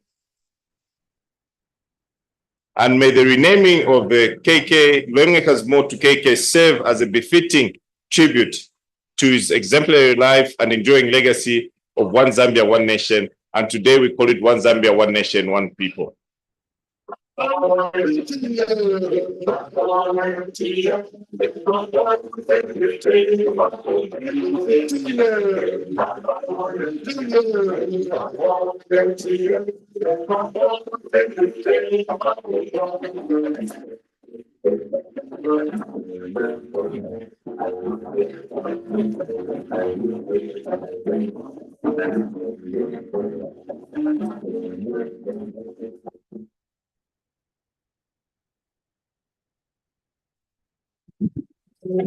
My e-Parliament mobile application. My e-Parliament is a mobile application developed by the National Assembly of Zambia in order to bring Parliament closer to you.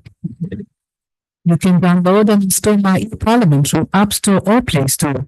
Once installed, you can raise your concerns, provide your input, opinion, and feedback on various projects or decisions being made in your constituency.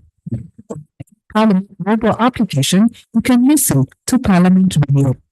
You have access to parliamentary documents such as bills, acts which are considered in Parliament. You also have access to National Assembly social media platforms such as Facebook, Instagram, and Twitter.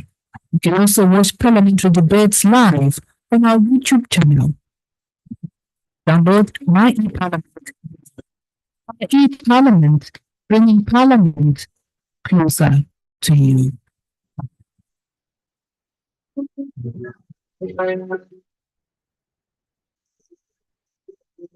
Audio Jungle.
Thank you so very much that you have stayed tuned, and we welcome you back to our broadcast for this afternoon. Coming to you live from the tourist capital, that is Livingstone, on the occasion of Zambia hosting the 56th Plenary Assembly of the Sadc Parliamentary Forum, which is being held under the theme Leveraging Technology and Innovation for Smart, Inclusive and Responsive Parliaments in the Sadc region. And so Claudette and I walk you through what is taking place right now. Absolutely. So we do expect business to resume any time from now. And so before the break, there was a motion that was moved by the Speaker of the Parliament of Zimbabwe, Honorable Jacob Mudenda. He's actually a member of the Executive Committee for the Sadc PF. And just about now, we cross over to the floor of the House.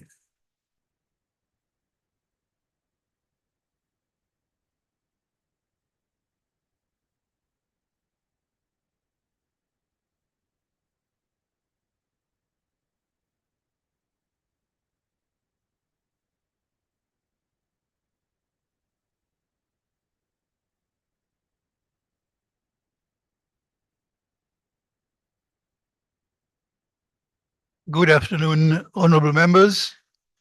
We have a motion on the floor, and we will now take a debate on the motion. Again, honorable members, you are reminded that the time allocation is 5 minutes maximum for any member. And please raise your name flag if you want to have the floor. And you may have the floor when I recognize you. Thank you. I think I will ask the member from Tanzania. Thank you very much, Mr. Speaker. And may I also join the rest who said it previously that this report was very good, and we really appreciate for many things which have happened during those 2 years. You being the president of this, and the learned brother in front of me, the guru of law, Honorable Mudenda, for tabling this motion. Mine is just a question, if not a request. I heard of those 6 names of trustees, but Mr. Speaker, sir, there was only one name which sounded like a lady. I understand that we consider this geographically, no question about it. We cannot take all over. But then, since it is here in Sadc, how was gender considered? Most of the model laws favors us. But as we move with people who are so wise and intelligent, and really Advocate Mudenda being one of them, he for she, how many women, what is the percentage of women in these 6 names? I don't mean that women can take something from their pockets and say contribute, but there are also places where these trustees are going to knock doors and request support. And if female or the second gender of female is not there, it's going to be a problem. I am not wishing it a bad move, but I'm just advising. And yet, we are saying we are moving together. How? How can you keep a wallet, a fat wallet full of money, if the gender she is not there to take care of it? I think if there are people who are good in keeping money in savings and seeing things are done, it's the women. Honorable Mr. Speaker, sir, allow me to submit, and I wish you all the best. I could say until tonight that you did such a good job, but if I finish speaking without mentioning our Secretary General, who spent sleepless nights working for documents to see things are happening, bringing us together, and now, as an employee, she have no staff to work for. Just to share, now that we are in this house, I was in Namibia, Mr. Speaker, sir, and I saw this lady, Secretary General, taking her car and driving an SG of Sadc, driving on her own with all this, a lot of things in her mind, thinking how to run Sadc and not driver. I said, oh my God, keep that daughter of mine safe. She might even come into an accident. So I'm requesting you people that we consider that increase so that these people in the Sadc work comfortably, because it started somewhere. Just to finish, Mr. President, when these things started, this big Sadc, those people made very difficult decisions. And one of them, which even if you close your eyes, it comes to you. We are traveling all over at Sadc without visa. You just board your plane, you are in South Africa, you are in Zambia, you are in Mauritius. Nobody pays for visa. They forgo the visa fees. Now, how are we going to, why do you want to kill this child in labor? I am requesting you to think of it. Mr. Speaker, let me submit. Thank you. Thank you, Honorable Member. I will recognize the member from Namibia who is requested. Thank you. Thank you, Honorable President. Thank you for giving me the floor. First of all, permit me to appreciate and thank my dear friend, the Honorable Speaker Mudenda, for his eloquent presentation of this important report. It was done with in the usual style that we are accustomed to, and equally with a bit of sense of humor. And it is really a report that is so detailed with so many important items that are well covered in that report. Let me also thank Honorable Speaker Mudenda and our dear sister, the Speaker of South Africa, for their kind words about myself. Both of them, I would like to thank them by way of saying, thank you very much. I've been so much touched by the goodwill, the acknowledgement, and above all, the honor that you have bestowed upon myself ever since I've arrived in the city of Livingston. It touches me so much, and it made me feel really that I'm part of the family, the community represented within the Sadc Parliamentary Forum. Let me now turn to the report before us. On the setting up of the trust, I thought Speaker Mudenda might have omitted mentioning the participation of DRC as one of the two external trustees. I only had, I think I only had Angola, but I thought it's important also to mention the fact that DRC is one of the external trustees. If I misheard, then please forgive me for raising that issue. On the opening of the bank account, I'm happy to confirm to all of you at this assembly that the funds are being paid into the account already coming in. Before I left Namibia, I received a notification confirming an additional funding that had been paid into that account. So this is a good beginning, and I'm very much looking forward more additional funds being paid for the purpose to which the trust has been established. We do welcome, as a host country, the establishment of a resource mobilization committee for the purpose of fundraising. I think this is very important. It is really reinforcing the work that they have been given to us as a host country, and do very much look forward to working closely with this resource mobilization committee.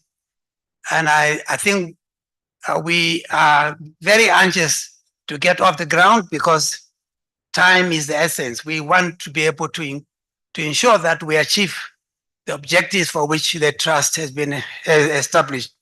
To have extra budget resources that would help the work, particularly at the time when we are moving towards the transformation of our institution.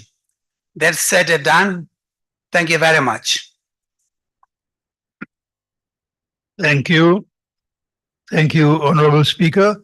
I recognize a member from South Africa. Thank you very much, President. Thank you. I just wanted to agree with the Honorable Member of Tanzania on a principal issue, and that is the issue of gender representativity, particularly in the issues that she has raised. So that is, I want to support her in that, and I really want us to keep in mind that we must make sure that there is always representativity in terms of whatever structures we put up. Thank you. Thank you very much, Honorable Member. Debate on the motion being concluded, I will now call on Honorable Speaker Mudenda to respond.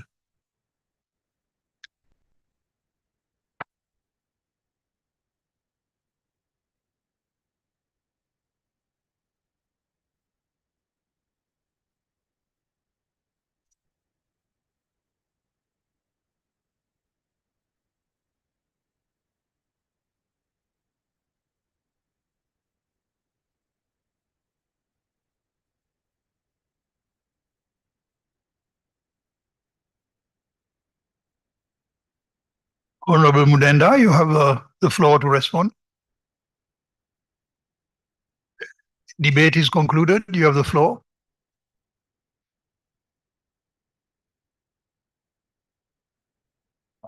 Thank you, Mr. President. Let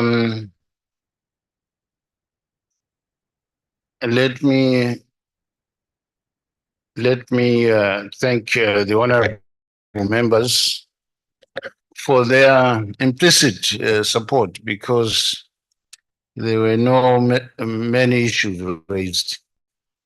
One understands that I think the report was acceptable to them. On the question of trustees, in terms of gender balance,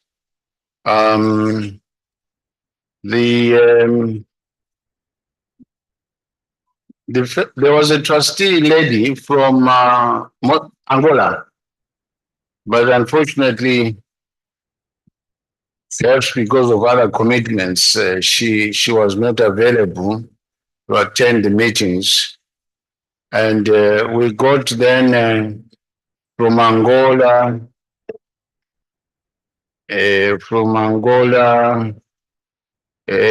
Honorable Pedro Sebastião of Angola. Honorable, there is a lady there, Aya Ezan Nasilia Gomez da Silva Trosso, is a female. So if the other one had not, I don't know how to describe it, remained disinterested, there should have been two women, rather three women in the trust. Yeah. And then there's the lawyer, who is the practitioner, is a female. So although she's not a member of the group of trustees, at least she is the lawyer that will assist the. So there's some presence there of women representation. Now, in future, once the term of office is over of these trustees, we ask the respective countries to nominate as many female members as possible so that we can try to achieve some gender equity As far as Professor Kajavivi is concerned, we thank him for endorsing the report and accepting the commendations that have been given in the report by the mover and the seconder. South Africa, I think, merely endorsed what Tanzania raised to emphasize that. Other than that, Mr. President, there is no issue to respond to. Thank you very much, Honorable Speaker. With this, I now put the question that the report of the Executive Committee on Policy and Administrative Matters be adopted. Just on a small point of order. Honorable Speaker, yes, whether, Mr. President, you then call for nominations of that fundraising committee, resource mobilization committee after adoption, or it should be part of our process now? Shouldn't we adopt the report first and then propose nominations for the committee? Thank you, Mr. President. Thank you. I propose adoption of the report of the Executive Committee on Policy and Administrative Matters. Are there any objections? There being none, the report is duly adopted. Thank you. Shall we take up the point you have raised, Speaker Mudenda, and that is the nominations of, if you would just remind us what nominations we need to make, how many, and so on, members will give it attention. Thank you, Mr. President. As part of the resource mobilization, the ESCO recommended that an ad hoc resource mobilization committee be established to work for the to do resource mobilization for Sadc PF, and these will be led by the treasurer of Sadc PF. There is no number that was recommended. It simply said constitution of members for resource mobilization under the chairmanship of the treasurer. Thank you. I think the committee will be able to decide on the constitution of the committee going further. But at this point, we should at least have, I would suggest, 5 members. And we would need to pay attention to the geographical spread of Sadc PF as a principle of organization in our forum. May we call for volunteers or nominations?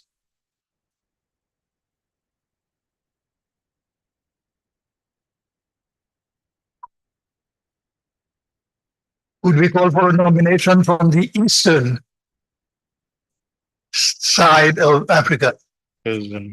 Honorable member, yes. Thank you, Honorable President. Just for clarity, before I nominate, can I nominate the speakers to be part of the resource mobilization? Can you nominate the speakers? Nominate a speaker. Certainly, I believe. The Speaker of Eswatini? No, I'm nominating Honorable Speaker Togotetiza. Fine. To be one of the, yes, to be the committee. Yes.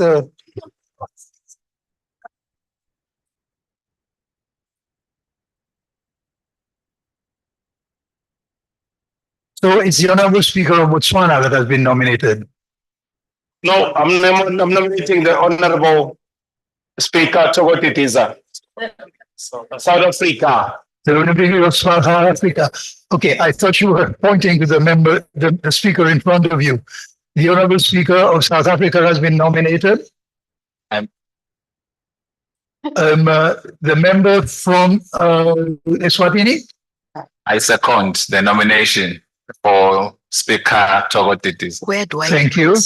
We will hear from the member from Zambia, is it? The member from Zambia? I nominate Mr. President Honorable Kararwe Muskosa from Zambia.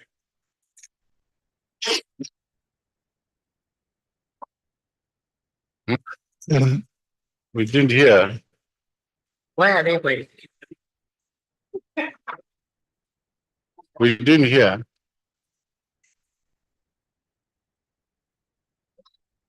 We should be. What did he say? What? Why? You want to say what?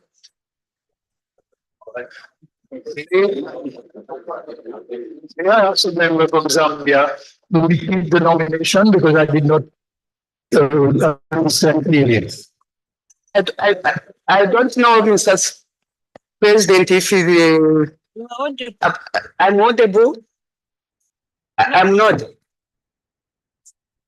Yes. I said I'm nominating Honorable Kararwe Mukosa.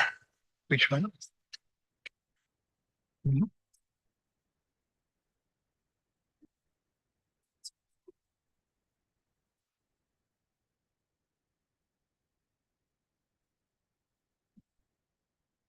Do they accept? Are you going to ask them to accept or not? Okay. The nomination is Honorable Kararwe Mukosa. Will the nomination be seconded? Honorable member?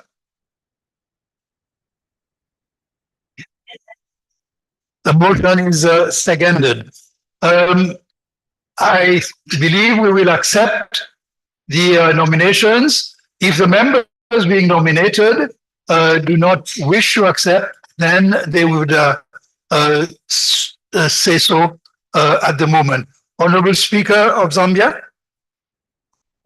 Thank you, Mr. President. I nominate, because in resource mobilization, you have to have people who have influence and who had the passion to do the work. So I nominate Speaker, Right Honorable Speaker Mudenda. He's been there and he knows what is involved. I think he has the requisite passion to do the mobilization. Thank you. Honorable Speaker Mudenda, you have your hand up. Are you addressing the nomination? I'm addressing a double nomination. I thank the Honorable, Right Honorable Moti for the nomination. But don't forget, I still am the chairman of the lobby group to complete the task of ensuring that the protocol is signed by all member states. So for that reason, I may not take up the responsibility, but raise funds privately. Thank you. May I therefore, having declined graciously, may I nominate the Speaker of Angola? Thank you. The Speaker of Angola, Madam Speaker. Yes, would you address? Thank you. Senhor Presidente, muito obrigada pela confiança do Zimbábue, mas eu também faço parte do grupo do lobby para o Parlamento Regional. E como o senhor Presidente Mudenda gosta de afirmar sempre, sou a parteira deste novo processo de implementação. Por isso eu gostaria de propor talvez Moçambique mas nós sabemos que Moçambique também está numa situação muito estável, mas esperemos que brevemente se resolva e indique Moçambique. Muito obrigado. Thank you, Associate Declarant. At the same time, Speaker Mudenda, I would very much like if we would consider a member from Angola being on that side of the continent and Portuguese speaking. Speaker of South Africa, yes. Thank you very much, Mr. President. I do appreciate the concerns that are raised by both Speaker of Zimbabwe, Honorable Mdenda, and Speaker of Angola. But given where we are, I do think that it would assist the committee to have members who have been both in the lobby group, who would have an appreciation of the task that we are facing to actually establish this parliament. So their experience and value, in my view, will actually count in favor of this resource mobilization committee. So while they might have declined, I would persuade both of them to agree. Thank you very much.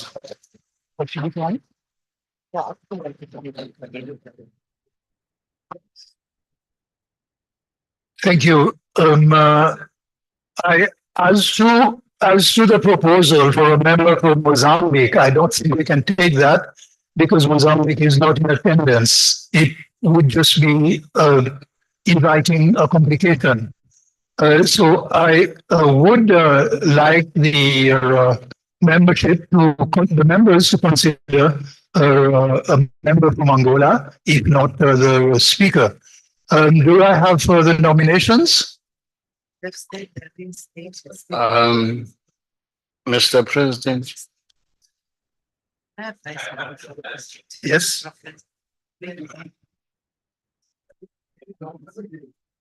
The question must be put.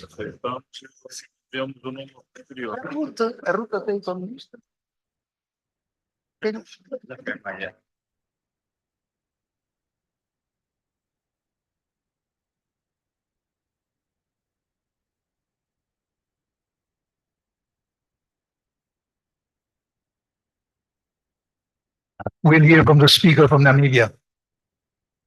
Thank you very much, Honorable President. I think the list of the people we are trying to identify to nominate would be incomplete. We need to add one more name of someone who has been with us on this journey, given his experience, calmness, and also very much part of the networking sort of personality who has been interacting with a number of institutions, governments. And that person is none other than our president. I think knowing what I know, he will add a great value to the team. I saw now nominate the Honorable President. Thank you. Thank you. Thank you for the nomination, Honorable Speaker. I do have to say that next year, my country is going into elections, and it will be the time when I will be retiring as Speaker, and that may happen as early as June. So I think it would be a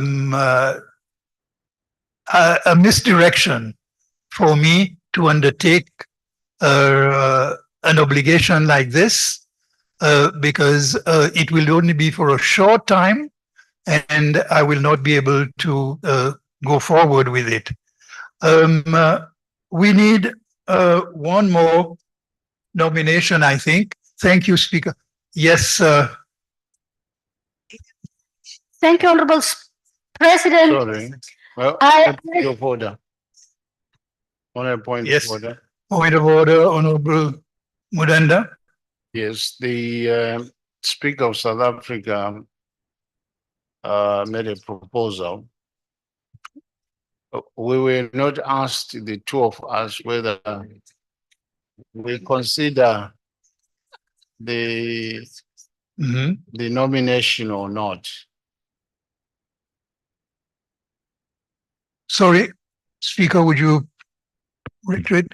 We had both declined, Zimbabwe and Angola, for the same reasons. But the Speaker of South Africa, the Honorable Didiza, says no, we should reconsider our decline. You did not give us the opportunity to decide whether we decline or not. Yes. Again. Speaker, Zimbabwe, I was hoping to go to that as a final item, but is your decline final now? I think I'll work with my sister if she agrees. Honorable Speaker of Angola, it's Ok. Yes. Sr. Presidente, muito obrigada. Respondendo à preocupação da nossa irmã da Tanzânia para a representatividade das mulheres na tomada de decisão, eu não tenho como negar. E quando não puder participar, o meu Parlamento vai se fazer representar. Muito obrigada pela confiança.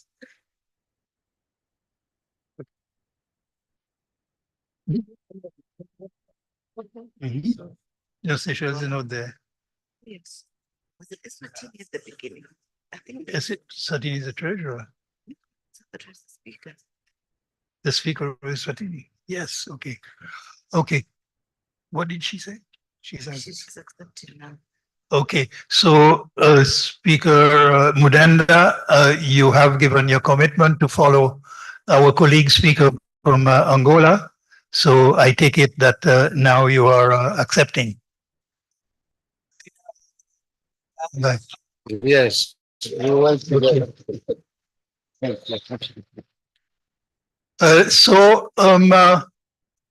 Honorable members, we have constituted a committee under the leadership of the treasurer, and the members are the Honorable Mukosa, the Speaker of Angola, Zimbabwe, Eswatini, and South Africa.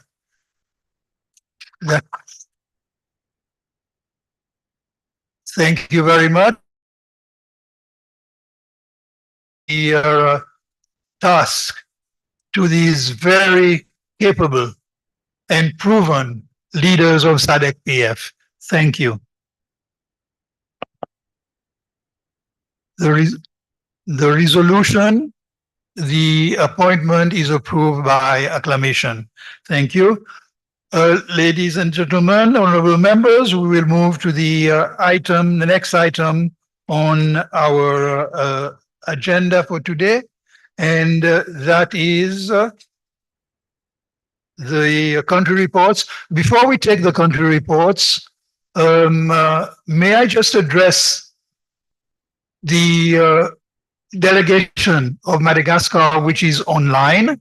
They have expressed their readiness to be sworn in, but we propose that this be taken tomorrow morning at the beginning of business. And I have been assured that they will be able, according to procedure, to deliver the country report for this afternoon. Secretary General, can I ask you? Presentation of country reports on the progress on the implementation of previous plenary assembly policy decisions and resolutions as contained in the verbatim and summary resolutions of the 55th plenary assembly. Thank you, Secretary General. Honorable members, I will call on countries one by one to deliver the country reports. I remind you that a time of 15 minutes has been allocated for each report, and I urge you not to go over that limit, because we do want to manage our time schedule appropriately. If you will allow me, what I will do is vary the order of presentation of country reports so that we do not have the same order in all the meetings. And with that, let me call on Lesotho to begin with a presentation of the country report.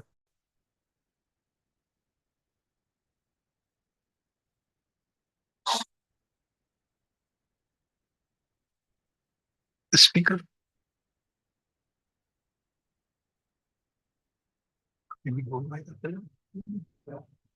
Oh, they're ready now.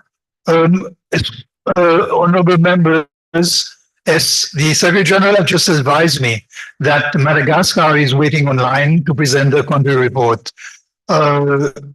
So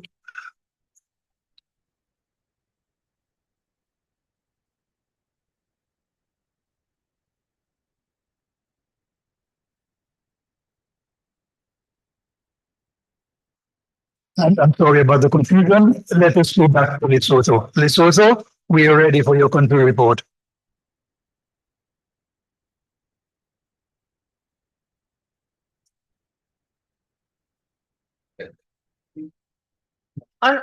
Honourable President, I thank you for that opportunity, but may I kindly ask you to give another country an opportunity, as I am just looking for my documents. Okay.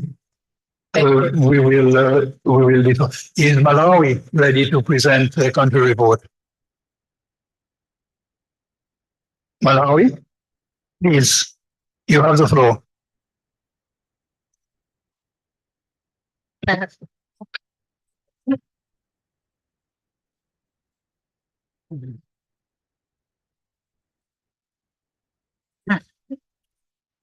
Thank you, Mr. President. Mr. President, I feel honored to present this report on the progress made so far on the implementation of the resolutions made on the 55th Plenary Assembly in Angola on behalf of Malawi. Transformation of the forum to a Sadc region parliament.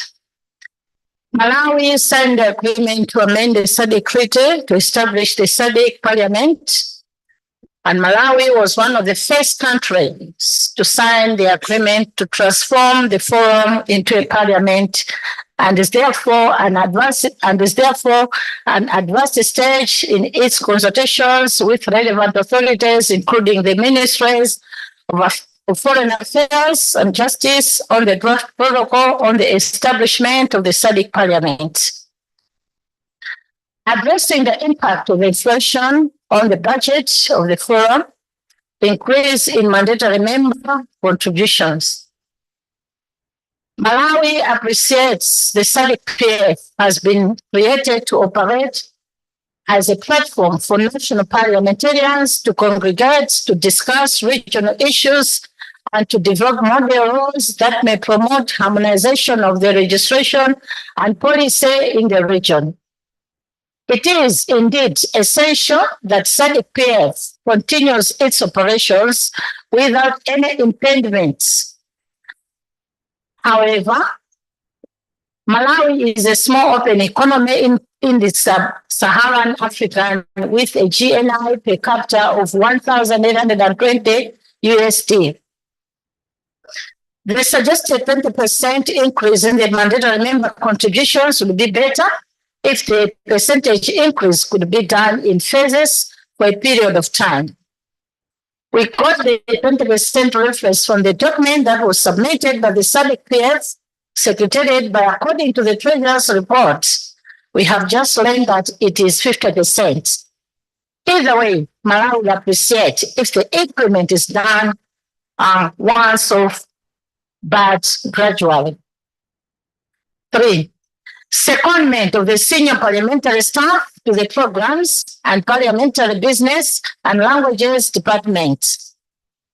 One of the key figures that was proposed in the 2021 report of Sadc transformation roadmap was on areas of national parliaments for long-term secondments as well as short-term engagements. Over the years, we have seen Sadc PF requesting national parliaments to send their staff on secondment as one of the cost-effective measures in the operations of the Sadc PF.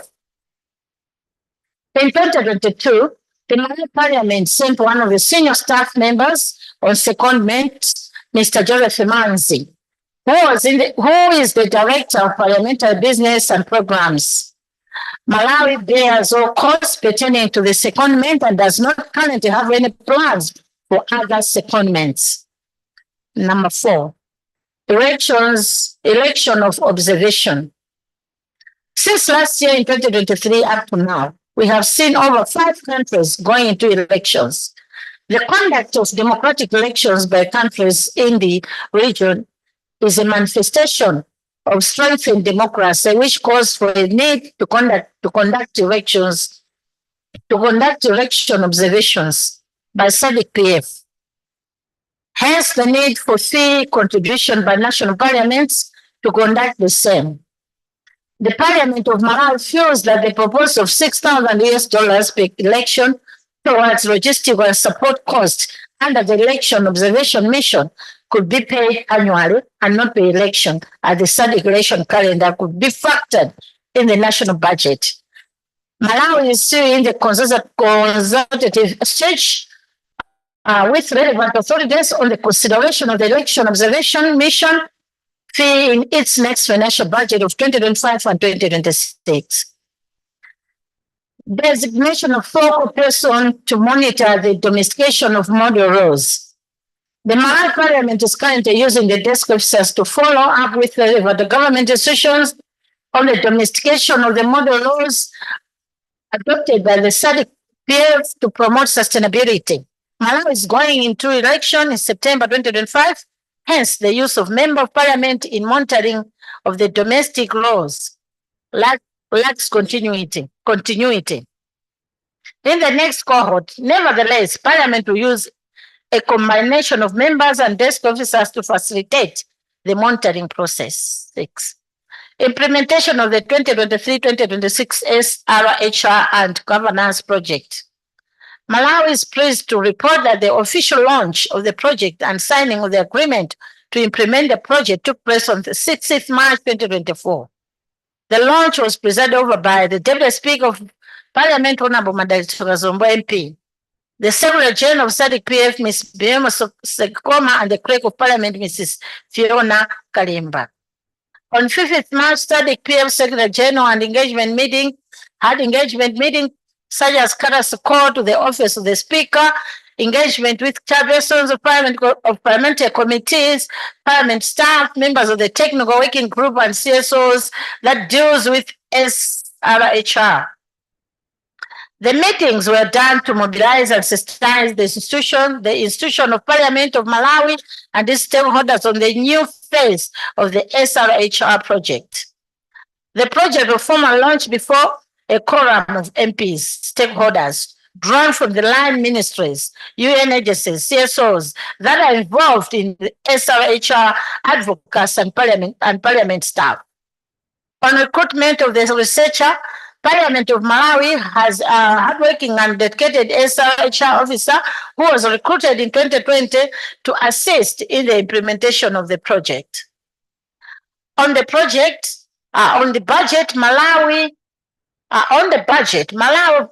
Parliament of Malawi had drawn down on the resource allocation, allocated to implement activities in the first year of project implementation from 1st November 2023 to 31st October 2024, a total of USD 9,668 to implement activities which were recommended in the project agreement. The Parliament of Malawi recommends on this 56th plenary assembly on the need to allocate more resources to community or constituency engagement activities in order to promote community participation that can lead to more informed and empowered citizens who are better able to address SRHR issues. Community engagement will also help MPs to make more inclusive and effective SRHR solutions that are supported by the community. Finally, on domestication of Sadc PF model roles and related policies instruments. Sadc Parliamentary Forum PF has developed several model roles that can be used to member states, including Malawi, to address a range of issues. For instance, in 2020, Malawi MPs used the Sadc model role on HIV and voted to reject controversial provisions in the HIV Prevention and Management Bill. The bill had included provisions that would have made HIV testing and treatment mandatory for specific people in a discriminating manner. Additionally, on eradicating child marriage in 2016, the Sadc PF adopted a model role to end child marriage and protect children already in marriage. The law provides guidance for lawmakers, policymakers, and the civil society to help ensure that member states' commitments to end child marriage are translated into action. In February 2017, the Malawi Parliament amended the child age of marriage to 18 years from 16 years.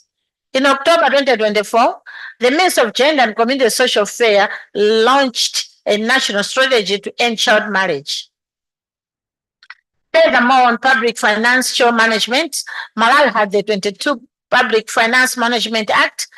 Malawi also had related regulations on the public finance management, namely the Debt and Aid Management Regulations of 2023. In general, to improve the financial management and discipline in the public service delivery.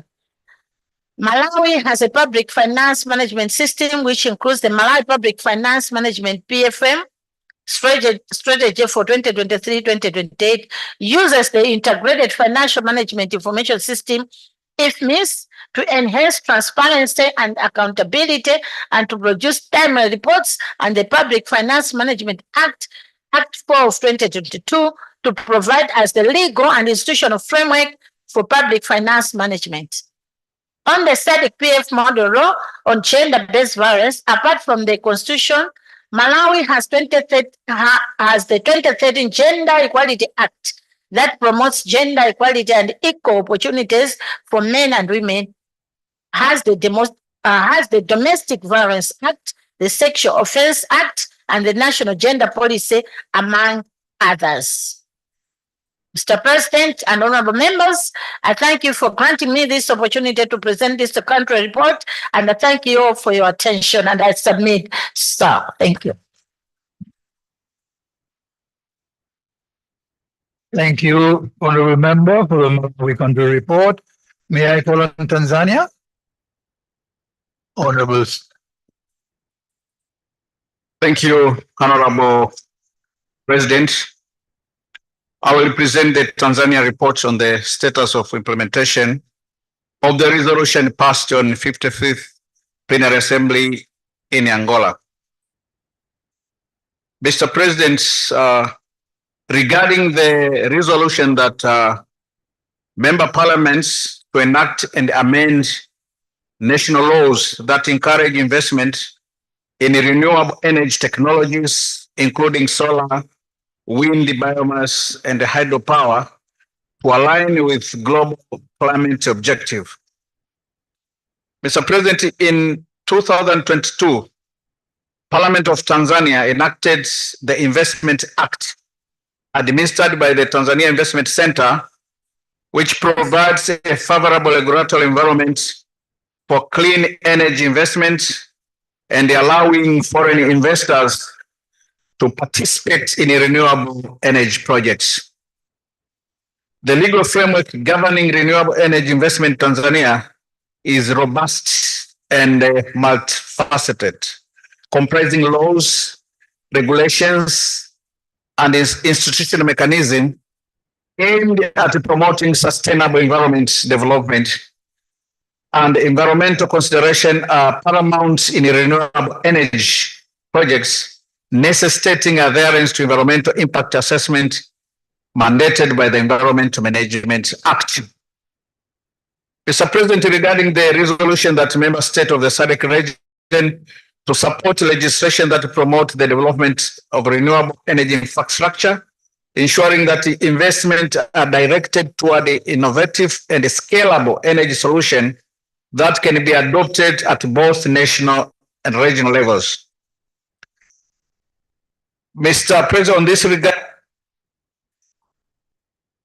energy law set out strategies to ensure the availability of reliable and affordable energy supplies, promote efficient energy use in order to support national development goals, and focus on renewable energy as a sustainable energy sources for rural areas.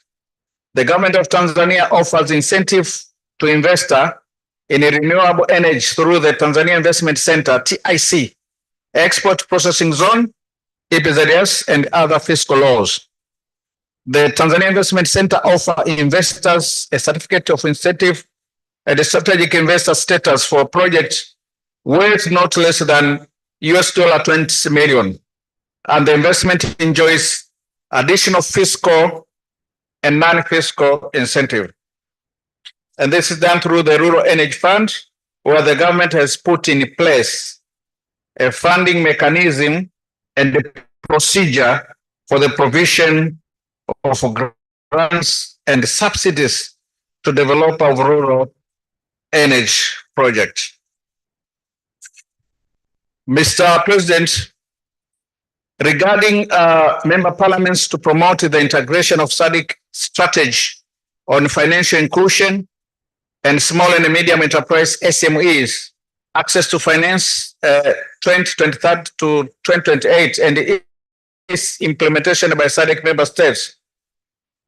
The government of Tanzania is enhancing the small and medium enterprise of different strategies, including the National Financial Inclusion Framework, built on the second framework, 2018 to 2022, which supports the implementation of the National Development Plan, such as Tanzania Development Vision 2025, Tanzania Long-Term Perspective Plan 2011 to 2025-2026, the National 5-Year Development Plan 2021, 2022 to 2025-26, and the Fiscal Sector Development Master Plan 2020-21, 2021, and 2029 to 2030, which enhance public and private sector collaboration to advance financial inclusion in the country.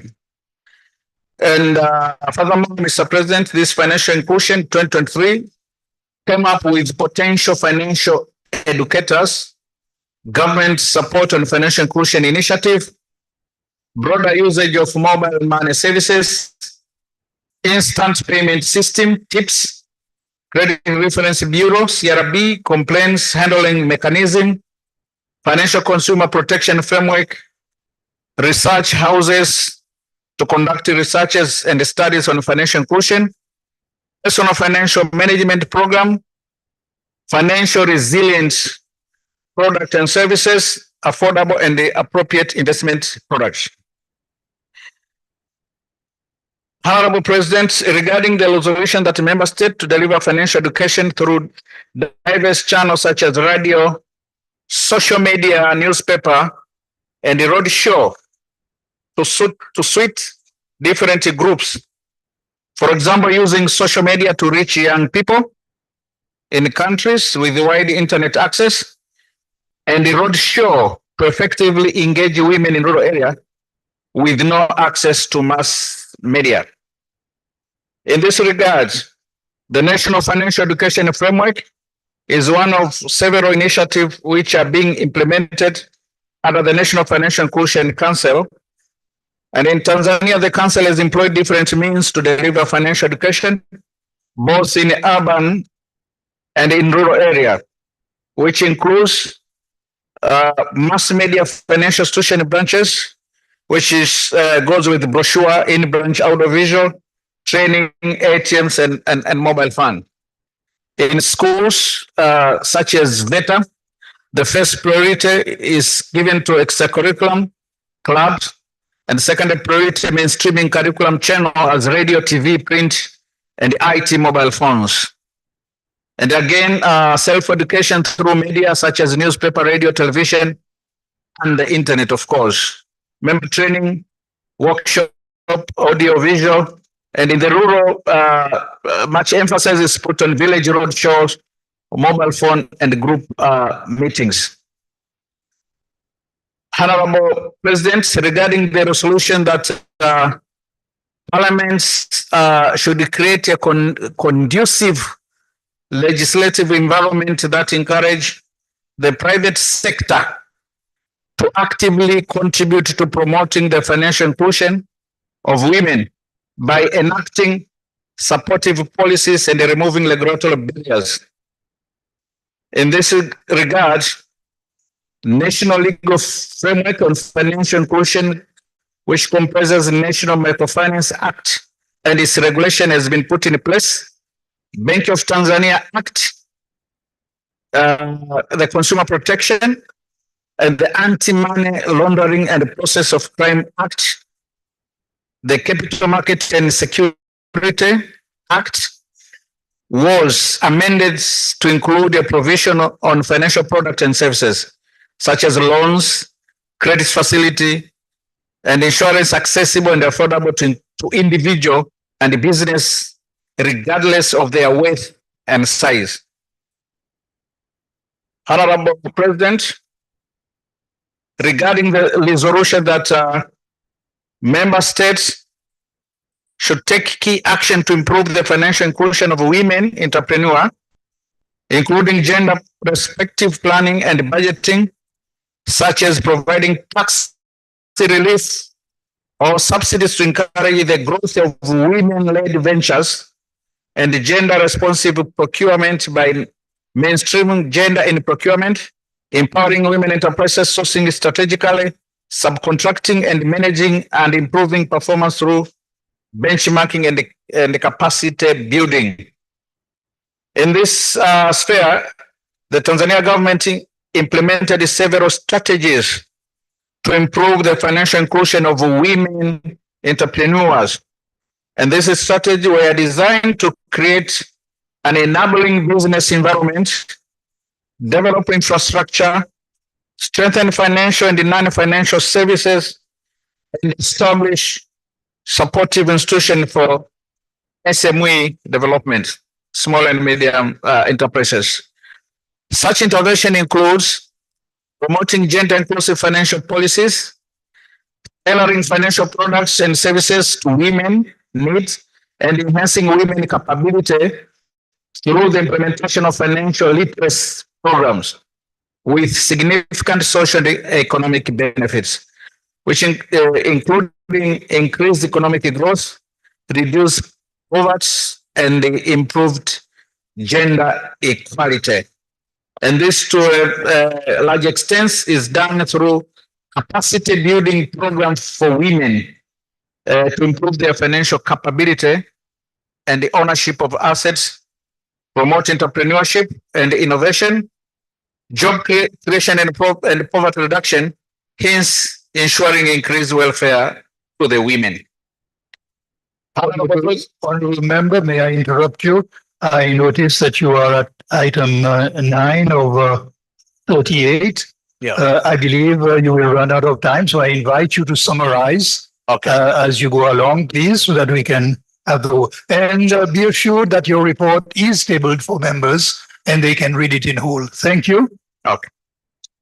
Thank you, Mr. President. Regarding the resolution that the member states should include financial education in the primary and secondary school curriculum, thereby ensuring that basic financial skills and financial literacy are incorporated into life skill sources. In 2019, the Tanzania Institute of Education developed a curriculum for primary education, which is standard 1 up to standard 7, through Ministry of Education, Science and Technology, so that it can implement it in a mathematical subject and financial literature.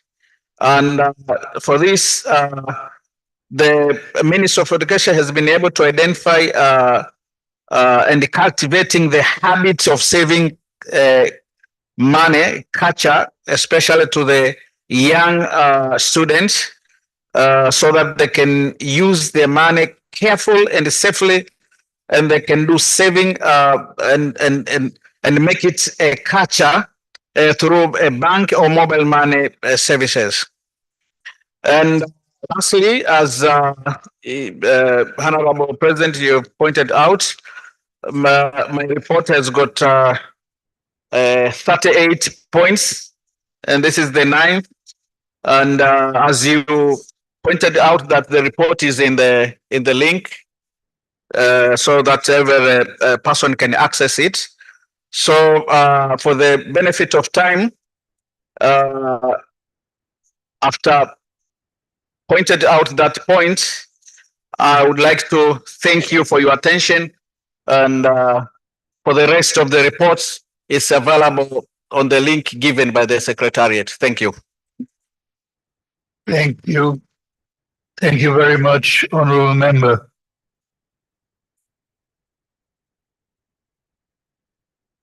Honorable members, I do wish to just make you aware that in Madagascar it is approaching 5:30 now, and the member presenting the report is online, I am informed. So I would like to give them the opportunity to present the report.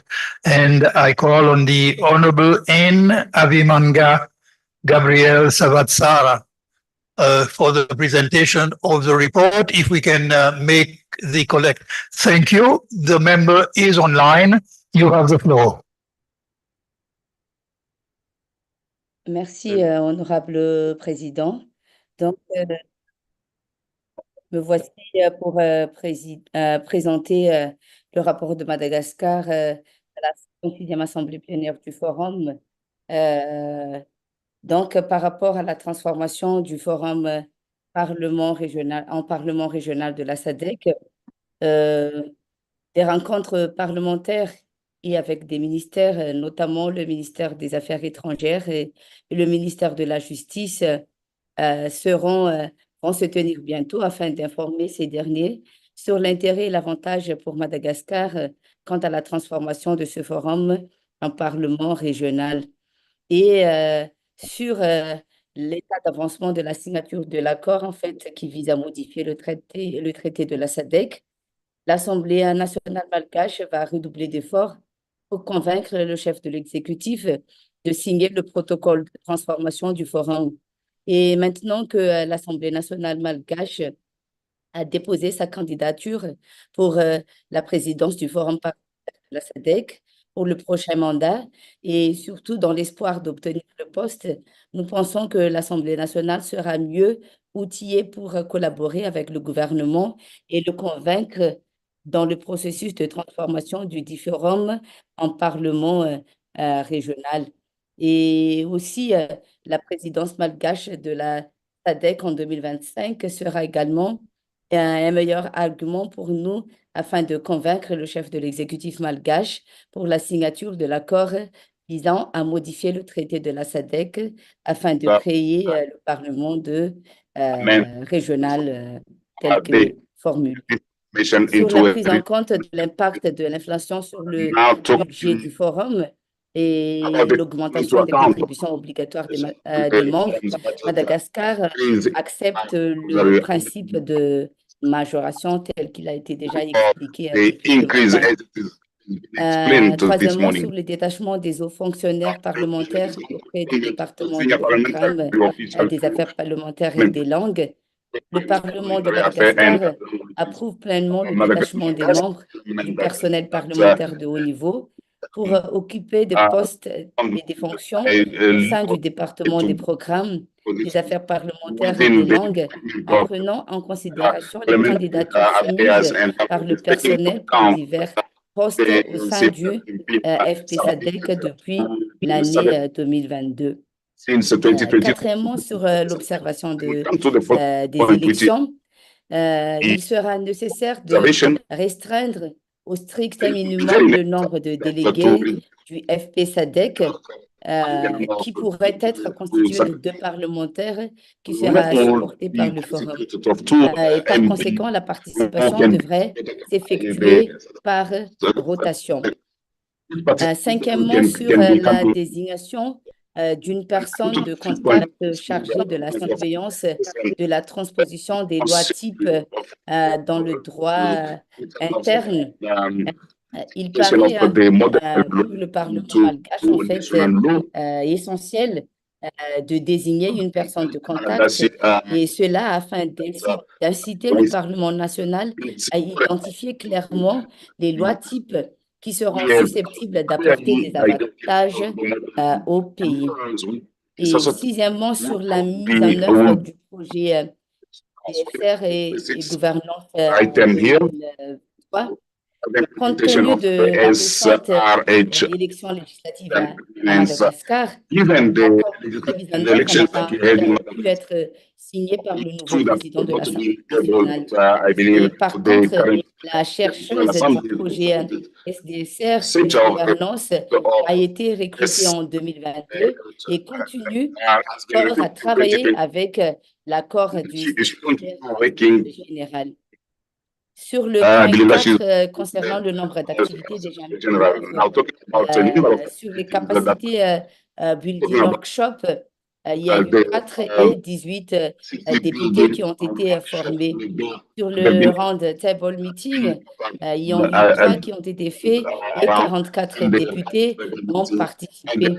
Sur la community visit, il y a 2 qui ont été effectuées et 6 députés ont participé à cela. Sur l'international ou le régional conférence, il y a eu 3 et puis 9 députés ont participé.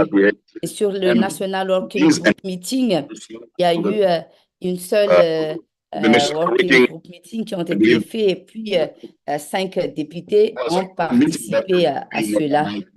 Et concernant en fait le nombre des organisations de société civile et des ONG formées dans le cadre du projet SDSR, il faut noter que pour le cas de Madagascar, 47 organisations de société civile et organisations non gouvernementales ont été formées dans le cadre de ce projet. Et septièmement, sur la transposition des lois types du Forum parlementaire de la Sadc et des politiques et instruments connexes, nous signons l'amendement de la loi numéro 2005-040 du 20 février 2006 sur la lutte contre le VIH-Sida et la protection des droits des personnes vivant avec le VIH-Sida. Il faut aussi également noter que il y a eu une audience publique qui ont été fait depuis. Et sur l'augmentation du budget alloué pour la planification familiale, surtout pour l'achat des produits contraceptifs, ça a été déjà discuté au niveau de la loi de finances initiale de l'année 2025 pour le cas de Madagascar. Donc voilà ce qui nous concerne le rapport de Madagascar qui sera soumis à la 56e Assemblée plénière de ce forum. Merci. To this plenary session. Thank you. Thank you very much, Honorable Member. I am very happy that we have been able to receive the report from the Madagascar, and I am grateful that your members have been able to make the time despite being engaged in an election program right at the moment. Thank you very much. May I call on Botswana for their report, if you're ready? Botswana. Thank you, Mr. President. Let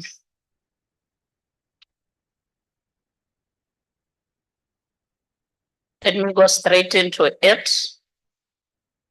The 55th Sadc Parliamentary Forum Plenary Assembly session was held in Luanda, Democratic Republic of Angola, from the 1st to 7th July 2024, under the theme Curbing Energy Shortage and promoting renewable energy policies in the Sadc region and creating a single regional energy market.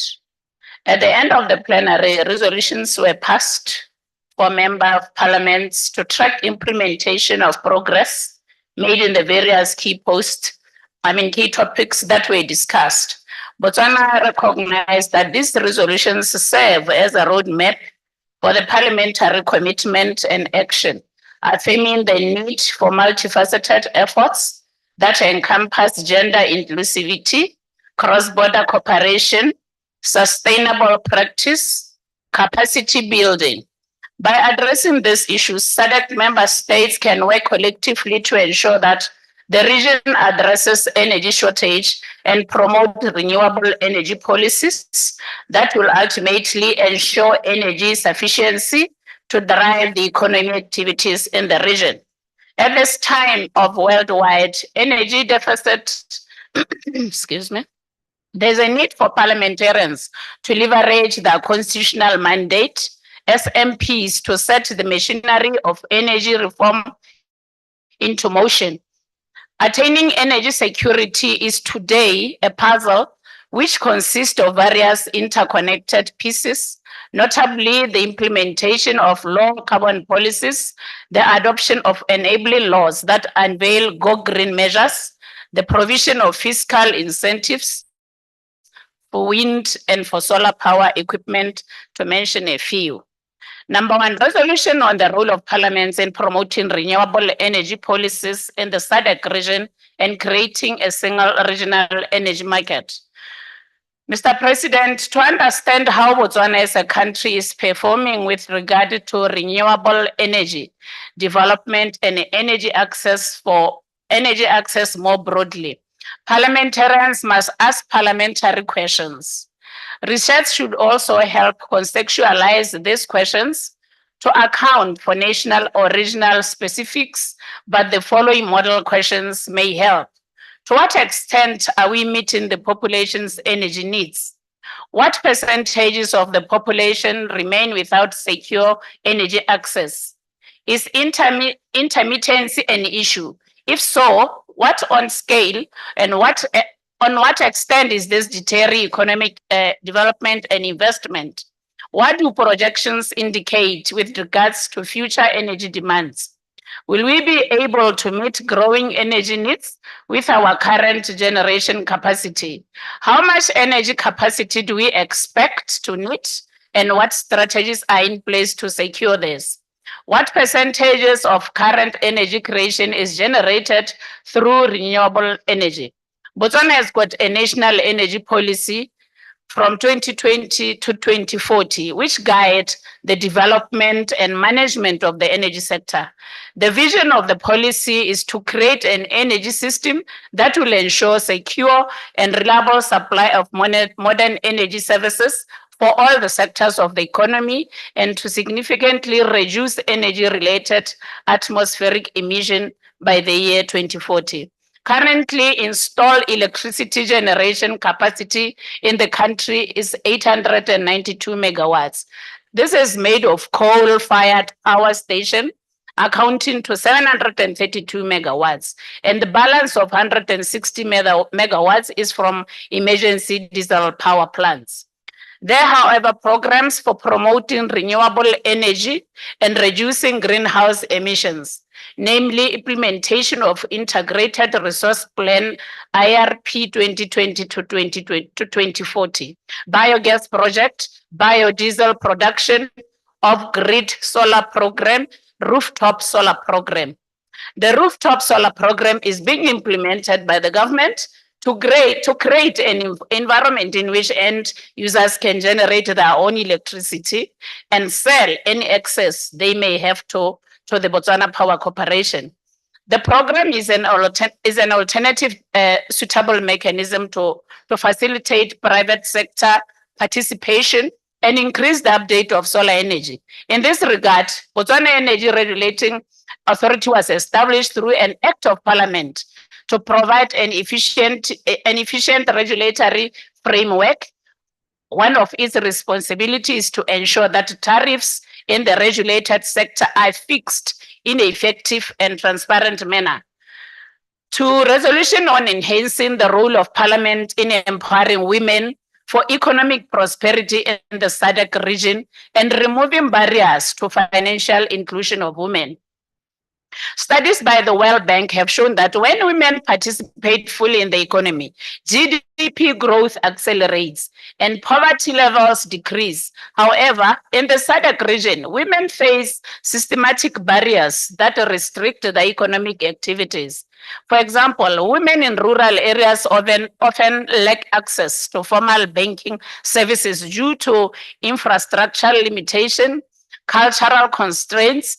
Parliaments play a very pivotal role in shaping policies, enacting laws, and fostering an enabling environment that removes barriers to financial inclusion for women. There are some strategies that can help parliaments achieve this goal. In Botswana, the National Financial Inclusion Roadmap and Strategy was developed using key insights from FinScope and Making Access Possible, MAP in bracket, and research to gauge the level of financial inclusion according to Ministry of Finance. The priority areas were developing the payment ecosystem, facilitating low-cost accessibility saving products, developing accessible risk mitigation products, improving the working of the credit market, and consumer protection. Through the strategy, Botswana was able to achieve growth in e-money and remittances, expand targeted saving products, and improved accessibility of insurance products, among others, promoting gender equality and granting men and women equal opportunities to participate in the economy are key components of the government research agenda for inclusive development. Just last year, Women, Business and Law, the World Bank Office in Botswana, and Botswana Minister of Youth, Gender, Sport and Culture, as it was then called, hosted a gender equality and women's empowerment workshop in Gaborone. The workshop launched the Women, Business and the Law 2023 report and convened representatives from government, private sector and civil society to address critical gender gaps currently hindering Botswana women's economic empowerment. At the workshop, Women, Business and the Law highlighted the country's achievements on legal gender equality over the past 50 years and discussed remaining legal barriers to women employment and entrepreneurship. Number 3, resolution on collaborative approach in addressing violence against women in elections and politics in the Sadc region. The role of Parliament. Violence against women in political life, including in and beyond election, is an act of or threat of gender-based violence, resulting in physical, sexual, psychological harm or suffering to women that prevents them from exercising and realizing their political rights, whether in public or private spaces, including the right to vote and hold public office, to vote in secret, and freely campaign, to associate and assemble, and to enjoy freedom of opinion expression. Such violence can be perpetrated by anyone, family member, community member, or by the state. Perpetrators in relation to VAWE are political actors, the societal actors, also the state actors. Botswana laws do not specifically address violence against women in elections. VAW is dealt with existing laws that address violence, such as Penal Code Chapter 08.01 and the Domestic Violence Act Chapter 28.05. Section 114 of Electoral Act prohibits disorderly behavior during political meetings. It speaks to the conduct of people during meetings of a political nature. Also, the sanctions which will be imposed on any perpetrator. This is an indication that the Electoral Act does not address violence against women in elections specifically. Although these provisions may be deemed enough to protect women in elections. However, there is still more to be done in order to specifically address violence against women in elections. Below are some of what Parliament can do in order to mitigate violence. One, lobby for a constitutional review. A comprehensive constitutional review in this sense will trickle down to the penal code and impose penalties that are in relation to violating women in politics, as provisions will have made in relation to their political rights. They must forge partnerships with civil society organizations. Parliament should work collaboratively with SCSO to strengthen their monitoring, lobbying, and advocacy roles. Before the 2024 general elections, the Parliamentary Caucus on Women convened and interacted with several key development partners and civil society organizations. In its interactions, the committee sought to establish the progress made in achieving gender equality, increasing women in political participation, and protecting children's rights. In that regard, as per its terms of reference, key development partners such as United Nations Resident Coordinator's Office and UNICEF interacted with the committee together with civil society organizations such as Botswana Council of Non-Governmental Organization called Bukongo, Botswana Network on Ethics, Law and HIV and AIDS, Bonela, and Gender Links Child Botswana, Emambasadi and Sisonge. The resolution on advancing the AU Agenda 2040 for children, strengthening parliamentary engagement for children-centered legislation and policies. The Africa Agenda for Children 2040 emanates from the conclusion of the high-level conference to assess the status of the rights of children in Africa 25 years after the adoption of the Charter. That was held in Addis Ababa from 20 to 21 November 2015. National parliaments are, as a result, required to formulate or review legislation on adoption and human trafficking, emphasizing the promotion and prioritization of kinship care to ensure the best interest of the child are upheld. Parliaments are further encouraged to enact and enforce laws to eliminate harmful cultural practices such as child marriage, female genital mutilation, accompanied by public awareness campaigns and community engagement strategies. The government of Botswana has just recently established a new ministry responsible for child welfare and basic education. This is the first time that the whole ministry responsible for child welfare has been set up. And that is because the government recognizes the importance of ensuring that children's rights remain at the heart of the national agenda. Botswana faces high rates. Honorable member, may I interrupt? You are approaching the time limit. May I suggest that you look at summarizing in order to finish in time? Thank you. Thank you, Mr. President. I will try to summarize, but I don't know which to pick and which to let. But let me talk about the government has further pronounced a national health insurance where every citizen will have medical aid.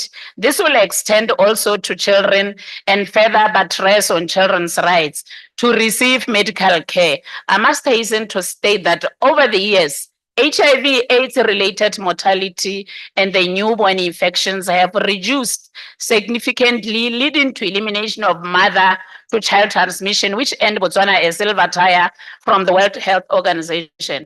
Mr. President, I haven't finished, but I think most of the remaining, there are not much. My colleagues will look into it on their own times. I thank you, Mr. President. I thank you.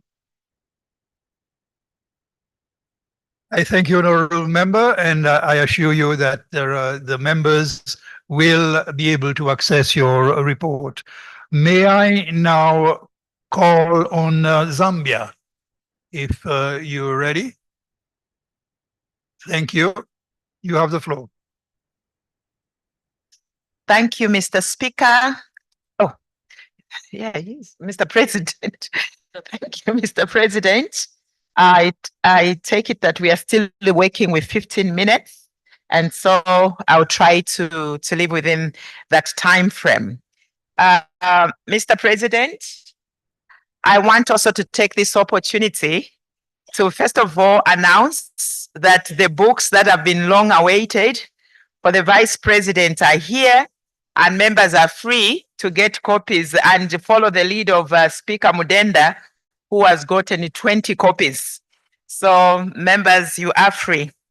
I also want to take this opportunity to announce that I've had a privilege to serve in Sadc Parliamentary Forum in many different capacities, and this will be my last time of participating as a member of Sadc PF from the Zambians' point of view. And so I appreciate the honor of being part of the institutional memory. I don't know how that works because my time comes to an end during this plenary session. With that, the Zambian country report on the implementation of the resolution of the 56th Sadc Plenary Assembly session held in Luanda, Angola, from the 1st to the 7th of July 2023. And here are some of the resolutions. As already guided, that we do have this report in our files. Sadc members parliament were encouraged to prioritize and integrate the SRHR into the climate change policies, emphasizing the need for the disappropriation impact on the vulnerable population, particularly women and girls, as well as come up with evidence-based policies, and indeed stress the critical role parliamentarians play in promoting inclusive strategies, as in safeguarding health and rights for all individuals. As in what Zambia has done under the National Assembly of Zambia, SRHR, HIV and AIDS and Governance Project, a sub-technical working group was established to explore possible ways of interventions by members of parliament, and that included the stakeholder, the technocrats, as well as civil society, CSOs, and indeed members of parliament, the staff, so that the issue of integrating SRHR and climate change were looked into. And I think from last night, many of us, we did learn that one of the largest caucuses in Zambia is the one that is called ELSHI. It is really an abbreviation or whose objective is talking about SRHR issues. And indeed, this technical committee also helps the members of parliament to report or to be guided in terms of what they are producing to be evidence-based. The call on Sadc member parliaments to ensure that sufficient resources for the intervention to address both climate change and SRI issues, especially in healthcare, in health services, education, and climate resistance. With this, the Zambian government also once again leveraged on the in-depth budget analysis, which asked several stakeholder members to make an input into the budget process. Also, this from 2025 to onwards, the Parliamentary Budget Office has now begun what is called a sector budget analysis by capacitating members of parliament in relevant committees of the parliament to effectively take budget analysis and tracking of funds. And this we appreciate also for Madam Speaker, Honorable Nelly Muti, for ensuring that this came to actualization. Those of us who have been in parliament since 2026, we waited for this time. In terms of the call on Sadc member parliaments to establish an alliance for food security and nutrition in Southern Africa, the Zambian parliament, again, established a parliamentary alliance in 2022 on food security and nutrition, composed of 100 members. They work around nutrition and also led to a number of interventions, and especially members of parliament, participating in depth on the issues that relate to food and nutrition. In terms of the Sadc members to monitor and enforce the implementation of laws related to food and security and nutrition, engagement with relevant stakeholders and advocate for increased investment in nutrition and food system policies. The Zambian Parliament here once again worked with the members of Parliament as well as part of the private sector to ensure that critical areas of processing and marketing involve not only the members of Parliament but also the private sector. In the same vein, the Zambian Parliament during the same period reviewed a number of intervention around agricultural investments. So that was the response there. This response, actually, the last one, pardon me, it was the call for Sadc member parliament to actively participate in the evaluation of the current regional agriculture investment plan, RIPE, and advocate for the developing of the next RIPE 2025 to 2030. Hence that response I gave.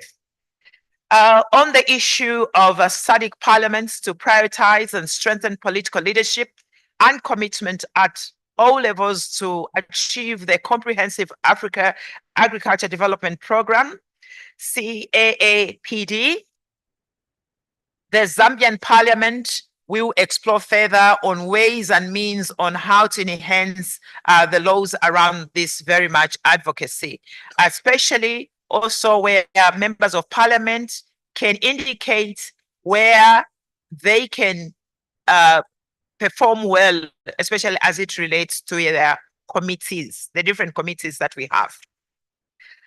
In terms of Sadc national parliaments to leverage their legislative mandate to enact and oversee laws that focus on electoral risk prevention and management and the enhancement of resilience in the electoral process to ensure integrity and credibility, the Zambian government, sorry, I can see that I've moved on to the speaker. The Zambian Parliament was part of those that submitted to the Electoral Commission of Zambia so that come as we prepare for the 2026 general election, we have ways and means to ensure that the integrity and the credits of the election process is actually credible. This also has to do with filling in what we are looking forward as a constitutional amendment come 2025. So we are looking in areas such as non-contentious issues.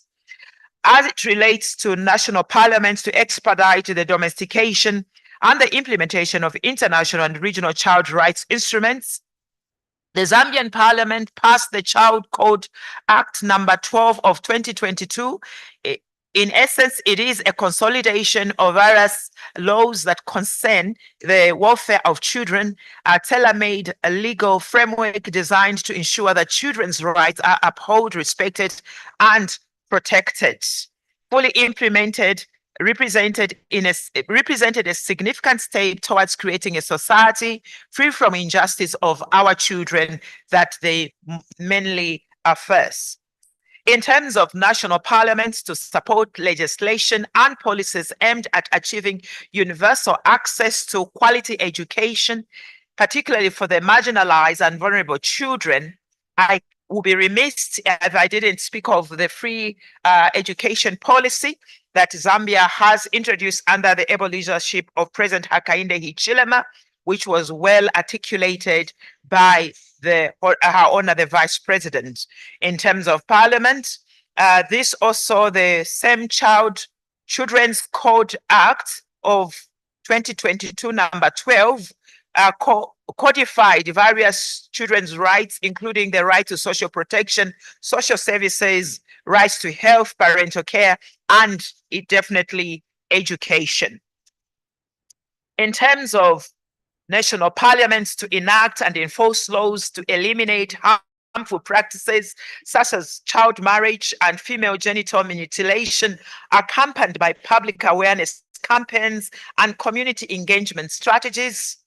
The Child Code Act number 12 of 2022, cited earlier, is a principal legislation governing children and on children and is in the best interest of every child in Zambia. Additionally, the Constitution of Zambia defines a child as someone below the age of 18, from 18 and below, hence barring any form of marriage before the age of 18 and below, and sanctions have been put in place.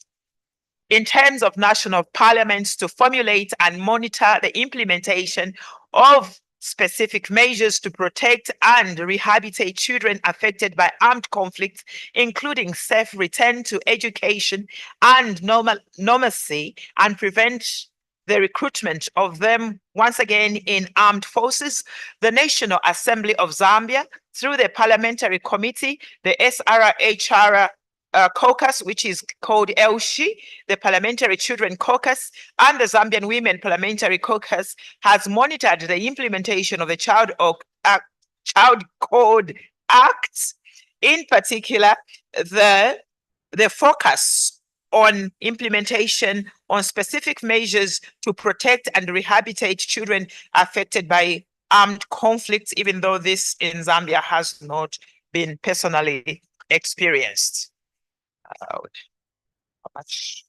Trying to check my time here.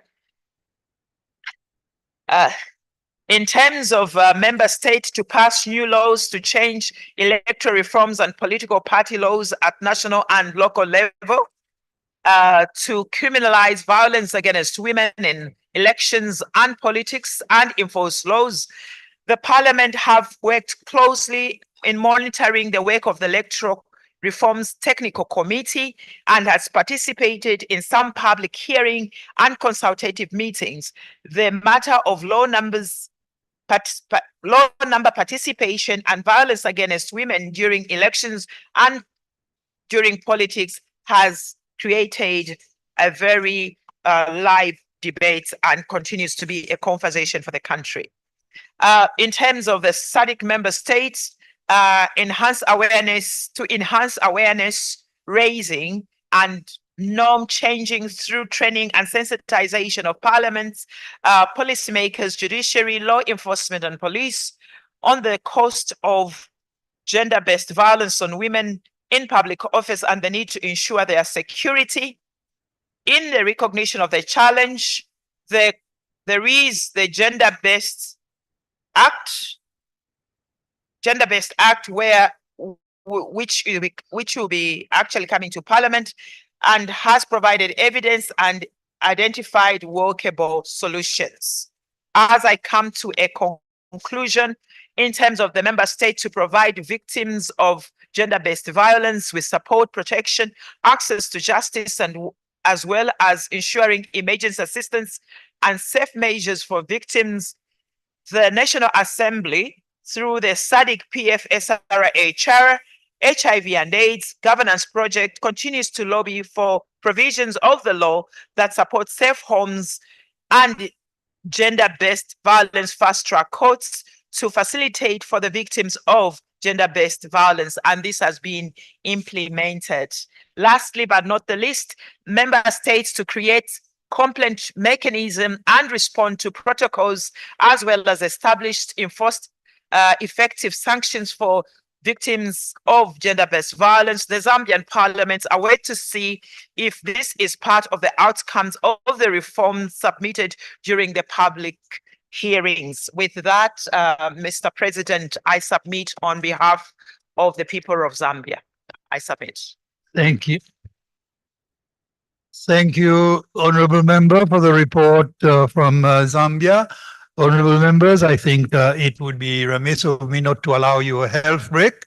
I will call for one now, but may I propose a brief break of 20 minutes, and we may resume by 4:30. I'm anxious that we meet the schedule because we have a further engagement this evening. Thank you. We will resume at 4:30.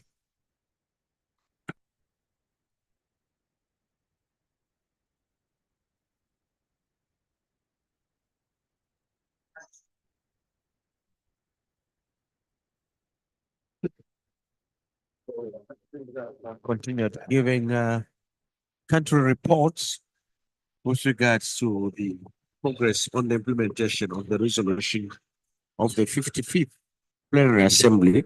And just day for a short break is Justice Minister, who's also a Cabinet Member for Parliament, Ms. Princess Kasune, presenting a country report for Zambia. Of course, earlier we did have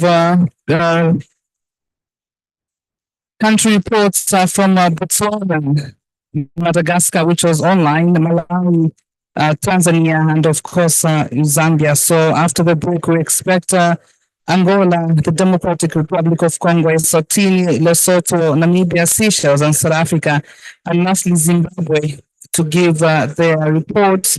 That's on the progress on the implementation of the resolutions of the 55th Plenary Assembly that took place last year.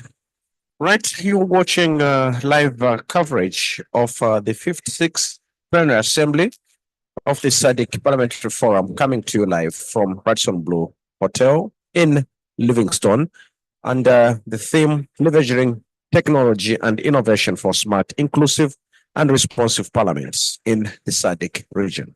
We'll be back on the other side.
My e-Parliament mobile application.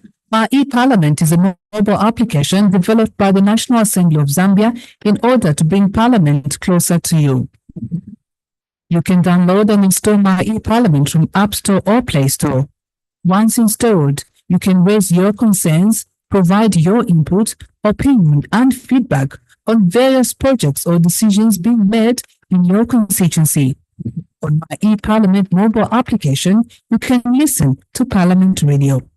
You will have access to parliamentary documents such as bills and acts which are considered in Parliament.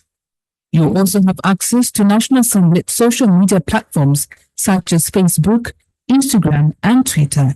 You can also watch parliamentary debates live on our YouTube channel. Download My e-Parliament now. My e-Parliament, bringing Parliament closer to you.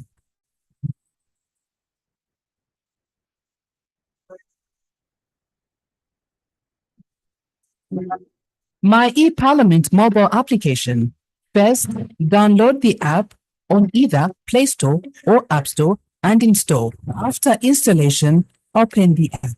Step 1. Register your personal information, that's your names, gender, NRC, and date of birth.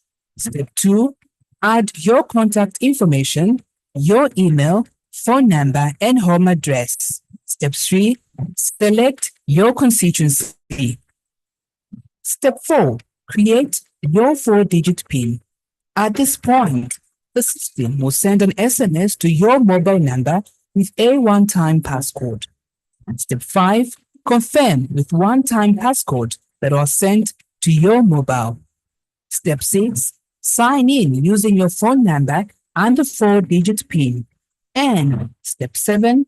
Create your submission and submit. My e-Parliament, bringing Parliament closer to you.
There are moments in our lives that live forever.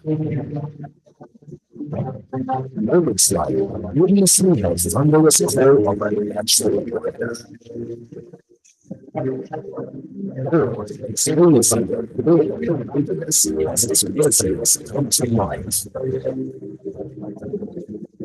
And the mightiest river of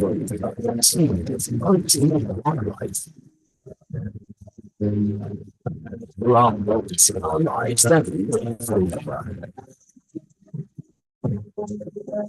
Moments like the slaves in the abandoned ocean of close encounters with nature's heroes. Exquisite indulgence in luxurious scenes, kissed by the radiance of the African sky. The giving of the people in celebration, whose tranquility and peace touch the hearts of those they encounter. There are abundance in our lives that live forever. Many of them begin here. Zambia, one destination, and one adventures. Zambia, let's explore.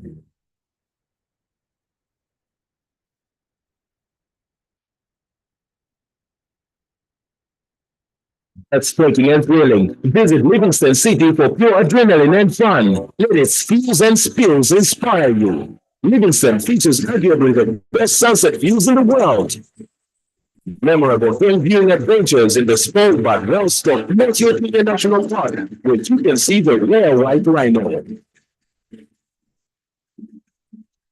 Experience the best of Zambia's rich culture and history at the Livingston Museum, or through theater and performing arts and folklore at the bonfire by night. And to crown them all, the awesome, majestic, mighty Victoria Falls, one of the 7 natural wonders of the world, bringing local language as Monsieur Junior, the smoke that conquers. A visit to Livingston is incomplete, does not include this world-famous icon. Some call it Zambia, but we call it home. One Zambia, one destination, limitless exploring. Zambia, let's explore.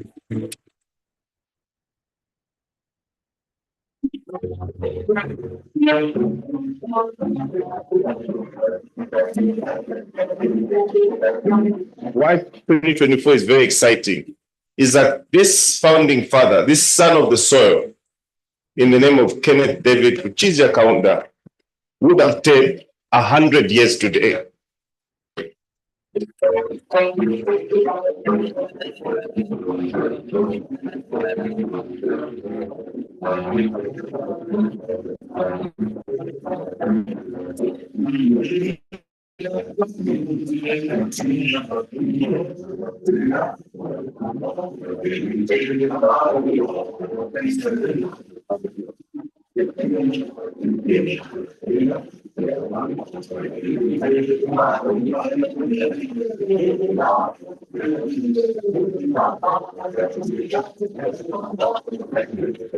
Once again, allow me to repeat our thankfulness to His Excellency the President, to you and to the government of our Republic for the commitment to Dr. Kaunda's legacy.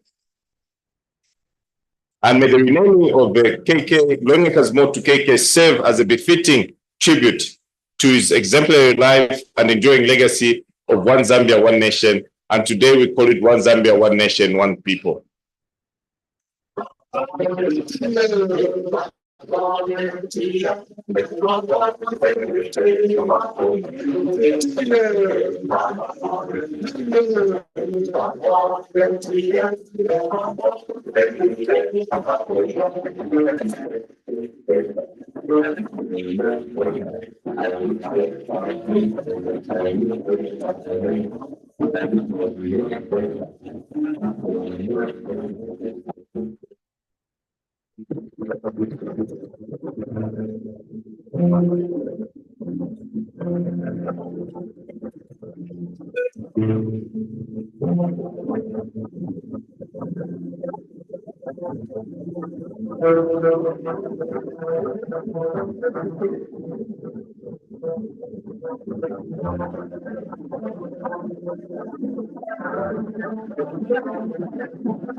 Audio Jungle.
If you make it through the night, if we're left right aside, put a trust in God.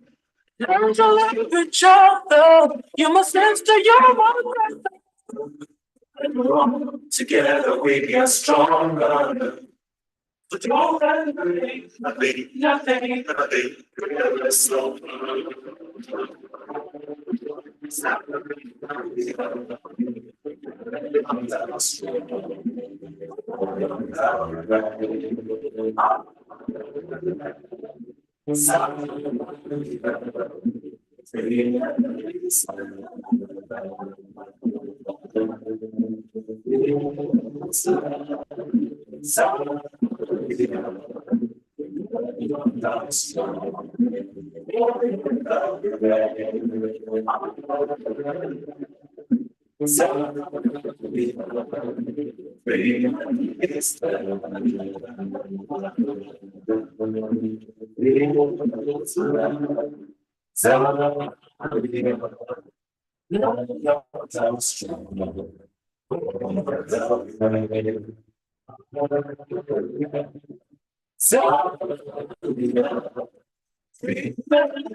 Explore and experience the magnificence that is Zambia, a thrill-seeker's paradise blessed with some of the most breathtaking adrenaline activities on earth. Program. Choose from whitewater rafting. I'll just remind you to bring you to speed yet back again on the live transmission of the coverage of the 56th Assembly, Plenary Assembly of the Sadc Parliamentary Forum, where member countries are now giving country reports, Claudette.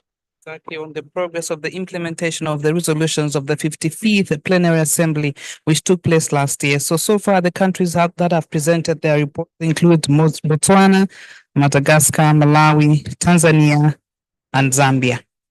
Right, we are yet to get country reports from the remaining member countries in the segment between now until close down of today's business of the day. Stay tuned. Is the DRC ready for the country report? I will call on the member for the DRC. Thank you.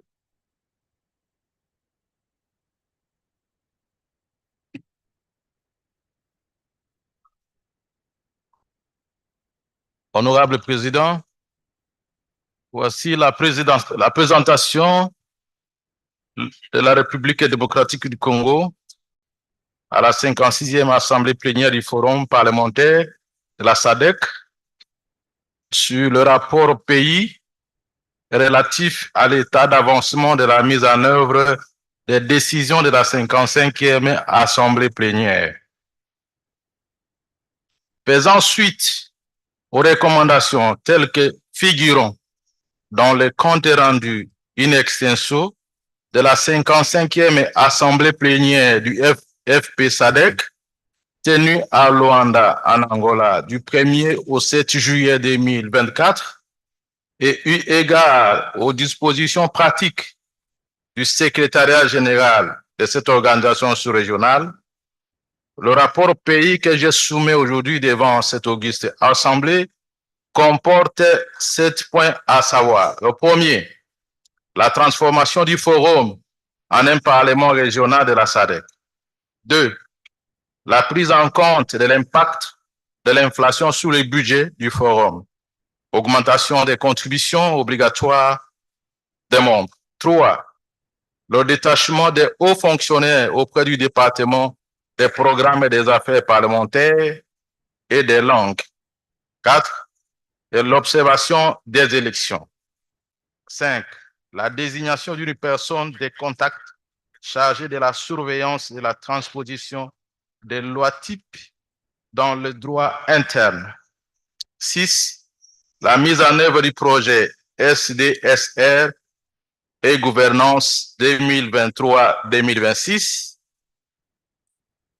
Et le dernier point, le 7e, la transposition des lois types du FP de la Sadc et des politiques et des instruments connexes. Comme vous pouvez le constater dans le tableau en annexe, vous avez transmis les points ci-haut cités sont assortis des actions requises de leur mise en œuvre au niveau de notre Parlement national. Sur la transformation du forum en un Parlement régional, la Sadc, la RDC a signé le 11 juillet 2024 l'accord du traité de la Sadc. Concernant la création du Parlement de la Sadc,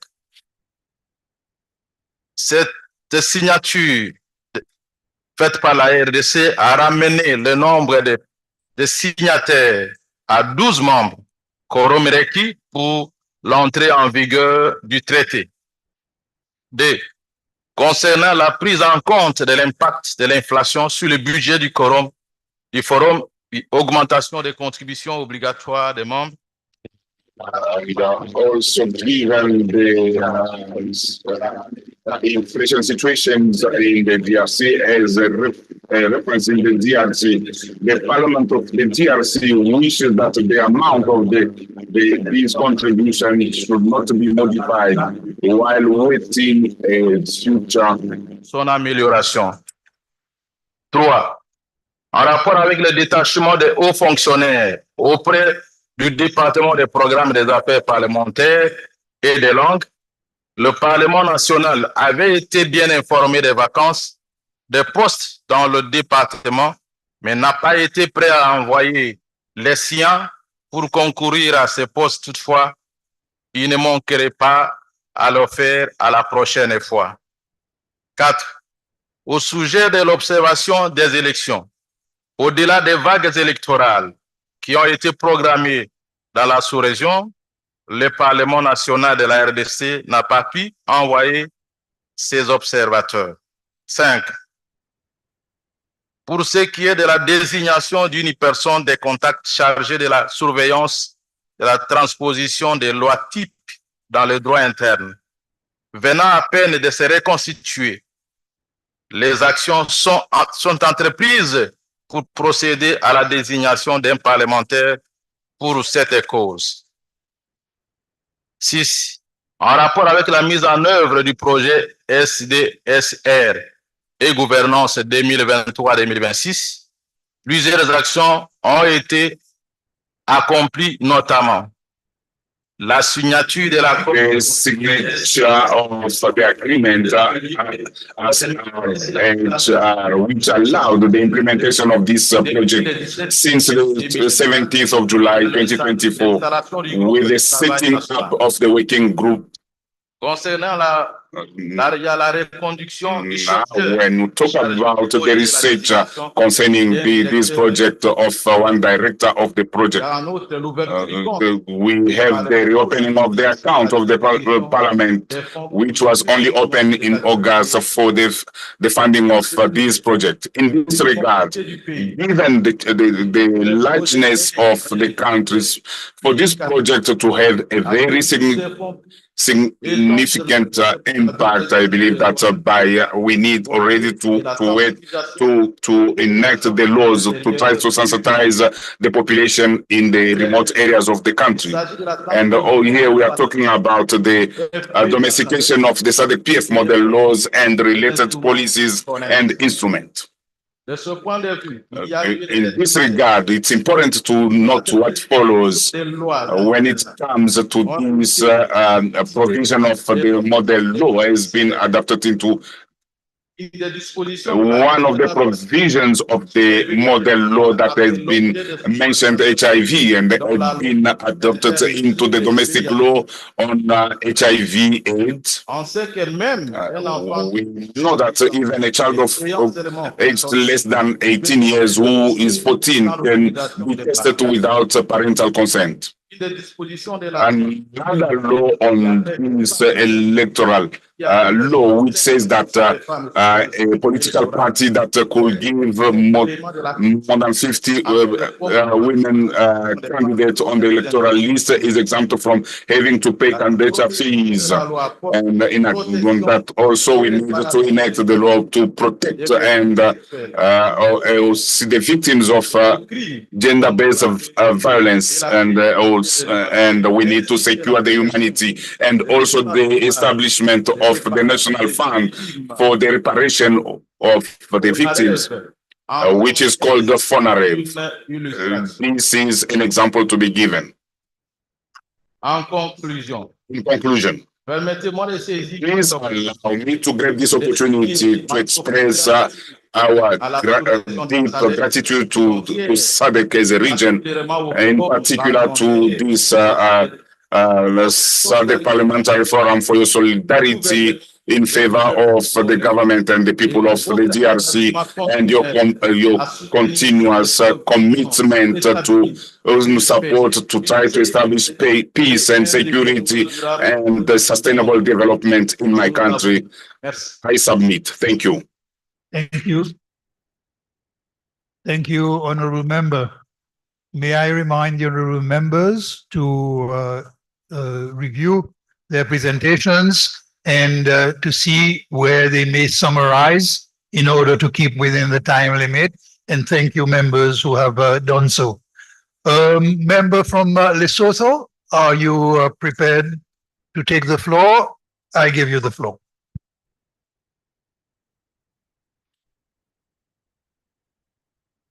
Thank you. Thank you, Mr. President. Honorable members, this is my opportunity and honor to present this report on behalf of Right Honorable Kohansa Khamani, the Speaker of the National Assembly of Lesotho. The Parliament of Lesotho continues to be a dedicated and committed member of the Sadc Parliamentary Forum and fully subscribes to the ideals and objectives of this institution. In this connection, the Parliament of Lesotho continues to participate actively in the activities of the forum and to contribute towards the realization of its objectives. However, it has not been always possible to participate in all forums because of the budgetary constraints.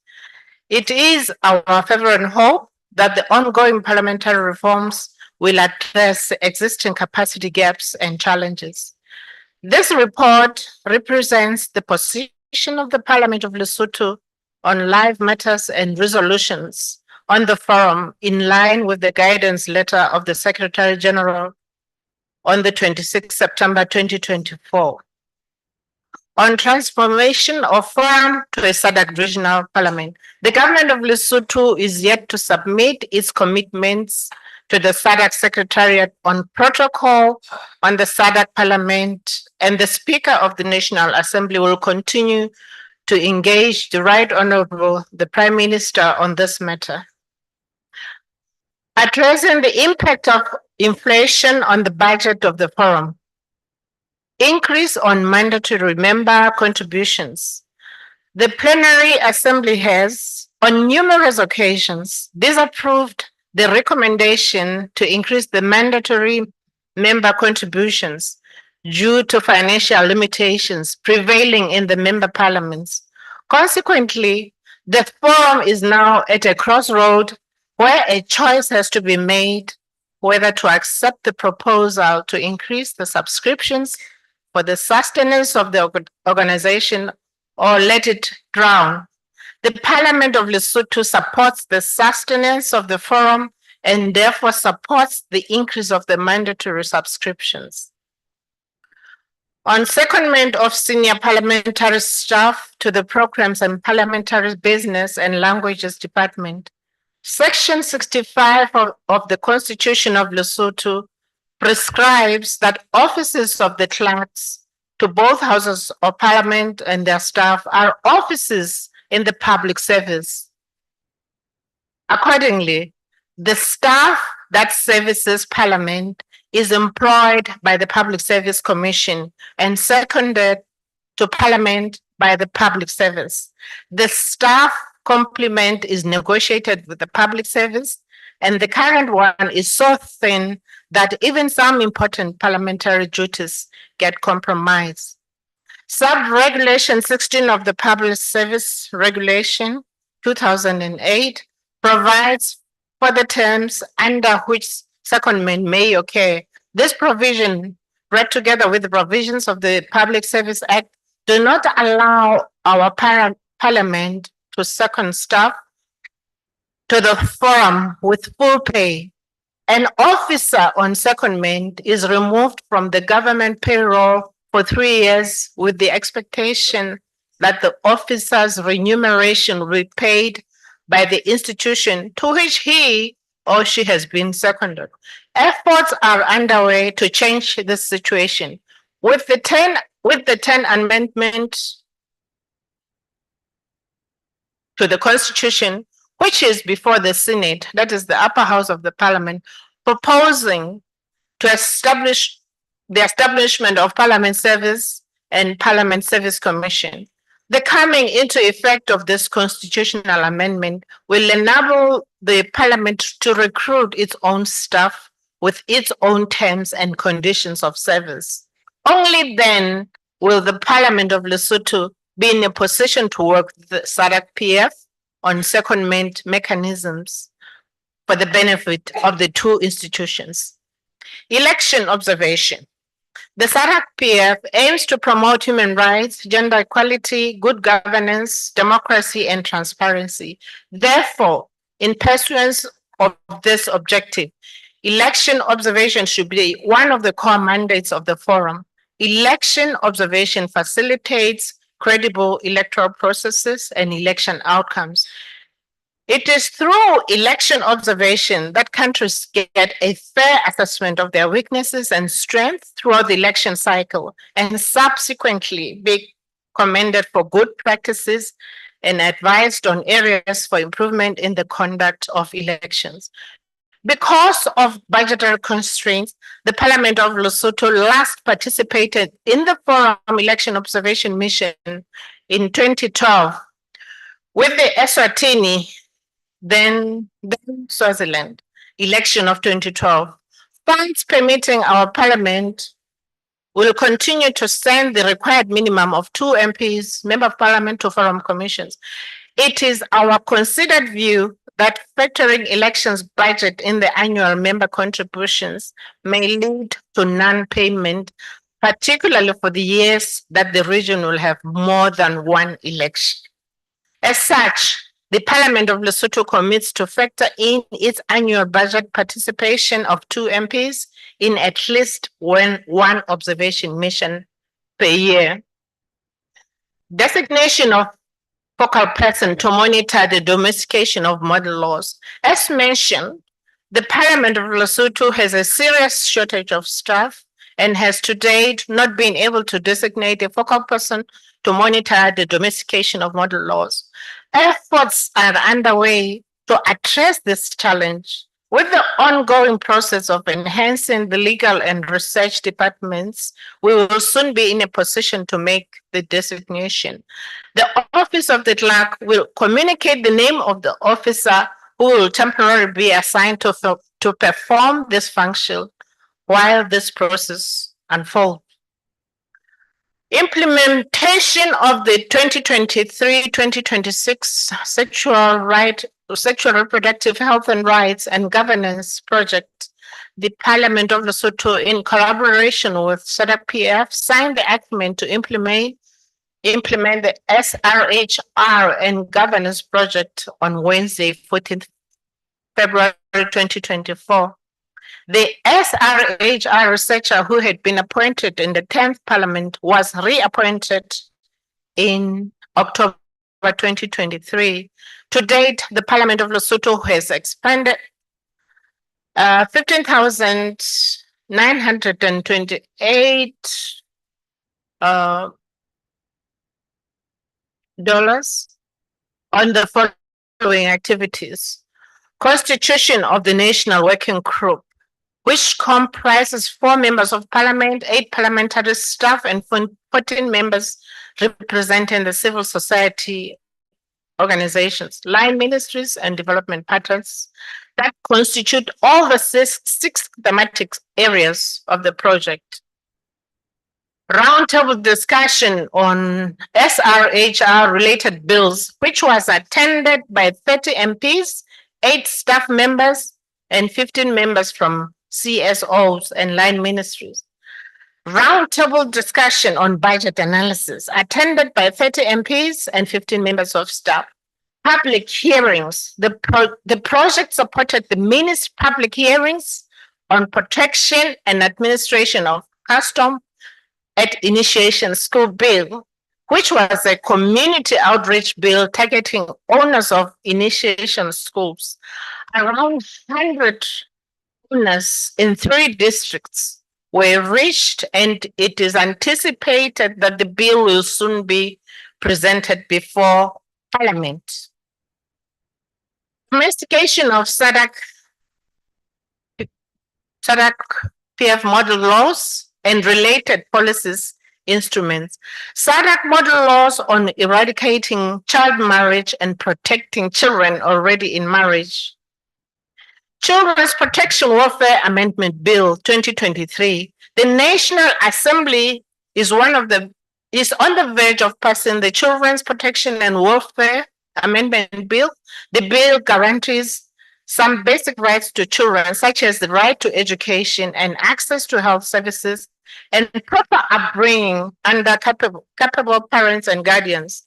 It prohibits educational institutions from advancing pregnancy as a reason for expelling or denying a child access to education. It also prohibits child betrothal and child marriage, and clearly states that religion, culture, custom, ethnicity, or nationality shall not be a defense for child marriage, and denies a child the right to consent to a contract of marriage. In addition, the bill has provisions for avoiding child marriage and protecting children against all forms of violence and harmful practices. Sadc Model Law on Gender-Based Violence, Counter Domestic Violence Act. In 2022, the Parliament of Lesotho enacted the Counter Domestic Violence Act, which provides for the prevention of domestic violence and protection of rights of victims. It prohibits, amongst others, domestic and sexual violence, harmful practices, trafficking, and child sexual exploitation. It further abolishes abusive practices that degrade children and women, including forced child marriage, and has sanctions for offenses. Furthermore, the Act provides for the establishment of shelters, provision of counseling services, and protective environment for victims. Sadc Model Law on Elections. To further emphasize that the Parliament of Lesotho subscribes to the deals and objectives of the forum, the 10th Parliament of the Kingdom of Lesotho passed National Assembly Electoral Act or Electoral Amendment Act 2022. It is an act to provide for the amendment to the National Assembly Electoral Act 2011 to expedite the registration of electors, achieving of current electors register, and ensuring that all eligible electors are allowed to register and vote by using the national identity document as proof of identity, and to provide for incidental matters. The Act also seeks to achieve the stability of the government of Lesotho by dealing with controversial issues. Threshold for a political party to be allocated a parliamentary seat and diaspora voting. Unfortunately, this law is one of the laws nullified by the courts of law after it was contested that they were passed illegally after the parliament had been dissolved and then recalled upon declaration of state of emergency to address certain issues of importance to the country, including passing certain laws. It is envisaged that this law will be revived after the passing of the constitutional amendment contained in the reform bills. Sadc Law on Public Financial Management. In our report on the 54th Plenary Assembly, well, on behalf of the Speaker of the National Assembly of Lesotho, I indicated that the Ministry of Finance and Development Planning was reviewing the Public Financial Management and Accountability Act of 2011, and that they were given the Sadc model law on public financial management to use as a reference document. The bill was presented to the informal meeting of the Cabinet on the 11th of June 2024 for consideration before presentation to Parliament. Mr. President, in conclusion, I wish to conclude my report by saying this. To the extent that country reports serve as a mirror where we reflect on the work and progress of each country, on the commitments that we have made as representatives of the country, representatives of the people of our different countries in the subcontinent, they are absolutely critical to work and succeed for the success of our organization. This is a platform where we assess our performance against each other and renew our mandates as legislators. It deserves our highest collective support and dedication. Mr. President, I submit. Thank you.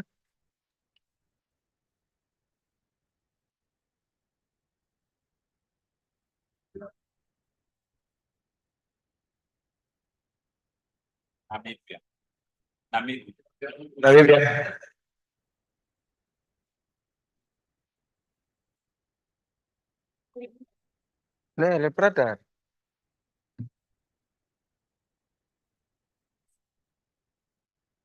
Thank you,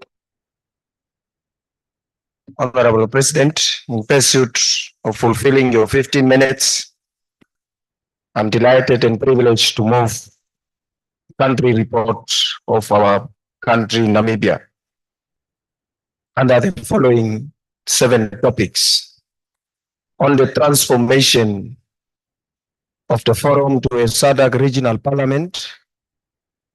By now it has become common knowledge that Namibia have signed the protocol, to be precise, on the 26th of June in the year 2024.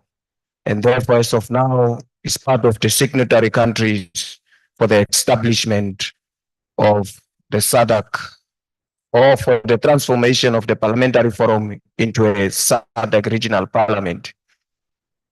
On addressing the impact of inflation on the budget of the forum, to increase the mandatory member contribution, I think by now it is common knowledge that we have somehow, don't know, is it 30% as the outcry from my brother from Swazi, or is it 50% from the treasurer who is also from Swazi? But whatever it is, we stand to be guided as people that are part of the Sadc fraternity to abide by the decision of the majority. So therefore, I will stop short of reading what I have to read, coinciding that at least we have survived the bomb from Lesotho. So it was not that devastating, but at least here we are. On the secondment of senior staff to the Programs and Parliamentary Business and Language Department, we humbly take note of the request as of now, and will in future consider trying to see how best we are able to co-op and join synergies in terms of the secondment of the staff. On election observation, Namibia benefited a lot from the elections as the one that lastly held the elections on the 27th of November.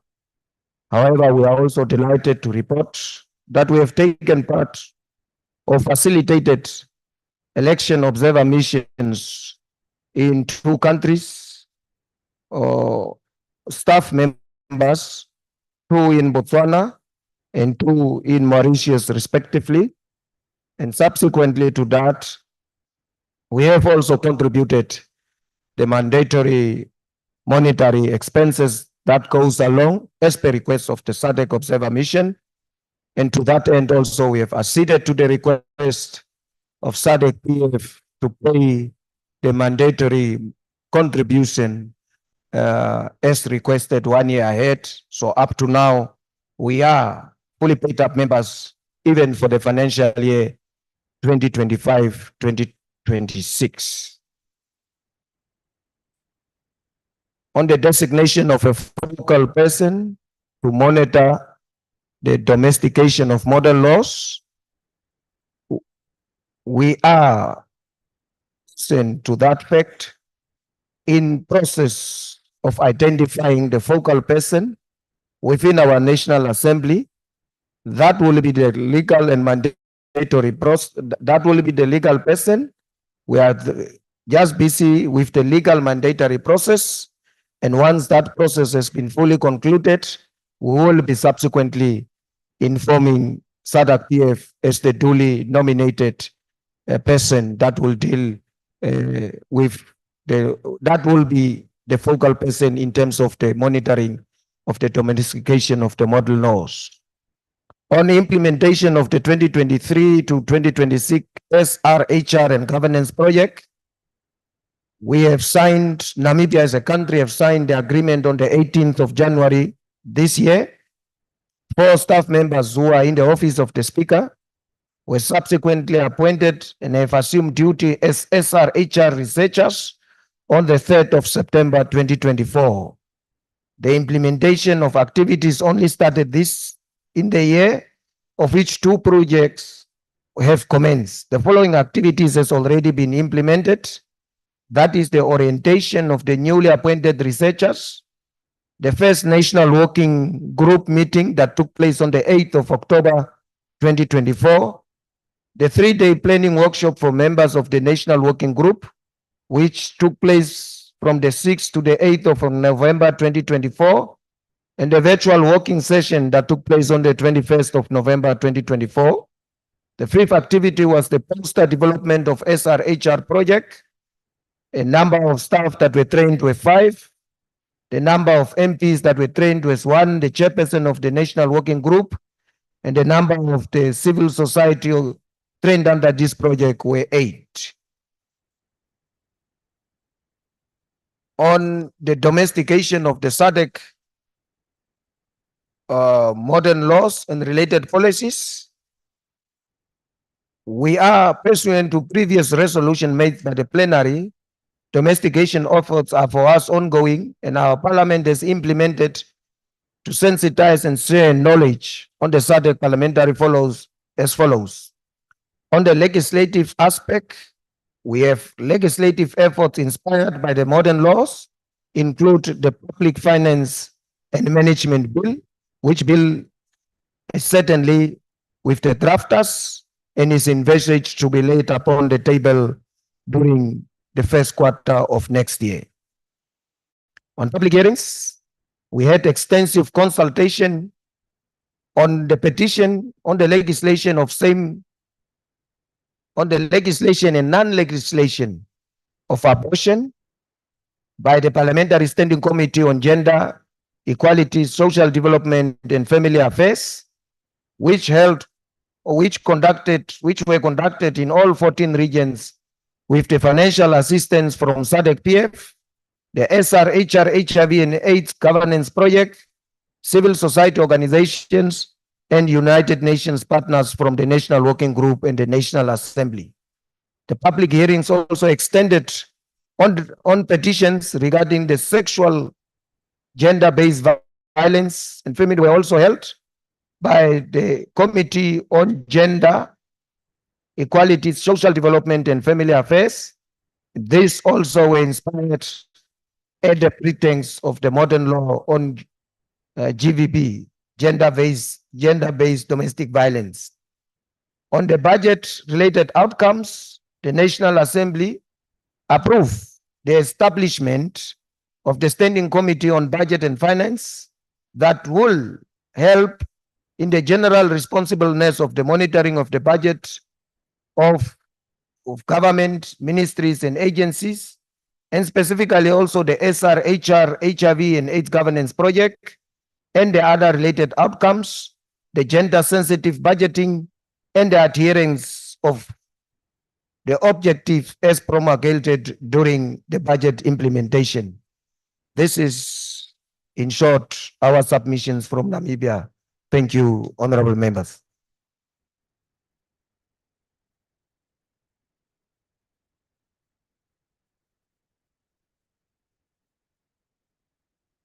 Thank you, honorable member. I will now give the floor to Angola for their report.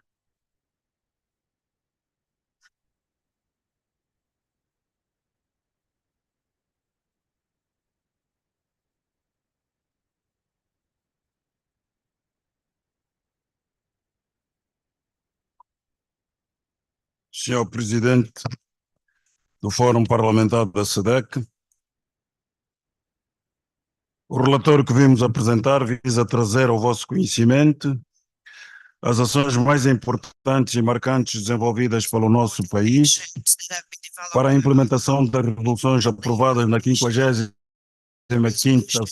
Assembleia Plenária do Fórum Parlamentar da Sadc, cujo lema, como estamos recordados, foi o papel dos parlamentos na promoção de políticas relativas a energias renováveis na região da Sadc e a criação de um mercado energético regional único. Assim, Angola tem em preparação, através do Ministério da Energia e Águas, o projeto de regulamento da produção de energias renováveis, prevendo, dentre diferentes matérias, as formas de participação das comunidades no desenvolvimento e gestão de projetos de energia renovável. Hoje por hoje, a cidade instalada de 6,272 megawatts, and we expect to reach 8,000 megawatts by 2027, given investments made in dams and in the various solar energy projects that you have had the opportunity to visit, some of them during the 55th Plenary Assembly. The projects have led to a substantial increase in the country's energy availability and equal substantial reduction in diesel.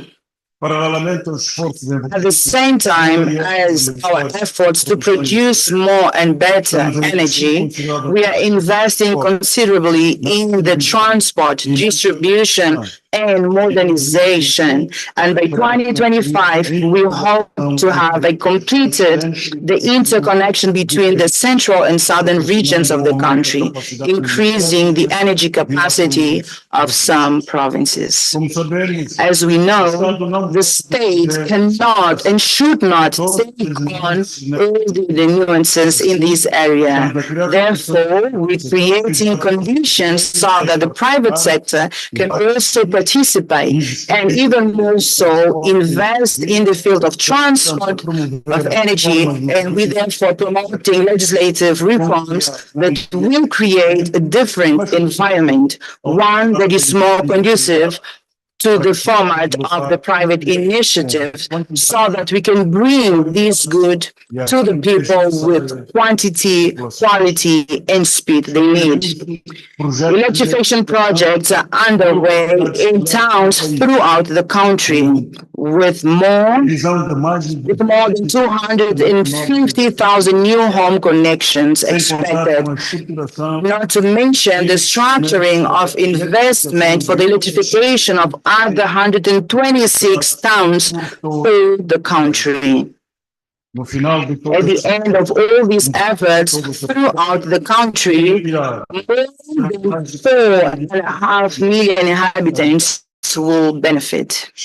Excellencies, since 2022, the Republic of Angola had the Center for Renewable Energies and Energy Efficiency, Syriac in Rwanda, through which national initiatives will support and coordinate the creation of technical and professional training centers for renewable energies, qualification, knowledge, and facilitation of investment and youth entrepreneurship, as well as the identification and formulation of thematic content to be introduced at secondary education levels.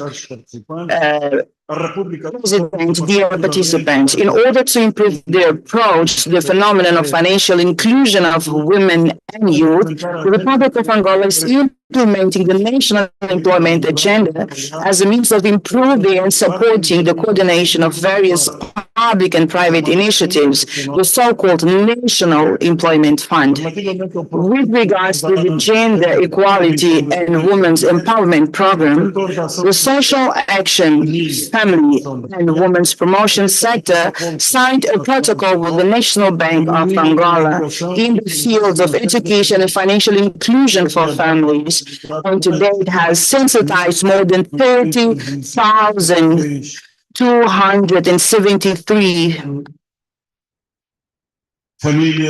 families in financial literacy as a mechanism for promoting self-sustainability. At the same time, more than 3,186 personal and family finance multipliers were trained, and more than 5,820 bank accounts were opened. In order to strengthen economic empowerment actions and guarantee access to financial services for women, the National Microfinance Forum was also organized with a large turnout of women and men from all over the country. Consultation is underway to revise the law against domestic violence with the aim of bringing into line with the new Angolan Penal Code and the regional international instruments ratified by Angola. As for the mechanisms that promote women's participation in politics and decision-making, the national policy for gender equity and equality was approved, linked to the Constitution of the Republic as a basic instrument for methodological guidance at all levels to promote women's participation in all spheres of decision-making and institutions. The position of Vice President of the Republic is held by a woman. Of the 3 ministers of state, 1 is a woman.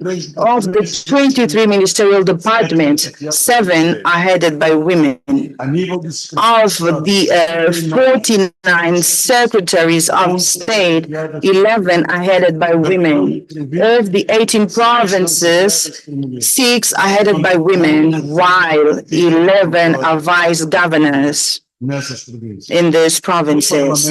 In Parliament, which is headed by the illustrious and dynamic Dr. Carolina Cerqueira as the president, of the 220 members, there are 84 women, which corresponds to 38.7% of parliamentarians. In the judiciary, one of the highest courts is presided by women, the Constitutional Court. The magistrate judicial, 39% are women, and 34% of the public prosecutors are also women. With regard to children, the Republic of Angola has taken significant steps forward by passing specific laws to combat rape and protection to families in general. Amongst many actions, our greatest and best attention has been paid to the Children's Parliament, the National Early Childhood Policy, and municipalization of the 11 commitments on children. President, dear members, Parliament is heavily involved in the strengthening of its role in mitigating electoral risk and creating greater resilience in the electoral process in the Sadc region. In our country, a separate law establishes the rules relating to the electoral process, namely voters' registration, the election of the President of the Republic, and the elections of the members of the National Assembly. A separate law regulation of the electoral process, the National Assembly of Angola approved the resolution that fixed the number of members of the electoral commissions by the political parties. On the elections of 2022, adopted on the legislations of the model law of the Sadc electoral process. Mr. President, the implementation of measures resulting from the decisions and recommendations of the 55th Plenary Assembly of Sadc Parliamentary Forum is a decisive process to guarantee the integrations of countries in the region. And for this reason, the National Assembly of the Republic of Angola has made joint efforts with other organs of state in order to guarantee the best domestic implementation of these recommendations. Thank you very much, Chair. Thank you very much, honourable member, for the report for Angola. I call on the member for Eswatini for the country report. Thank you, Mr. President. May I present the report of the Kingdom of Eswatini on the resolutions of the 55 Plenary Assembly session on transformation of Sadc PF into a regional parliament as per the Council decision of August 2024. The protocol, which was shared with member states for national consultations, Eswatini as a member state declares that we are in support of the transformation of Sadc PF into a Sadc parliament and has signed the agreement, noting that this initiative was blessed in Eswatini in 2016 by their majesties during the courtesy call of the lobby mission, which was led by Advocate Mudenda, Speaker of Zimbabwe. The Parliament of the Kingdom of Eswatini is to further engage in the consultation process on the draft protocol, and procedural reporting on the phase 2 of this matter is in the pipeline. Eswatini will then make submissions in due course. On secondment of senior parliamentary staff to the Programs and Parliamentary Business and Languages Department, the Parliament of the Kingdom of Eswatini is willing to leverage on seconding staff to Sadc PF as soon as the restructuring exercise has been finalized. On election observation, the Parliament of the Kingdom of Eswatini is noting the plea to contribute towards election observation missions under the request of Sadc PF delegation as resolved. The item of USD 6,000 per election. On designation of focal person to monitor the domestication of model laws, Ms. Togo Gumede, legal clerk, has been designated by the Parliament of the Kingdom of Eswatini to assist the committee in the monitoring of the domestic of model laws adopted by the forum. Under implementation of the 2023-2026 SRHR and governance projects, the Parliament of Eswatini has signed the agreement to implement the SRHR and governance projects in collaboration with the Sadc PF. This was effected in 2024. On the recruitment of the SRH researchers, Eswatini Parliament support the importance of research as a gateway to execute all parliamentary activities. Thus appreciate the support from Sadc PF for bringing a research officer to leverage the execution of the SRH SRHR HIV/AIDS governance project. Parliament absorption rate on the resources allocated to implement activities has been low due to extensive strategic partners Parli has collaborated with in the execution of its activities. Also, the procurement process has to be followed timeously. Hence, we affirm our donor that for the ongoing second year funds will be requisitioned on time as more activities are to be implemented. Parliament has engaged and sensitized 100 parliamentary service staff on the outcomes of the project with respect to its thematic areas.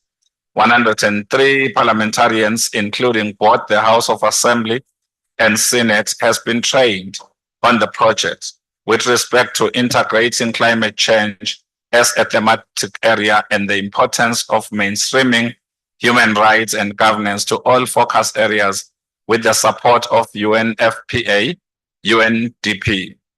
Parliament has such an excellent standing with the civil society, national working group, and relevant line ministries, and 200 of them all have been trained under the project on how best to collaborate, as well as appreciating the project thematic areas. On other activities include the following: Parliament engaging with the people, taking Parliament to the people, Waluseni Ngundla Parliament engaged with the public, that is elderly and the youth. The launch of the Women Parliamentary Caucus Strategic Plan with the support of UNDP. Taking Parliament to the people by engaging with the Shiseloni region, targeting primary schools on a call to tree planting to cap on carbon emissions, as well preserve indigenous tree species. Climate change and SRHR integration, a sensitization meeting was held in collaboration with UNDP and the Sadc PF committee, focusing on integrating SRHR and HIV/AIDS governance. This included development of an integrative work plan to be executed in 2025 with UNDP's support. In the area of inclusivity and disability rights, the House of Assembly hosted a sensitization meeting for people living with disabilities to promote equitable access to SRHR services. Addressing gender and human rights, a strategic plan for women was developed focusing on governance and human rights issues. Human rights and governance, the Parliament in partnership with UNESCO, life skills education was prioritized through a sensitization session addressing post-COVID challenges, including gangsterism in schools. Lastly, a cancer awareness campaign highlighted the critical need for prevention, early detection, and access to SRHR-related health services. On recommendation, Parliament prays for extension of the SRHR project implementation to extend up to 2028, reasons being that the impetus of the project during the post-COVID era is sustainable, as the thematic area speaks to all the recurring social ills, and there is such strong political will from members to execute. On domestication of Sadc PF model laws and related policies, the plenary continued with presentation of country reports on the progress on implementation of the resolutions of the 54th plenary. This was based on domestication of model laws in respective countries. Eswatini as a country unpacked prospects on how the country has fared in the domestication of Eswatini legislative framework with respect to HIV and AIDS model law, gender-based model law, Sadc PF model law on elections, and public finance management model law. Eswatini as a country has executed the following, gender-based model law, sensitization of parliamentarians on Sadc PF GBV model law and sexual assault cases, mainstreaming of gender-based activities through all parliamentary sessional committees, children's, gender, climate, DPMs, and more. increase in the tabling of SRHR motions characterized by evidence-based debates with respect to GBV, redressing of gaps on delayed trials of GBV cases. There is now high reporting and speedy trial of cases with hefty fines or at times life sentencing. Workshops have been conducted for both houses of parliament on GBV, staging of virtual meetings with SRHR champions and parliamentary staff with respective portfolio committees, compiling of shared WhatsApp packaged alertness on GBV messages. Foster care regulations are in place to leverage abuse of orphanages and establishment of shelter homes for survivors. Reviewed legislative framework with reference to SODV Act of 2018. The process of amending contentious clauses is ongoing in the SODV Act of 2018. The amendment of Marriage Act and Matrimonial Property Entitlement Act to cap on human rights issue on women is ongoing. The launch of National Gender Policy, National Strategy to End Violence in Eswatini, as well as Positive Parenting Strategy Policy. Gender responsive reporting has been advocated for through capacity building initiatives, and this has prompted such strong political will in the fight against GBV, whilst demystifying certain SRH myths, especially in the execution of the SRHR project. Population Policy Framework reviewed, which was dating back to 2002, to rightfully redress complexities of the demographic dividend in terms of marriage age consent. Thus, we have, as a country, a reviewed population framework. Reviewed legislative framework on human rights. This includes the establishment of the Law Reform Units to review femicide, the People Trafficking and Smuggling Act, which spearhead the fight against people trafficking and smuggling while ensuring compliance with regional and international five pillars, which are national coordination, international coordination, prosecution, protection, and prevention. The education retention policy have been pivotal in mitigating all ills of early and unintended pregnancies. In Eswatini, the Sadc PF model law on elections has prompted the following. With respect to oversight and legislation, Parliament has prioritized the enactment of comprehensive electoral laws, incorporate international best practices, and address emerging challenges such as digital manipulation and disinformation. Under capacity building and training, Eswatini has effected capacity and training on electoral processes and related legal frameworks and capacity building programs tailored to parliamentarians to enhance understanding of electoral laws, voter education strategies, and the role of technology. With respect to promotion of inclusive participation, there has been inclusive dialogue and representation of diverse voices within society that has been conducted, mitigate electoral risk, where civil society organizations and marginalized groups have been involved. Under public awareness and civic education, the country has conducted robust public awareness and civic education to build resilience against electoral risk and promoting informed participation in the electoral process has been conducted by partnering with educational institutions, media outlets, and civil society organizations.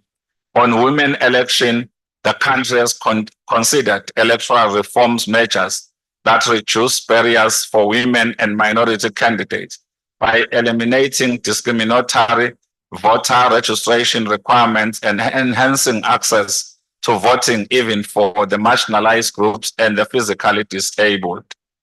Eswatini has indeed more women representatives, as high as 29 parliamentarians. This is a milestone in the history of the country compared to previous term, which had representation as low as 14 female members. The Women and Elections Act has prompted such strong political will to vote for women. Also, civic education on women elections has also been positive indicator, as it has been conducted in all constituencies by Elections and Boundaries Commission, where civil society were equally engaged. On youth parliamentarians, the country has initiated a youth fund dedicated for empowerment of the youth, where they can start businesses. And there is also a regional development fund where they start businesses in groups and they are awarded with grants. Also, Climatic Change Unit has collaborated with Parliament in the execution of high advocacy for youth parliament. Implementation of integrated financial management information system. Please summarize if you may. Thank you. Thank you, Mr. President. In conclusion, Eswatini applauds the support of civil society, UN Family, National Working Group, line ministries in the execution of the SRHR project. I thank you, Mr. President. Thank you. Thank you, honourable member, for the Eswatini country report. I will give the floor to Seychelles for the country report.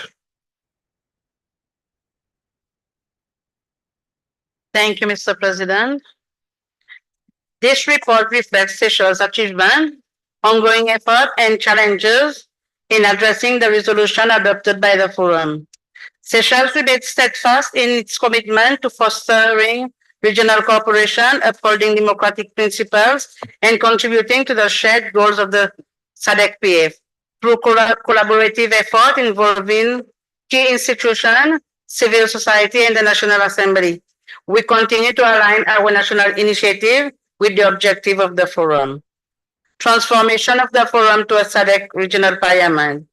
Update on national progress regarding the draft protocol of the establishment of the SADC Parliament and signing the agreement to amend the treaty to establish the SADC Parliament. Seychelles has proudly signed the agreement amending the SADC treaty to transform the SADC Parliamentary Forum into a fully fledged SADC regional parliament. This milestone makes a significant step forward in strengthening parliamentary cooperation and integration in the region. Our President, His Excellency Weveron Karawan, the past member of this forum, has personally pledged Seychelles unwavering support for this transformation, ensuring the country's commitment before, during, and after the transition process. Seychelles Parliament has actively participated in consultation to provide feedback on the draft protocol, ensuring that the framework aligns with both Seychelles' national interest and the broader goal of SADC. Challenges and future plans. We recognize the operational and financial adjustment required to support the new regional parliament and is committed to streamlining its domestic legislation to embrace and accommodate this transformation. As we stand united with the SADC-PF in its journey to establish a regional parliament and remain ready to contribute in shaping its structure and future.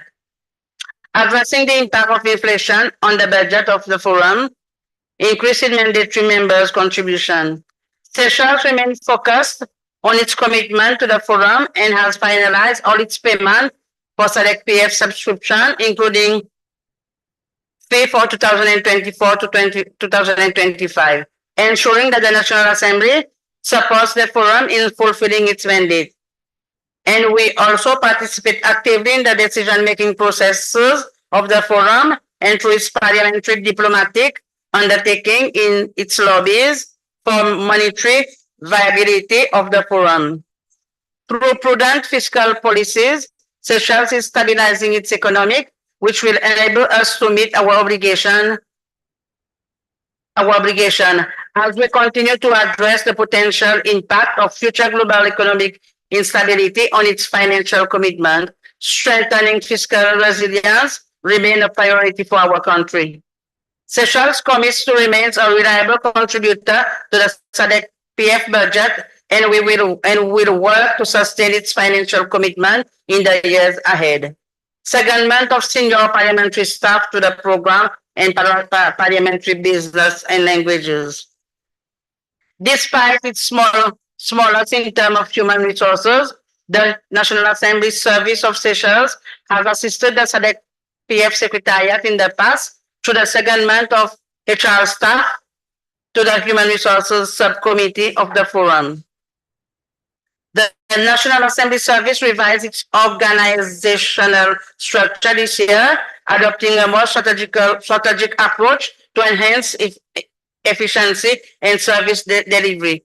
This restructuring involved merging certain divisions to streamline operation. The new structure also introduced a board of directors, with the clerk assuming the chairmanship role of the board. This governance framework aims to strengthen decision-making processes and align operation with the strategic goal.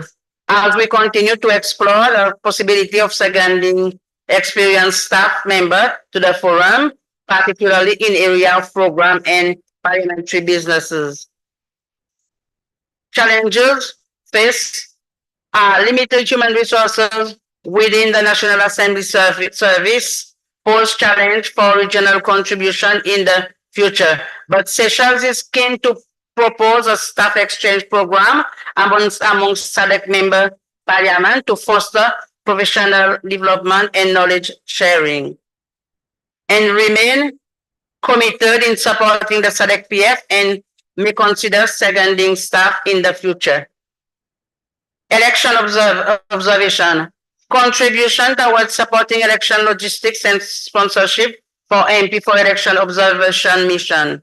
Seychelles has a strong history of promoting democratic principles and has hosted election observers, such as during its 2020 general election, ensuring transparency and fairness. The National Assembly remains an advocate for election observation mission as a key tool for upholding democratic values in the region. But with this said, it is also recognized the valuable resources required to invest in this important democratic process, specifically in logistical preparation. We currently lack budgeted funding to participate in election observation mission, but aspire to allocate resources in the future to enable active MP participation. Seychelles remain fully supportive of this resolution and look forward to contributing to election observation mission as part of its future priority. Domestication of SADC model law. Through its oversight mechanism, the National Assembly engaged actively with the ministries, departments, and other agencies of the executive to domesticate model law. The Women Parliamentary Caucus of the National Assembly, in collaboration with Attorney General's Office and the Family Department, is collaborating with the Attorney General Office and the Family Department to amend the Domestic Violence Act 2020 to include clauses from the SADC PF model law on gender-based violence. The Electoral Commission of Seychelles is currently amending the Election Act in preparation for the national election in 2025. The stakeholder engagement process includes all political parties with proposal mirroring the SADC PF model law on election to strengthen the electoral framework governing election in Seychelles. Seychelles acknowledged the need for enhanced capacity to monitor the implementation of domesticated law. Strengthening oversight mechanism remains a priority, and will consider in the near future appointing a focal person in the National Assembly to oversee the domestication of SADC model law. In the meantime, all affairs of SADC PF are coordinated through the desk officer for SADC PF. And we are committed to accelerating the domestication process and aligning its national legislation with SADC standard. Implementation of 2023-2026 SRHR and governance project. Progress on the agreement to implement the project, recruitment of researchers, resource allocation, and activities. Seychelles has assigned the agreement to implement the third phase of the SRHR, HIV, and its governance project, which focus on capacity building and community engagement. The SRHR committee has organized advocacy meetings with different stakeholders to influence policies and action related to SRHR. Local partners, including the Ministry of Health and Family Affairs Department and the National AIDS Council, have pledged solidarity and committed resources to support the important project. As I come to an end, let me say that sadly, the National Assembly of Seychelles lost a valuable member of the SRHR committee last year. The late Honorable Rosie Bistoke, who served as chairman of the committee, was instrumental in advancing the work of the SRHR mandate. May her soul rest in peace. Despite this loss, other members of the committee remain steadfast in carrying forward her legacy through the ongoing commitment and engagement towards the committee's objective. Budgetary constraints limit the scale of current initiatives, especially since now Seychelles Parliament do not qualify for funding from the Swedish International Development Corporation Agency for the third phase of the sexual reproductive health and rights, HIV and AIDS governance project. However, Seychelles is working to mobilize additional resources to expand the project research. Seychelles remains a dedicated partner in advancing the SRHR and governance project and will continue prioritizing investment to promote health and rights across the region. As I conclude, Seychelles is proud of its contribution to the SADC PF and remains steadfast in its commitment to the forum objective. Despite challenges, the nation continues to demonstrate leadership and collaboration in areas of governance, legislative, alignment, and regional development. With the unwavering support of its government, institution, and partner, Seychelles is confident in its ability to achieve its shared regional goal. Furthermore, Seychelles fully supports the transformation of the SADC Parliamentary Forum into a regional parliament. This transition will not only enhance the role of parliamentary diplomacy within the region, but also strengthen governance, accountability, and collaboration among member states. And Seychelles believes this transformation will greatly benefit the SADC region by fostering inclusive development and empowering the voices of its citizens. We remain committed to working hard, hand in hand, with fellow member states to realize this vision and ensure the continued success of the SADC Parliamentary Forum. Mr. President, I thank you and I beg to submit. Thank you, Honorable Member, for the report from Seychelles. We'll give the floor to South Africa. Thank you very much, Mr. President and honorable speakers and members. Firstly, I want to table this report, comprehensive report from South Africa, which will be in the documents that all members will read. Given that we're standing between you and dinner, we will try just to summarize key areas that we think might be important for this August House. Following the Luanda meeting, which had its theme, the role of Parliament in promoting renewable energy policies in SADC region and creating a single regional energy market. In May 2024, our Parliament passed the legislation which deals with electricity regulation amendment, and it was signed into law by the President 20th of August 2024.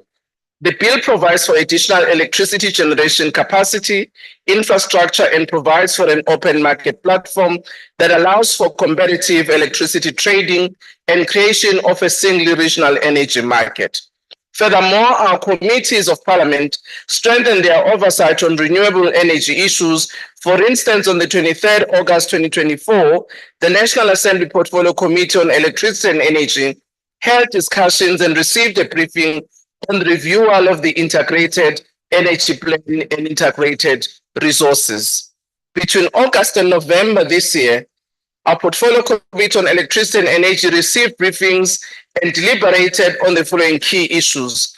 Review and deliberations on the South African integrated resource plan to focus electricity demand, supply, and cost, emphasizing a need for a diversified energy mix to ensure security of supply and compliance with emission reduction plans. Secondly, update on the solar water heating program, highlighting the government's goal to install 1 million solar water heaters in households, aiming to save electrical demand.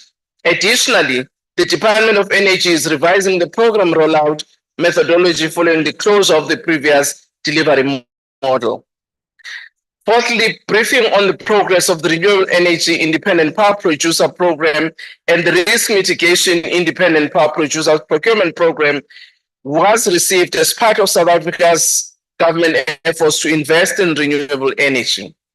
Lastly, future plans to include a briefing by the Minister of Electricity and Energy on Just Energy Transition Plan, implementation, therefore, and a House debate on the increase in the electricity cost and measures to protect vulnerable citizens. Honorable President, in line with resolutions related to enhancing the role of parliaments in empowering women for economic prosperity in SADC region and removing barriers to financial inclusion of women, our portfolio committee on forestry, fisheries, and environment received briefings from various entities, including the Commission for Gender Equality, on the progress on representation and policies to encourage procurement from women-owned enterprises by the state in particular. The committee urged the department to address these issues and implement gender-sensitive policies. On the 24th of May 2024, President Ramaphosa signed into law the Gender-Based Violence and Femicide Bill, which indeed will enable government to deal with issues of gender-based violence and femicide in a multi-sectoral way. Parliament has been considering the Prevention and Combating of Hate Crimes and Hate Speech Bill since 2018. After rigorous scrutiny, debate, and public consultation by both houses of Parliament, the bill was passed into law on May 2024. Honorable President, the 55th Plenary Assembly adopted various resolutions relating to advancing the African Union Agenda 2040 for children, strengthening parliamentary engagement for child-centered legislation and policies. I wish to report that in respect of South Africa, we are currently reviewing our children legislation, but also our Marriage Act. Further to that, on 29th of August 24, the Portfolio Committee on Social Development has resolved to ensure that further consultation on the Children Amendment Bill has to be undertaken by the Department of Social Development. The 55th Plenary Assembly also adopted various resolutions on enhancing the role of Parliament in mitigating electoral risk and building greater resilience in electoral processes in the SADC region. Among others, the resolution urges national parliaments to leverage their legislative mandates to enact and oversee laws that focus on electoral risks, prevention and management, and enhancement of resilience in electoral processes to ensure the integrity and credibility of elections. I wish to report, Mr. President and honorable members, that on May 7, 2024, the President signed into law the Electoral Matters Amendment Act 14 of 2024. Among others, this act seeks to amend the Political Party Funding Act 2018 so as to provide for the regulation of the private and public funding of independent candidates and independent representatives and matters incidental thereto. I also wish to report, in accordance to the resolution of the 55th plenary session, that South Africa has been able, among other things, to start the trading within the African continental free trade area. It has become the first among the Southern African Customs Union to start trading as part of this arrangement that was agreed to by our African heads of state. We also adopted, as this assembly, particularly the 55th Plenary Assembly, resolutions related to climate change, food security, sustainable agriculture, sexual and reproductive health rights, and effective governance of natural resources. In response to this, South African Parliament considered and ultimately passed the Climate Change Bill, which was signed into law by President Ramaphosa on 18 July 2024 and published as the Climate Change Act 2022 on 23 July 24. This act marks the establishment of comprehensive legal framework to regulate the impacts of climate change in South Africa, with the goal of achieving net zero emission by 2050, aligning with the country's commitment under the United Nations Framework Convention on Climate Change. Honorable President and honorable members, since we requested by the Sadc PF to include in our country reports assessment of progress made on live matters and in implementing resolutions of the 55th Assembly, I wish to conclude by reporting the following regarding progress at national level for giving comments on the draft protocol on the establishment of the Sadc Parliament. Our Parliament has received correspondence from our International Relations and Cooperation Ministry confirming receipt of a letter from the Sadc Secretariat informing our government on the entry into force of the agreement amending the SADC Treaty. As per our legislative process, our Assembly Portfolio Committee on International Relations and Cooperation, as well as the Select Committee on Security and Justice in the National Council of Provinces, will receive briefings on the matter and will do everything possible to ensure that we actually finalize the draft protocol as is requested. Chairperson, on mandatory member contributions, I can report that our Parliament agrees with EXCO, as it was also seconded by our member on the increase by 50%. I will not deal with all other matters, as I indicated, President, that the report is in the documentation that members will read, such that next time when I invite you, you are not going to run away to go to dinner because we would have had a long program. Thank you very much. I submit. Thank you very much, Honourable Member, for the report and for the touch of humour in the conclusion. I have reached the report Zimbabwe. I am sorry that once again Zimbabwe is at the end of the list. It was not my intention, but it turned out to be that way. I would still urge the member presenting the report to summarize in consideration of time. Thank you.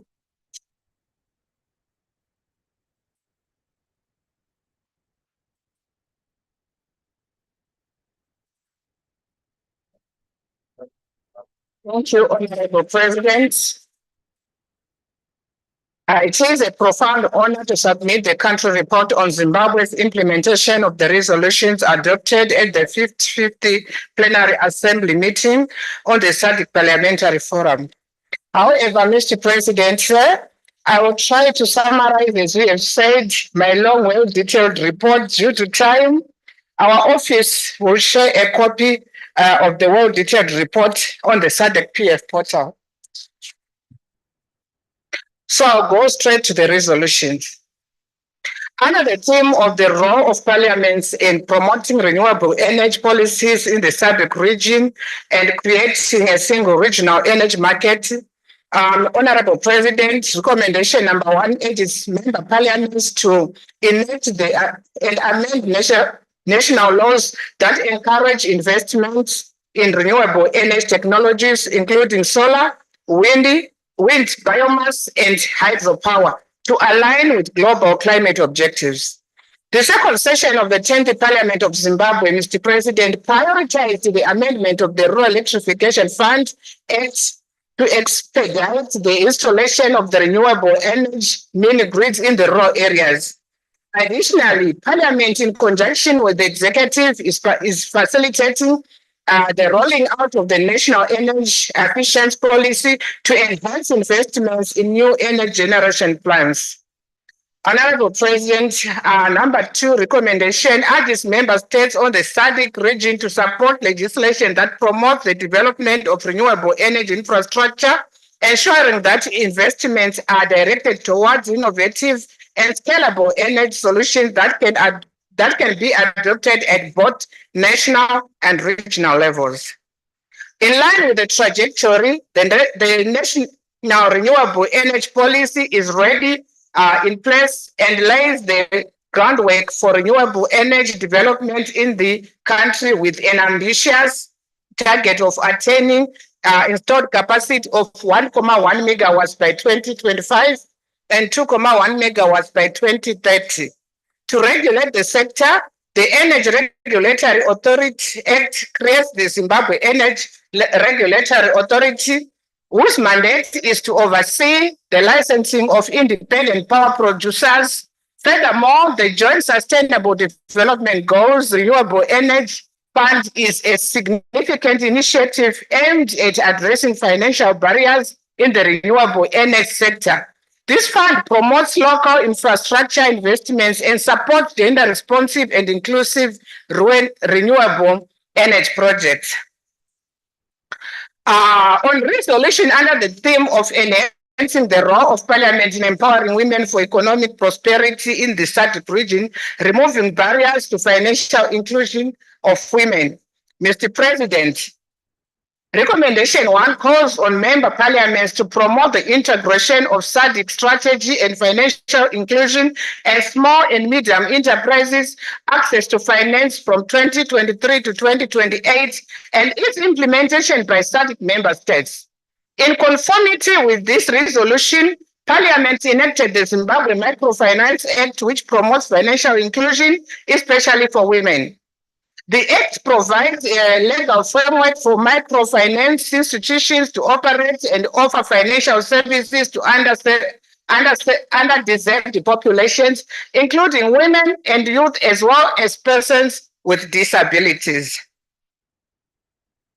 On recommendation 4, Mr. President, it urges member states to take key action to improve the financial inclusion of women entrepreneurs, including gender-responsive planning and budgeting, such as providing tax reliefs and subsidies to encourage the growth of women-led ventures, and gender-responsive procurement by mainstreaming gender in procurement, empowering women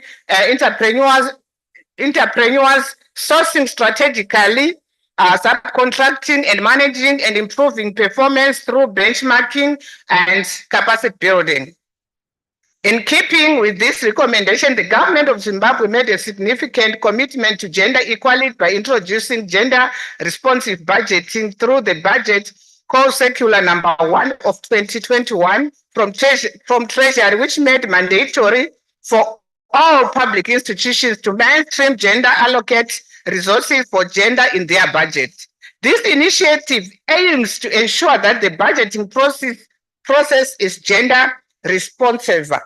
It mandates that procuring entities consider gender balance when awarding contracts as a way of promoting equity for women's participation. Honorable President, another recommendation calls upon member states to develop and promote financial products specially designed for women, such as savings accounts, microloans, and insurance, tailored to meet their unique needs and preferences. To this end, the Cooperatives Act in Zimbabwe provides for a formation, operation, and regulation of cooperatives, promoting self-help and economic empowerment initiatives for women in communities. In addition to the proposed savings and credit cooperative societies, that is SACCOs, bill is designed to enhance financial inclusion for women and youth through savings and access to credit for emerging enterprises. The report on the resolution under the theme collaborative approach in addressing violence against women in elections and politics in the Sadc region, the role of Parliament.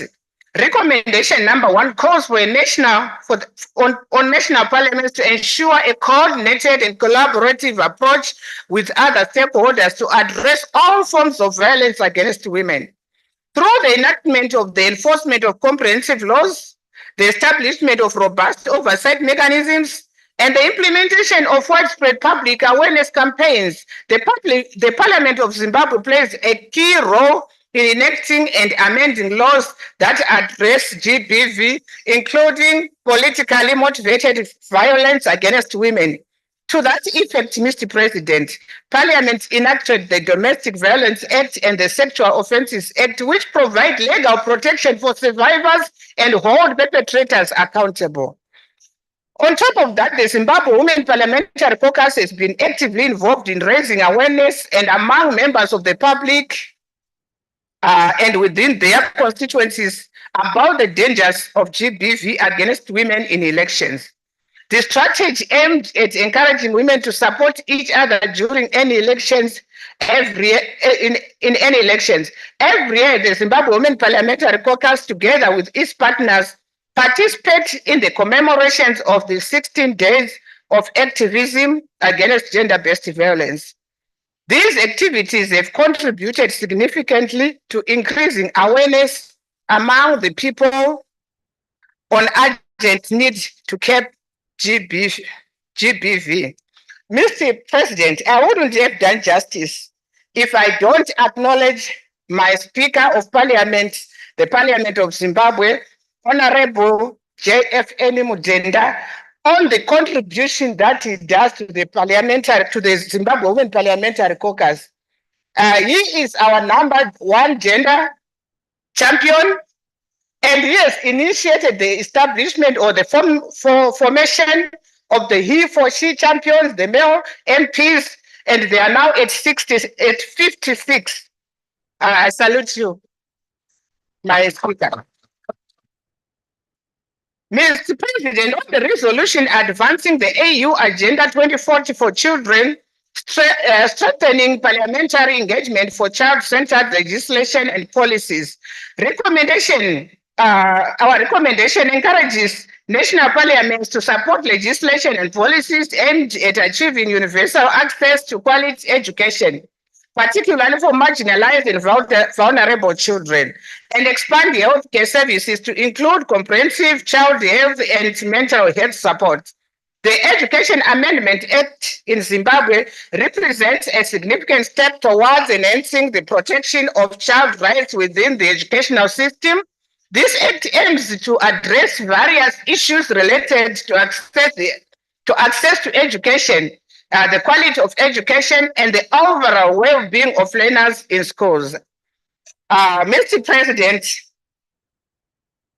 on resolution number 6, which talks to the role of Parliament in mitigating electoral risks and building greater resilience into electoral processes in the Sadc region, and also resolution number 7, which also speaks to the progress, opportunities, and challenges for Sadc member states under the African Continental Free Trade Agreement, Agenda 2063, and Program for Infrastructural Development for Africa, reharnessing the role of members of Parliament and in regional trade and economic integration, and resolution number 8, which speaks to the enhancing the role of regional parliamentary model laws oversight committee in monitoring the domestication of Sadc model laws and implementation of the related policies and laws through structured reporting frameworks and mechanisms,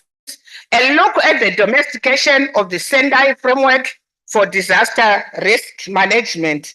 Mr. President, though I would have liked to read the recommendations and Zimbabwe interventions on those three, on each of the 3 resolutions, Due to time, allow me to refer the honorable members to the document which is going to be shared by the Zimbabwe Secretariat on the Sadc portal. Let me, Mr. President, go straight to responses to specific questions.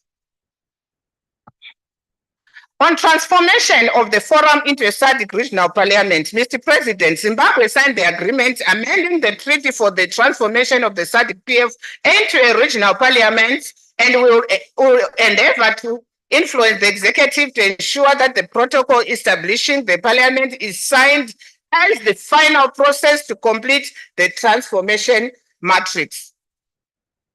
Number two, addressing the impact of inflation on the budget of the forum. Honorable President, the Parliament of Zimbabwe acknowledges the financial challenges posed by inflation and remains committed to the forum's vision and transformation agenda. Zimbabwe supports exploring measures to ensure sustainability, including the proposed increase of subscriptions as from April 2026. On point number three, the secondment of senior parliamentary staff to the forum. Here, Mr. President, Zimbabwe will advise when ready second staff to the forum. However, the institution stands ready to second staff on ad hoc basis, as has always been the case. On election observations, while Zimbabwe acknowledges the importance of participating in election observations, competing national interests have hampered full participation. However, Zimbabwe remains committed to regional electoral integrity and will explore options for financial and human resource contributions in future. Number five, designation of a focal person to monitor domestication of model law. Honorable President, Zimbabwe has designated the team of SRHR researchers as focal persons within Parliament to support the Regional Parliamentary Model Laws Oversight Committee. The appointed team will facilitate the monitoring and domestication efforts and ensure alignment with the model laws adopted by the forum. On 6, that is implementation of the 2023 to 2026 SRHR and governance project. Zimbabwe, Honorable President, has made significant progress in implementing the SRHR and governance project. One, the agreement to implement the project has been signed and the launch took place on the 3rd of October 2024. Two, Parliament has utilized allocated resources to conduct awareness campaigns and stakeholder engagements. On domestication of Sadc PF model law and related policies or instruments, Honorable President, Zimbabwe has made notable strides in domesticating Sadc PF model laws and related policies. For example, the SRHR project funded by the Joint Committee of Justice, Legal and Parliamentary Affairs and Human Rights at the Parliament of Zimbabwe to carry out public hearings on the death penalty abolition bill, that is HB 5/2023, Administration of Estates Amendment Bill HB 3/2024, and Criminal Laws Amendment, Protection of the Children and Young Persons, that's HB 4/2024. This resulted on the Criminal Laws Amendment, Protection of Children and Young Persons Act 2024, number 1. Zimbabwe, Honorable President, remains committed to advancing regional integration and legislative harmony within the Sadc framework. I do so submit, my President. Thank you very much, Honorable Member, for your report, and I do support your call that there are further details of the report are available to members in the document or the portal. We have come to the end of the country reports, and I now propose that the country reports be adopted. Are there any objections? There being none, the reports are adopted. Thank you. Honorable members, we have come to the end of the business of today. I have one small announcement to make, but I will also call on the officer. Okay. First of all, honorable delegates, I have to inform you that there are 2 books on sale in the foyer of the hotel, and that is namely True to Me, A Memoir of Loss, Resilience, Faith and Service to My Country by Mrs. W.K. Mutale Nalumango, MP, Vice President of the Republic of Zambia. And secondly, The Birth, Rise and Role of the Sadc Parliamentary Forum in Addressing Regional Issues by Dr. Kasuka S. Mutukwa, First Secretary General of Sadc Parliamentary Forum. Both books are selling for US $20. Thank you for that, and especially for the attention of those who are interested.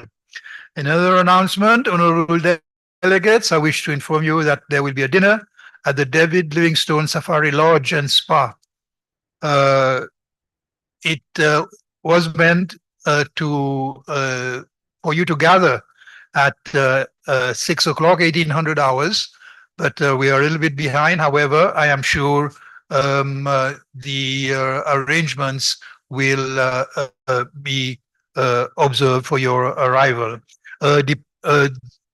This dinner has been sponsored by Plan International and partners, and departures will be from our hotel, the Radisson Blu, will be available, I think, immediately after we leave this session. You are most welcome, and I wish you good enjoyment of the evening. With that, are there any other announcements? No.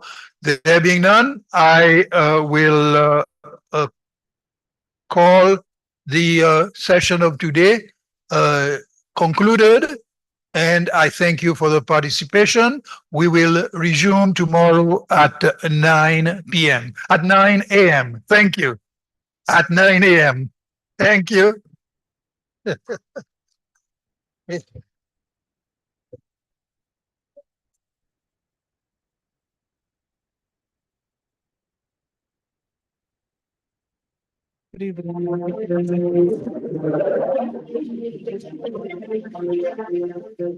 Media platforms. This note actually does bring us to the end of today's business.